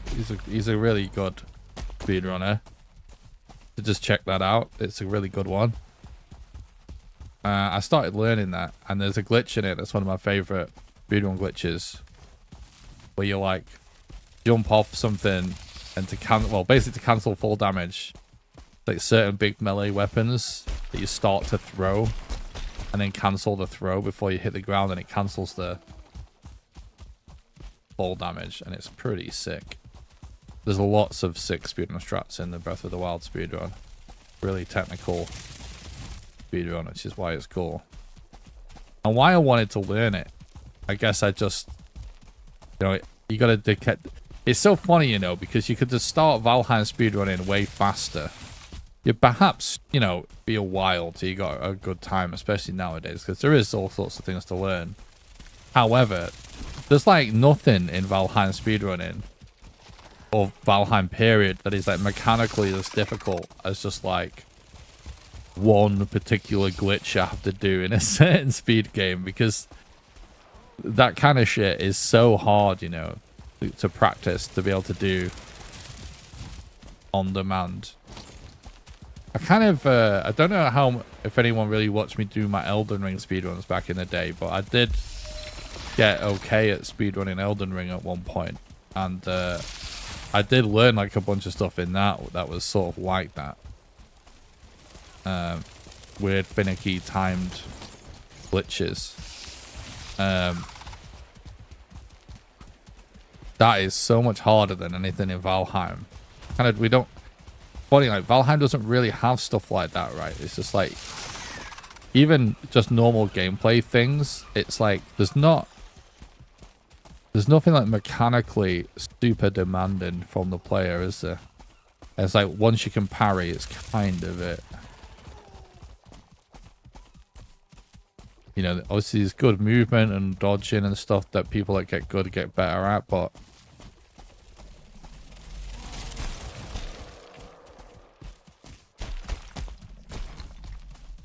jumping over the fence gets the buff without triggering some things. Yeah. Yeah. But yeah, there's loads of stuff like that in the Breath of the Wild run. There's like weird little glitches that are really difficult.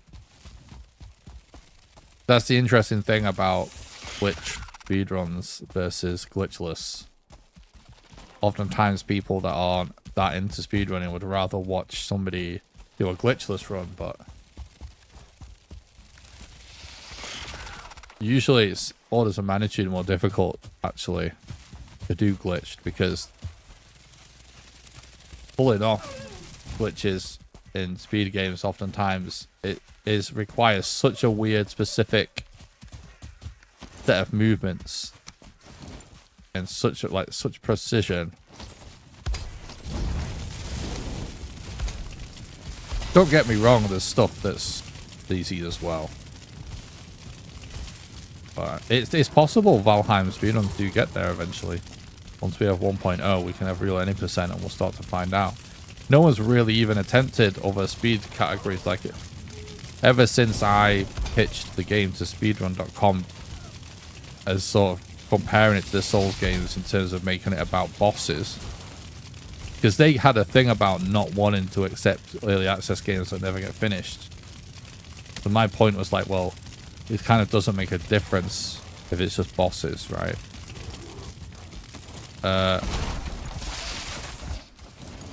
But anyway, once there's actually credits, we can just be about getting to that.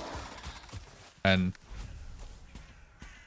possible it ends up being one of those games. I kind of don't think it will, but would kind of be awesome if it did.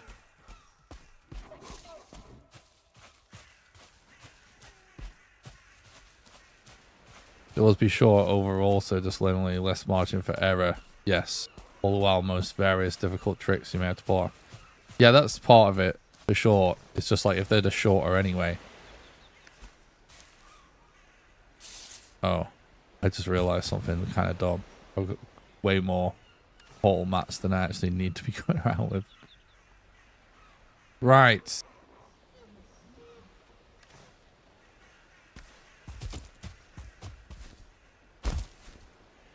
Guess we're setting sail.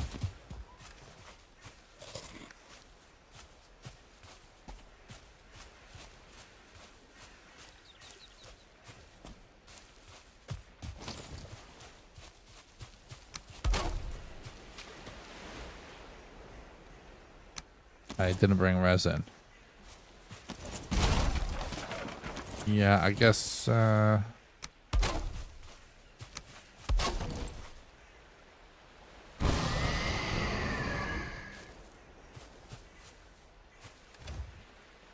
stick this here for now.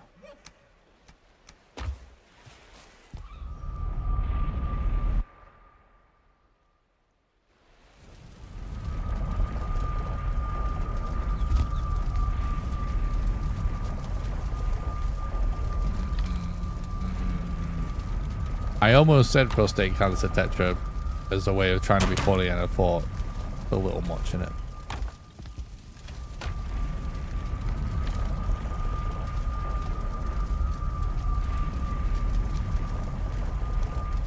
What the fuck did I come here for? Oh yeah.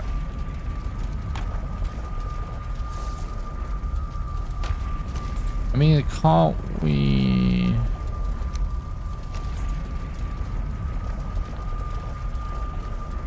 Do we maybe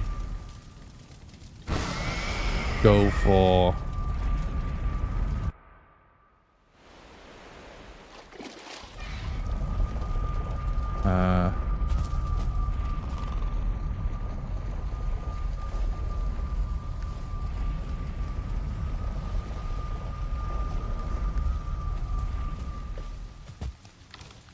nails and stuff? I think, you know what? I think we can maybe do more iron.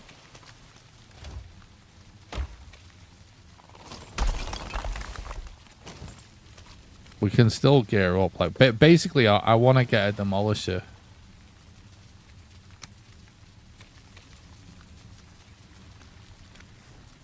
I want to get a demolisher.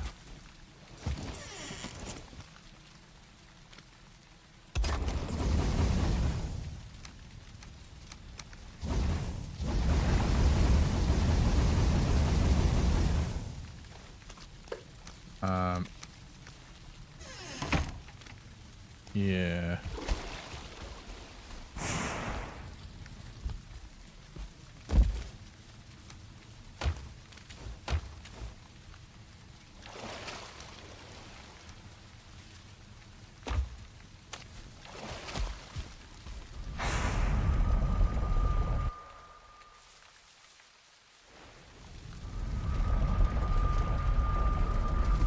I'm just thinking...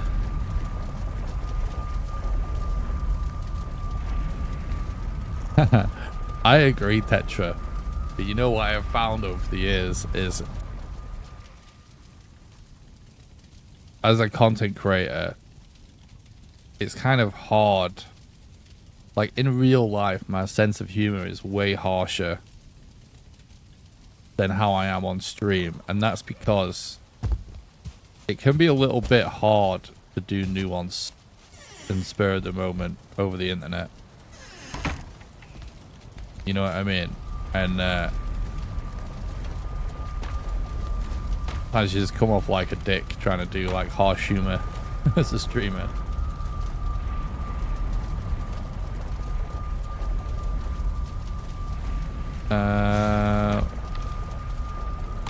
I'm going brain dead for some reason.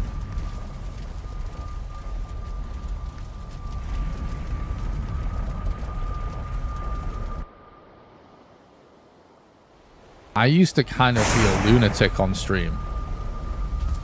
When I started streaming, I was a lunatic. I completely was super harsh. I'd fucking just yell at people that were... If people were dicks and like trolls and stuff in the chat, I would just like go so hard on people. And I was like more of an edgelord in a lot of ways. Kind of still like I am now as well, but you know what I mean? I just gave way less of a fuck. And I saw it as almost like, I don't know how to put it, just like, you know, I am naturally quite a rebellious person. And I still feel that way. Nothing's... But what I kind of realized was like, well, actually though,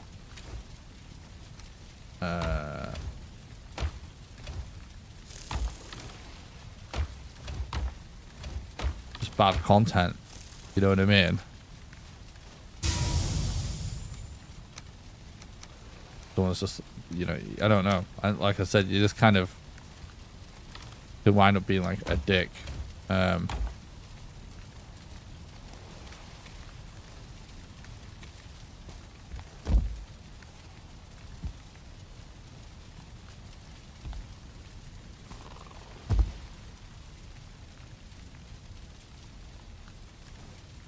And like yelling at people like in the chat that are like trolls because you think it's funny and because you don't care and not unintimidated by them. Doesn't matter. Like people that want to watch your stream to kind of relax are not finding it very relaxing. You just fucking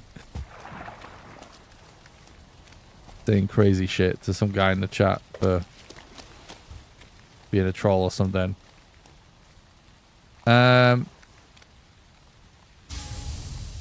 I'm just thinking.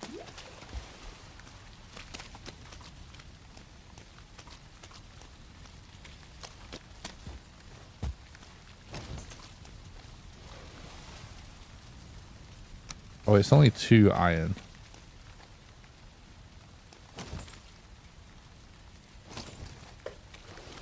I might...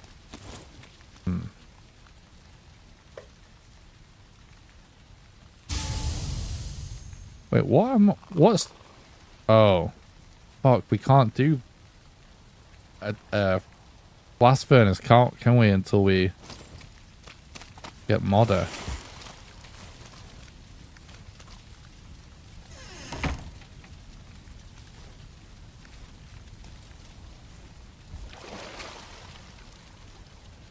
You know what, I might kind of head west from out here.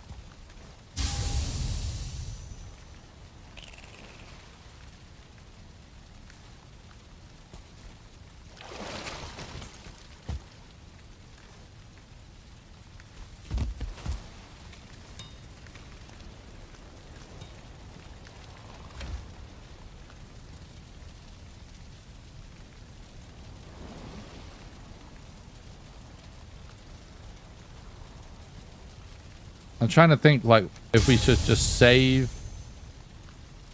No, we can't do a demolisher, can we, until we've got Eater. So we might as well go for a longbow.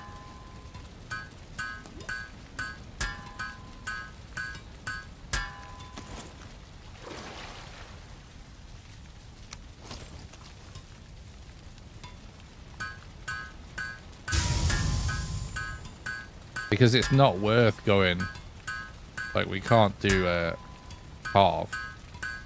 It's gonna take way too much time.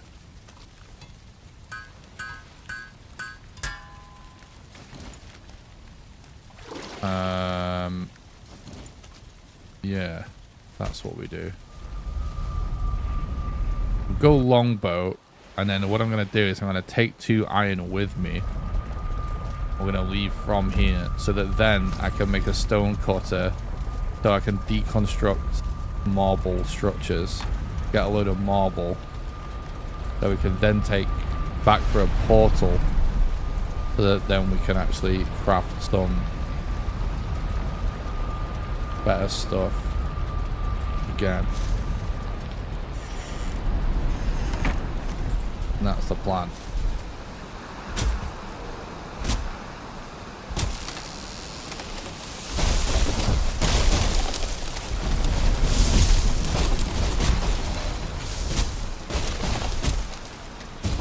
Let's go. Hey, what's up, Tracer? Thanks for the follow. I appreciate that, mate.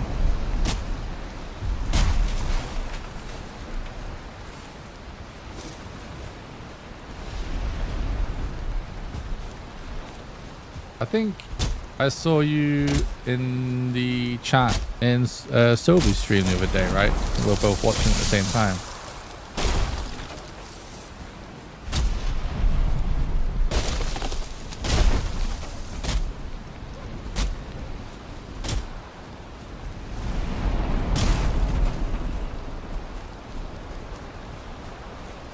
I can't.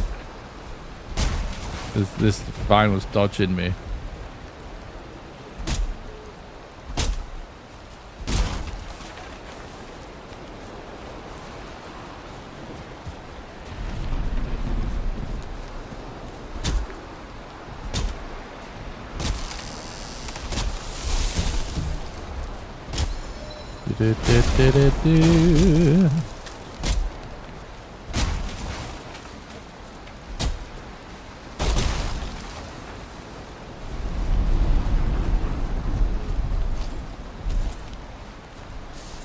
Get a little bit more.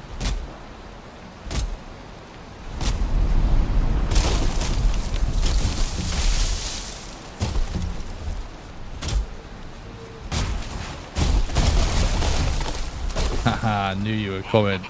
I could smell it.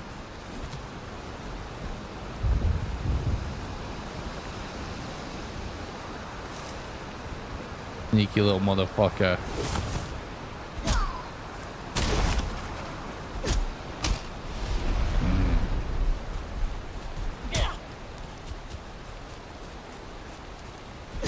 Of course.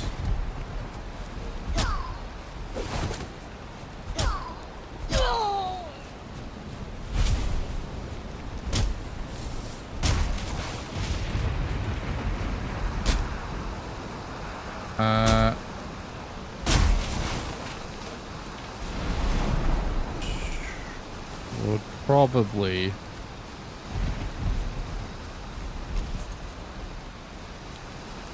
I don't know, like chuck some of that black metal in a box or something. But no. This an Aussie stream? No. You're just a British person that stays up ridiculously late playing video games. Well, by the time I could see why you would think that.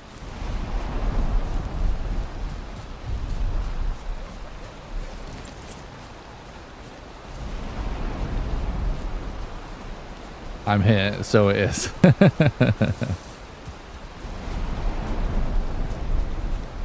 To be fair, on the times that I actually am streaming and stayed up like playing video games, people are always confused about where I actually live. And the answer is, yeah, I still live in England. I'm just a degenerate gamer.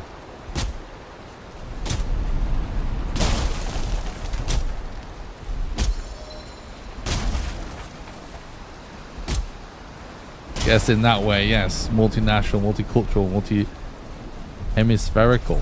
True.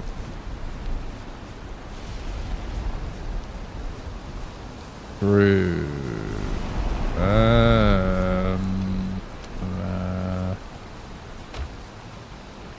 We're hoarding here. Give me a little bit more. Hoggy. Oh, Tracy, you legend, mate.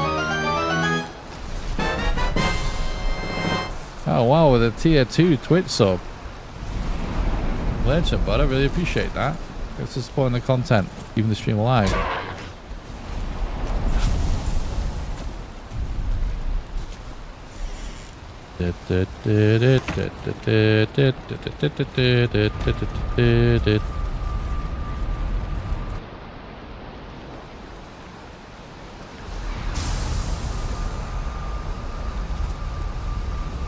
That is a quite a speed run from the follow to first time chat to sub.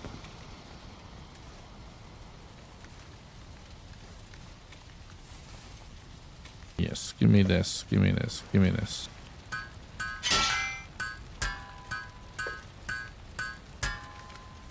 Seeing iron nails. I haven't seen iron nails in my inventory. Probably in years, like legitimately years. And it is reminded me of the very early days of Valheim speedrunning when nobody else did it. It was just basically just us. And we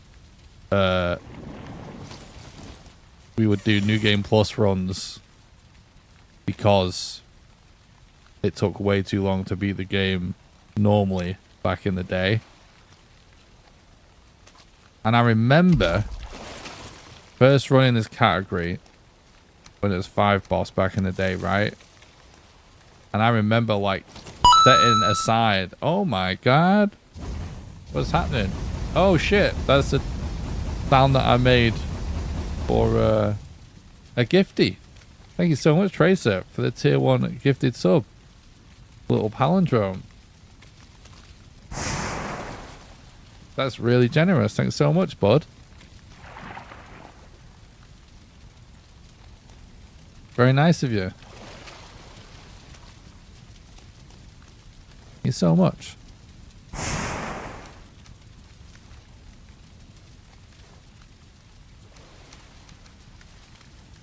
So that's a big help. Thank you.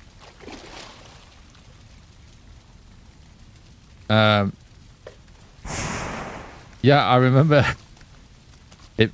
I think it got to around 12 hours or something was like what people was doing the 5 bosses at in the early days. And that was pretty good. Or maybe 8 hours. Can't remember. It was 12. Maybe it was when it was 8 when I started doing it. When I remember like it being a big deal that I would like set aside 12 hours for a Valheim stream.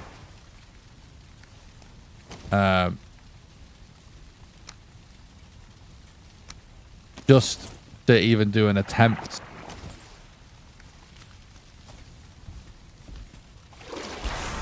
And nobody had done that before. Literally, no, like, I don't think, nobody would stream doing the category. Archie and Onion Knight were the 2 that were running it, but they didn't stream. And I was a fucking lunatic for being somebody that would kind of stay awake long enough to do attempts back then. But anyway, yeah, the only reason why I bring that up is just because before all of that, we used to do New Game Plus, and so we'd run around with the mats for a long ship in my inventory. And so it's hitting me in the nostalgias right now. Because I don't really know how many times I've actually seen nails in my inventory since then.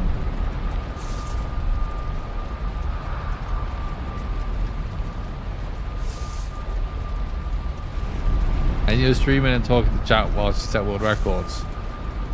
It was a while. That was the world records game quite a long time after that. It took me a long time to, you know, start getting competitive times actually. In this category, I had the best times in New Game Plus. And that's why we submitted it. That's why I ended up being the first one to submit to speedrun.com. Because I asked people. Someone had already created a Valheim speedrun Discord, but no one was really runners in there. But there was a few people doing runs. but like there was no rules like that were established really. There was like a spreadsheet that people would share. So I was like, well, we should be on speedrun.com. And I was doing these New Game Plus runs, and they added me to their, the leaderboard was in like an Excel spreadsheet in the Discord back then. And I asked about it. I was like, we should be on there. And someone was like, said that they didn't think that it was eligible. And I knew that we was eligible. And so that's those New Game Plus runs where they added me to world record in their little Excel spreadsheet in the Discord.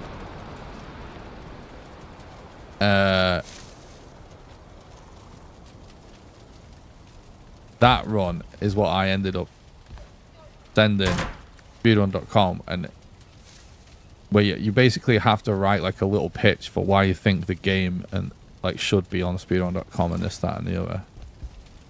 But it was actually for New Game Plus. The world so like we got like it got a obviously approved.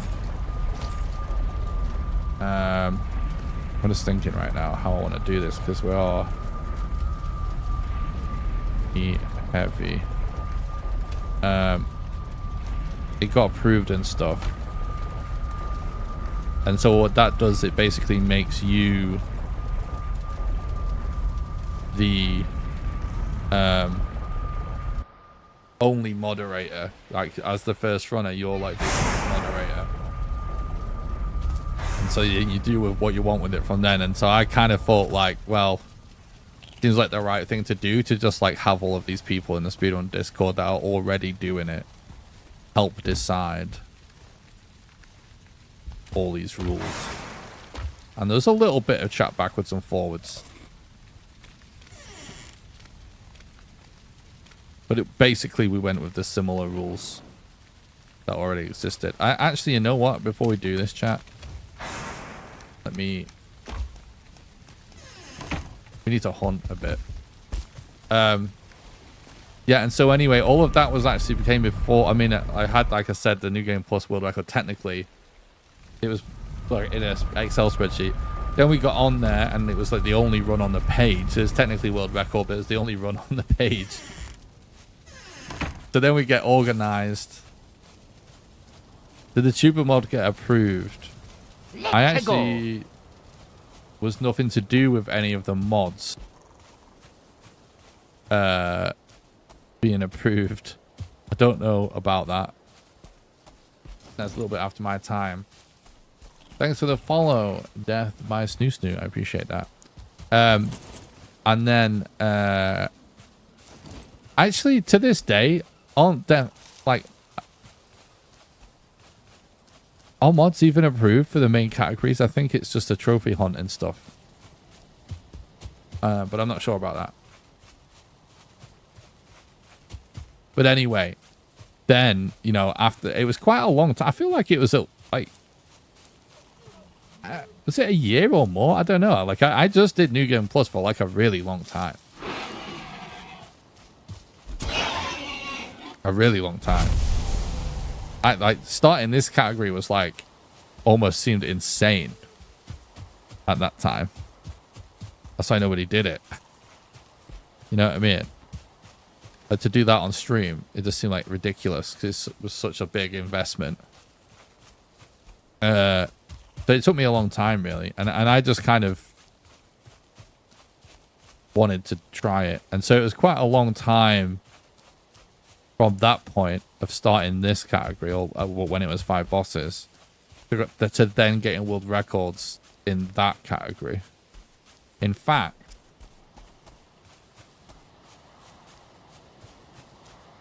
I think what actually happened, if I remember rightly, I think I, after a major patch, wound up the only person with a run at first again. So it's sort of like de facto world record. And then there was a little bit of backwards and forwards. Then there started to be competition in the what's backwards and forwards, and we had record again for you a few times or something like that. Something like that. But yeah, it was like we started with record in New Game Plus, but then a really long time until we actually was getting records in sort of what's now the main category. But back in the day, the New Game Plus thing was the main category. What am I doing? I want to be in Meadows to look for food.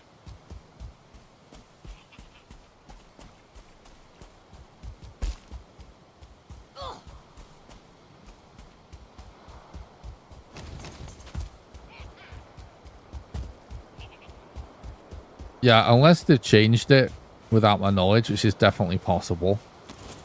Because I haven't paid massive attention to the leaderboards and the rules for a long time. Still on mod, but I've not really done any moderating in ages.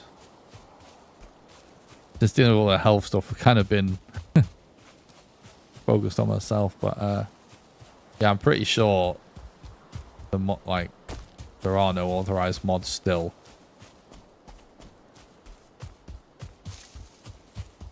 But there are on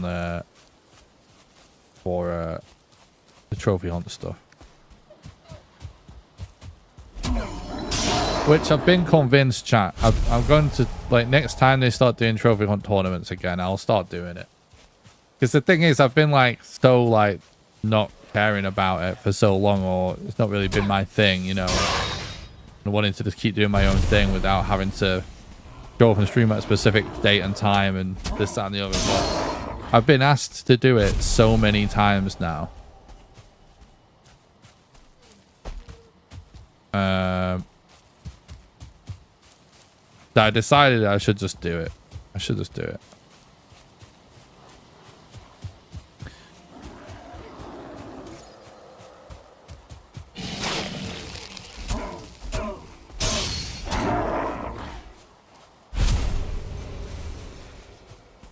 To be fair, it could be a while until the next one from what I gather, which I probably should start practicing if it's going to buy me time to practice.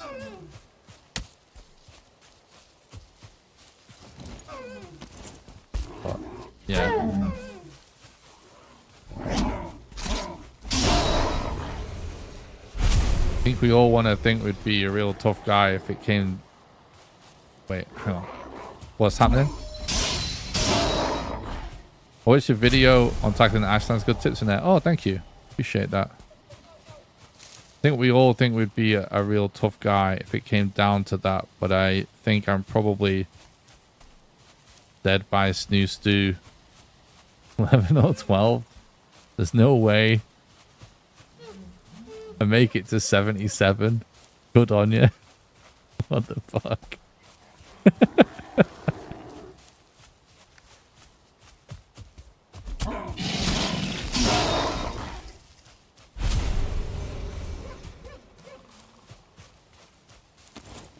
Where are these deers at?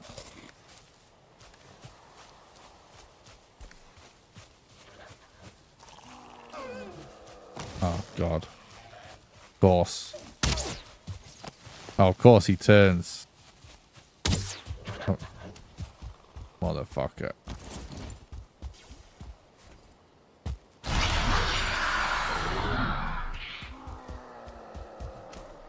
About some fodder.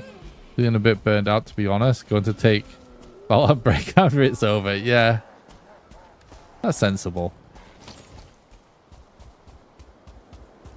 Good luck with the boss fight, though. It's a really cool boss fight, I think. I like it. Uh-oh. There's a chatter next to me. Watch out.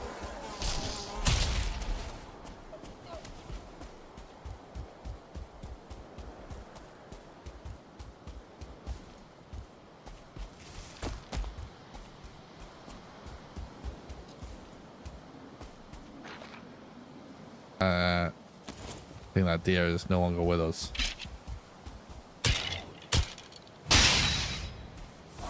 I haven't used his sword once. You watched it went full magic. Nice. Hell yeah. What the fuck? What's that berserker up to? Yeah, we should really go back and just cook the little bit of meat that we made, because we're rapidly running out of health.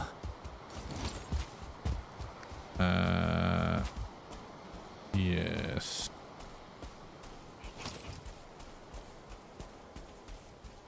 Here a Desquito, but I don't see it.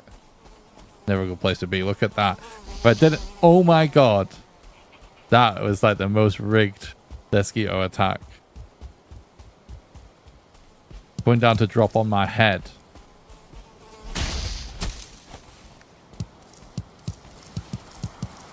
Get some cloudberries because we're all out.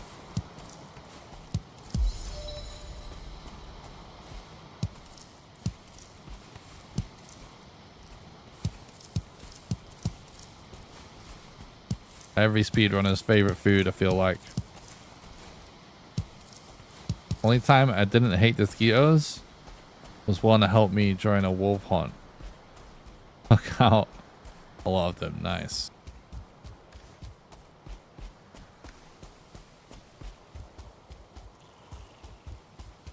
I'm going around with my spear out right now just because we're kind of low health.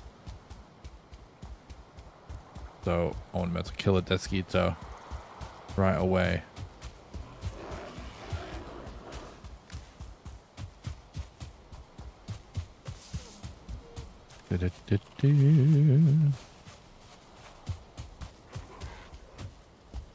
Okay. Oh, I forgot we moved the fire indoors. There's reasons.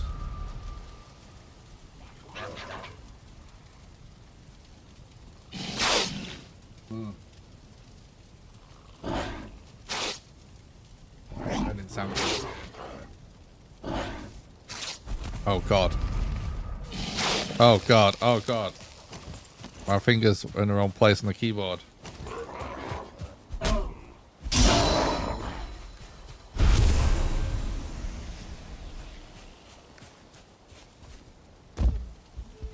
Right.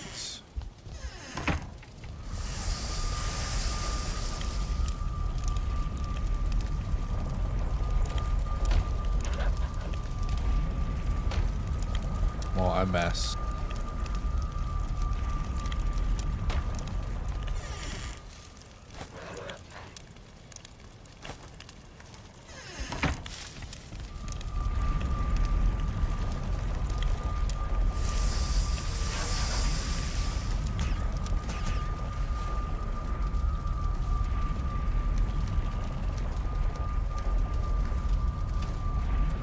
I was just thinking, I'm actually quite surprised I've been going for 5 hours.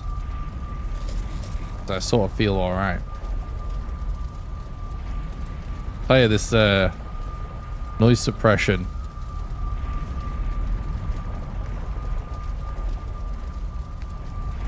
plugin that's allowing me to have 3 fans basically directed at my microphone right now without disrupting your ears. The game changer. Because it's making it a lot more tolerable to be sat here.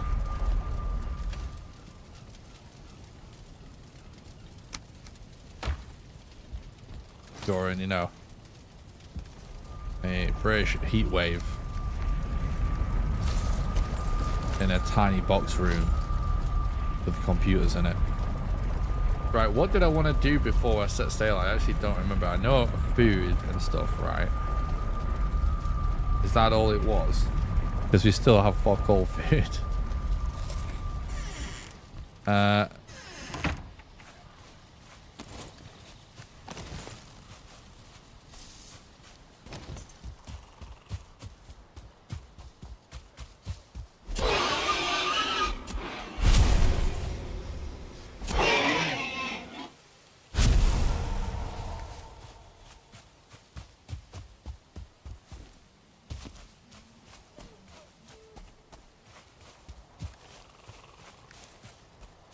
I guess we just kind of go for it.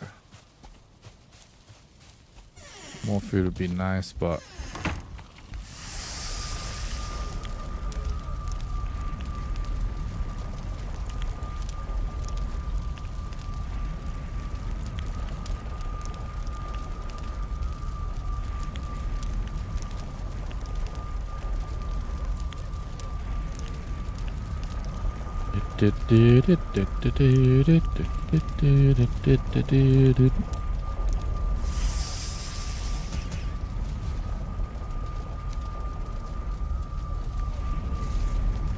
Yeah, I guess I'll just go.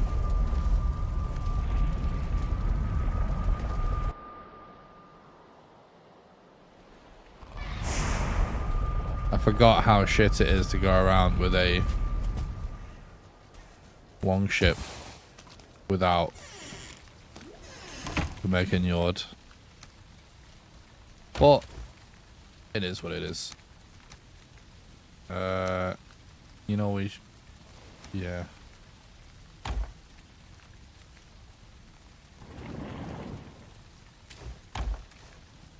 Do we just portal maybe?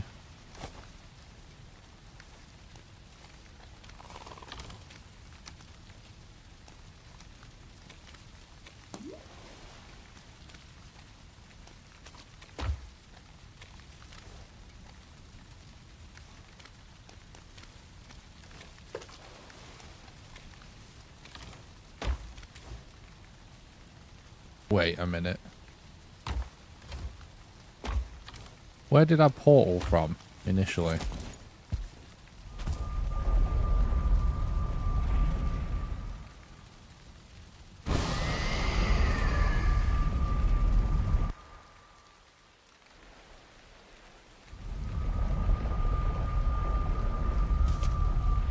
Ah. Yes.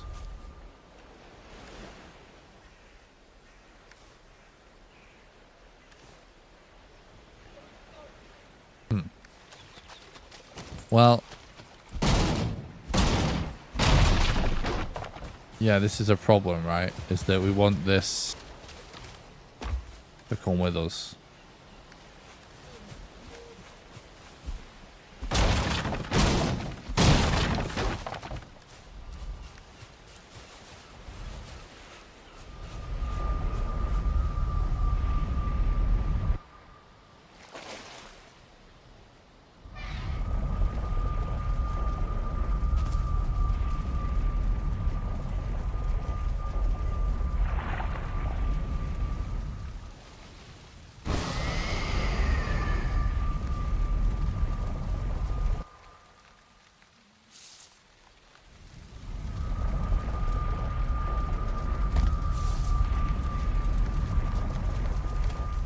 Right.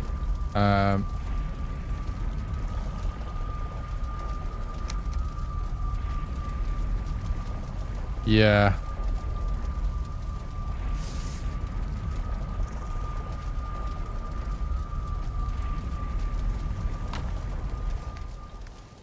Yeah, I think...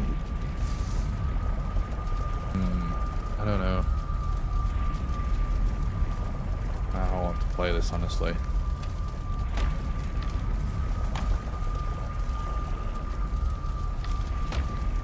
Could do with more cores. So I kind of wanted to sail from here out this way, just to explore in a different direction. But we need also the extractor.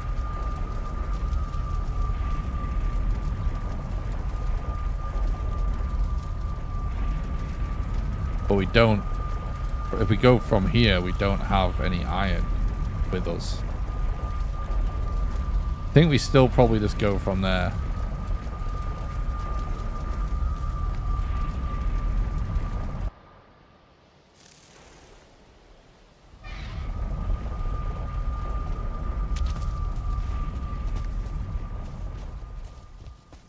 Ultimately. That's the move.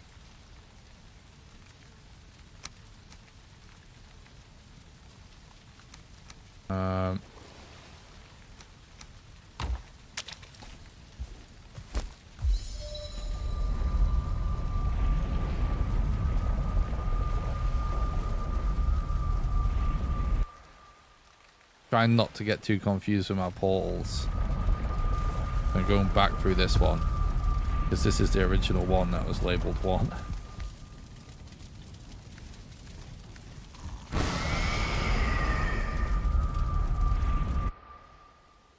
And I'm going to take the extractor.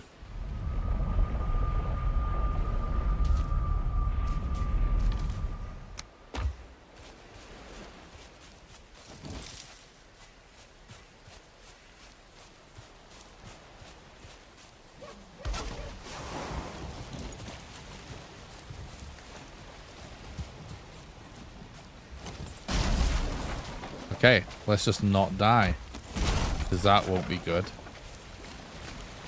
You kind of wish we're doing this with more food, to be honest. It is what it is. Is that a rogue deer? Just as we said that. Haunting us. Look at it looking at us. Right, so, in case anyone that doesn't know, what we're doing right now is what's called a no reset speedrun. It's not really a thing in the world of Valheim speedruns, but it's a common thing in many other speed games. But it's something that I've always spoken about. Oh, but I mean, I don't think there's any point in going for Titan at this point in the run. I've always sort of, for years, threatened to do this. So basically, we are forcing ourselves to play this seed out no matter what. No matter what goes wrong, we cannot reset. So, you know, we've been sent back to the middle from losing a bed. There's had several things go wrong. But I still have to somehow, quote-unquote, speedrun the seed. Now, around 21 hours, sort of stopped being a speedrun at this point. And I've definitely become less concerned about speed now it's so long anyway. But, you know, nonetheless, we're still trying to beat the game basically with speed strats. And this seed is like, there's no modders apparently. We've checked multiple mountains, so like no sign of modder whatsoever. Kind of fucked. But this is the whole concept of doing no resets. It's like this, like, you might make mistakes, but then the seed might be terrible. But you gotta finish it anyway. So that's what we're doing right now. Going on like part 6 or something. Like the 6th stream. I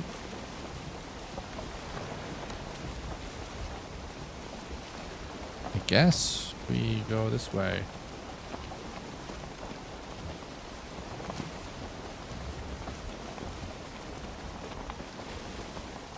I don't know how much longer I've got in me, to be honest, chat. It's approaching 4 AM.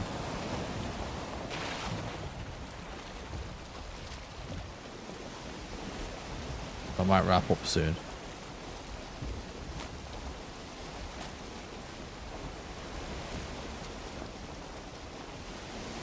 I'm trying to... Okay. We are hurtling towards something.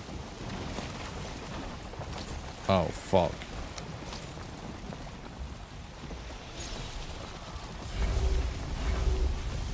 Nice, nice, nice.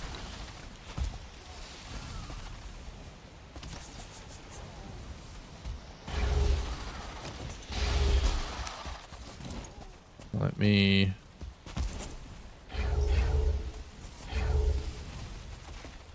Oh, still in the range of the ward there, unfortunately.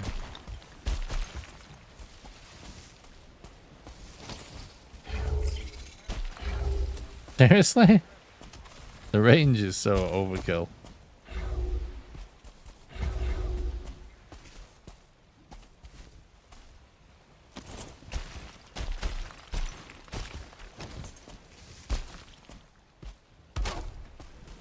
Okay. Let me get this cooked away good and proper.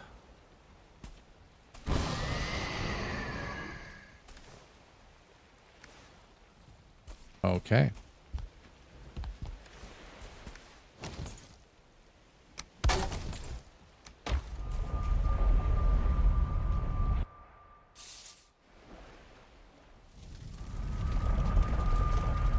Yeah, I might call it here, chat. I don't know. I feel like it's starting to catch up on me. It's starting to crash a bit. And, you know, I will look for DJ and gamer hours. But I feel if I get to bed around 4, it's not too DJ. Even though it's pretty bad. But it's not like going all the way to like 10 AM.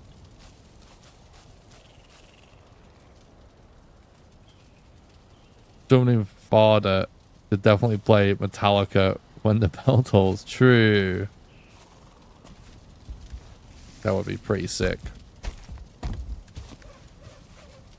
All right, guys. I think I'm going to call it there. We'll continue this run another time.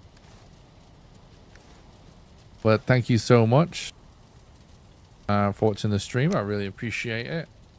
Don't forget, before you go, to head over to the YouTube stream and smash like and subscribe to the YouTube channel. Even if you're watching on Twitch, it's like the #1 best way you can help me out for free. I do stream on both, and most of my income is from YouTube ad revenue. So just heading over there, liking the stream, subscribing, it really helps. I was on, you know, I haven't been doing a ton of content for the last couple of years, honestly, it feels like, because I've had all kinds of health issues. But this last month or two, I've started to stream more regularly again. And very soon I'm going to be posting tons of Valheim videos to the YouTube channel. So, yeah, I'll see you guys on stream soon. Get some rest. Oh, thank you, Kitchen Cat. Appreciate that. What's up, Robert?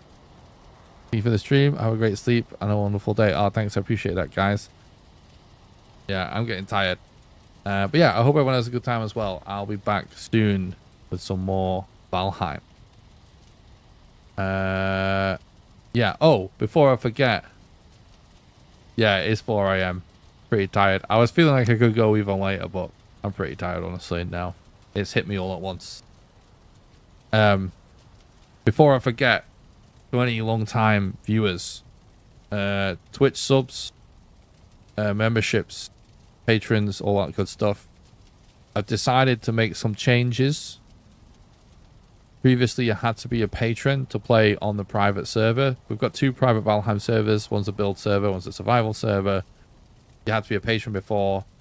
It's been a long requested thing for years, and I've decided to do it. Now, Twitch subs and members also get access, so it doesn't matter where you support anymore. Patreon is still great because you know, I get like 90% share of what you pledged on there, whereas, you know, everyone else takes a larger cut. But this is more so for people that didn't want to create a Patreon account or whatever. If you're a Twitch sub or a YouTube member, just link your Discord account. If you're a YouTube member or a Twitch sub that wants to play in a server, you got to link it to Discord. And now you get access to the private server part of the Discord, so you get to play on. And the build server is amazing. If you've not seen a 10,000 days of building in Valheim video, that is about that build server, and the builds on it are completely insane. Almost every time Iron Gate does a build of the month, people do some great things there, don't get me wrong, but almost every time I'm like, man, we've got way crazier shit on our build server than I've had for a really long time. And also, I added a weird feature where now, if you're a Twitch sub, a YouTube member, or a patron, there is a Talk to Nick section of the Discord where there's a voice chat queue. And maybe I should have a text chat as well.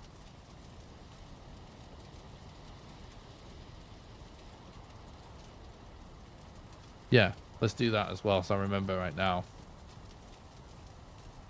So basically, the idea is, if I get bored during the stream, I actually I'm gonna start dragging people into voice chat to talk to them if they want to come say hello to me as well. So that's now a thing for Twitch subs and YouTube members. There's a new tiers coming up to YouTube memberships, but YouTube hasn't approved them yet. Okay, I just wanted to...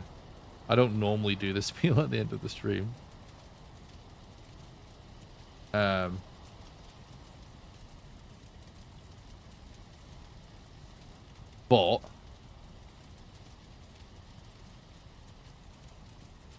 I'm just adding this voice channel whilst I remember. So this text channel. But anyway, I just wanted to let everybody know. Boom. There we go. Edit. Permissions. Permission synced. Yeah, so in the future, if you're a sub, a patron, whatever, YouTube member, and you want to say hello on stream, hop in there, and if I'm feeling bored, I'll drag you in. Grace has actually just entered. That's super random. I'm literally ending the stream, right? Fuck it, let's do it. I'm very sleepy for this. Yo. Hello? I just noticed you. Hop in. He wasn't. I don't think he was ready. That's pretty funny. All right. I'll put him back to where he was. I'm gonna go get some sleep. I'm too tired for this. But I thought that would be quite funny. I'm gonna get some sleep. All right, night guys. Have a good one. Bye.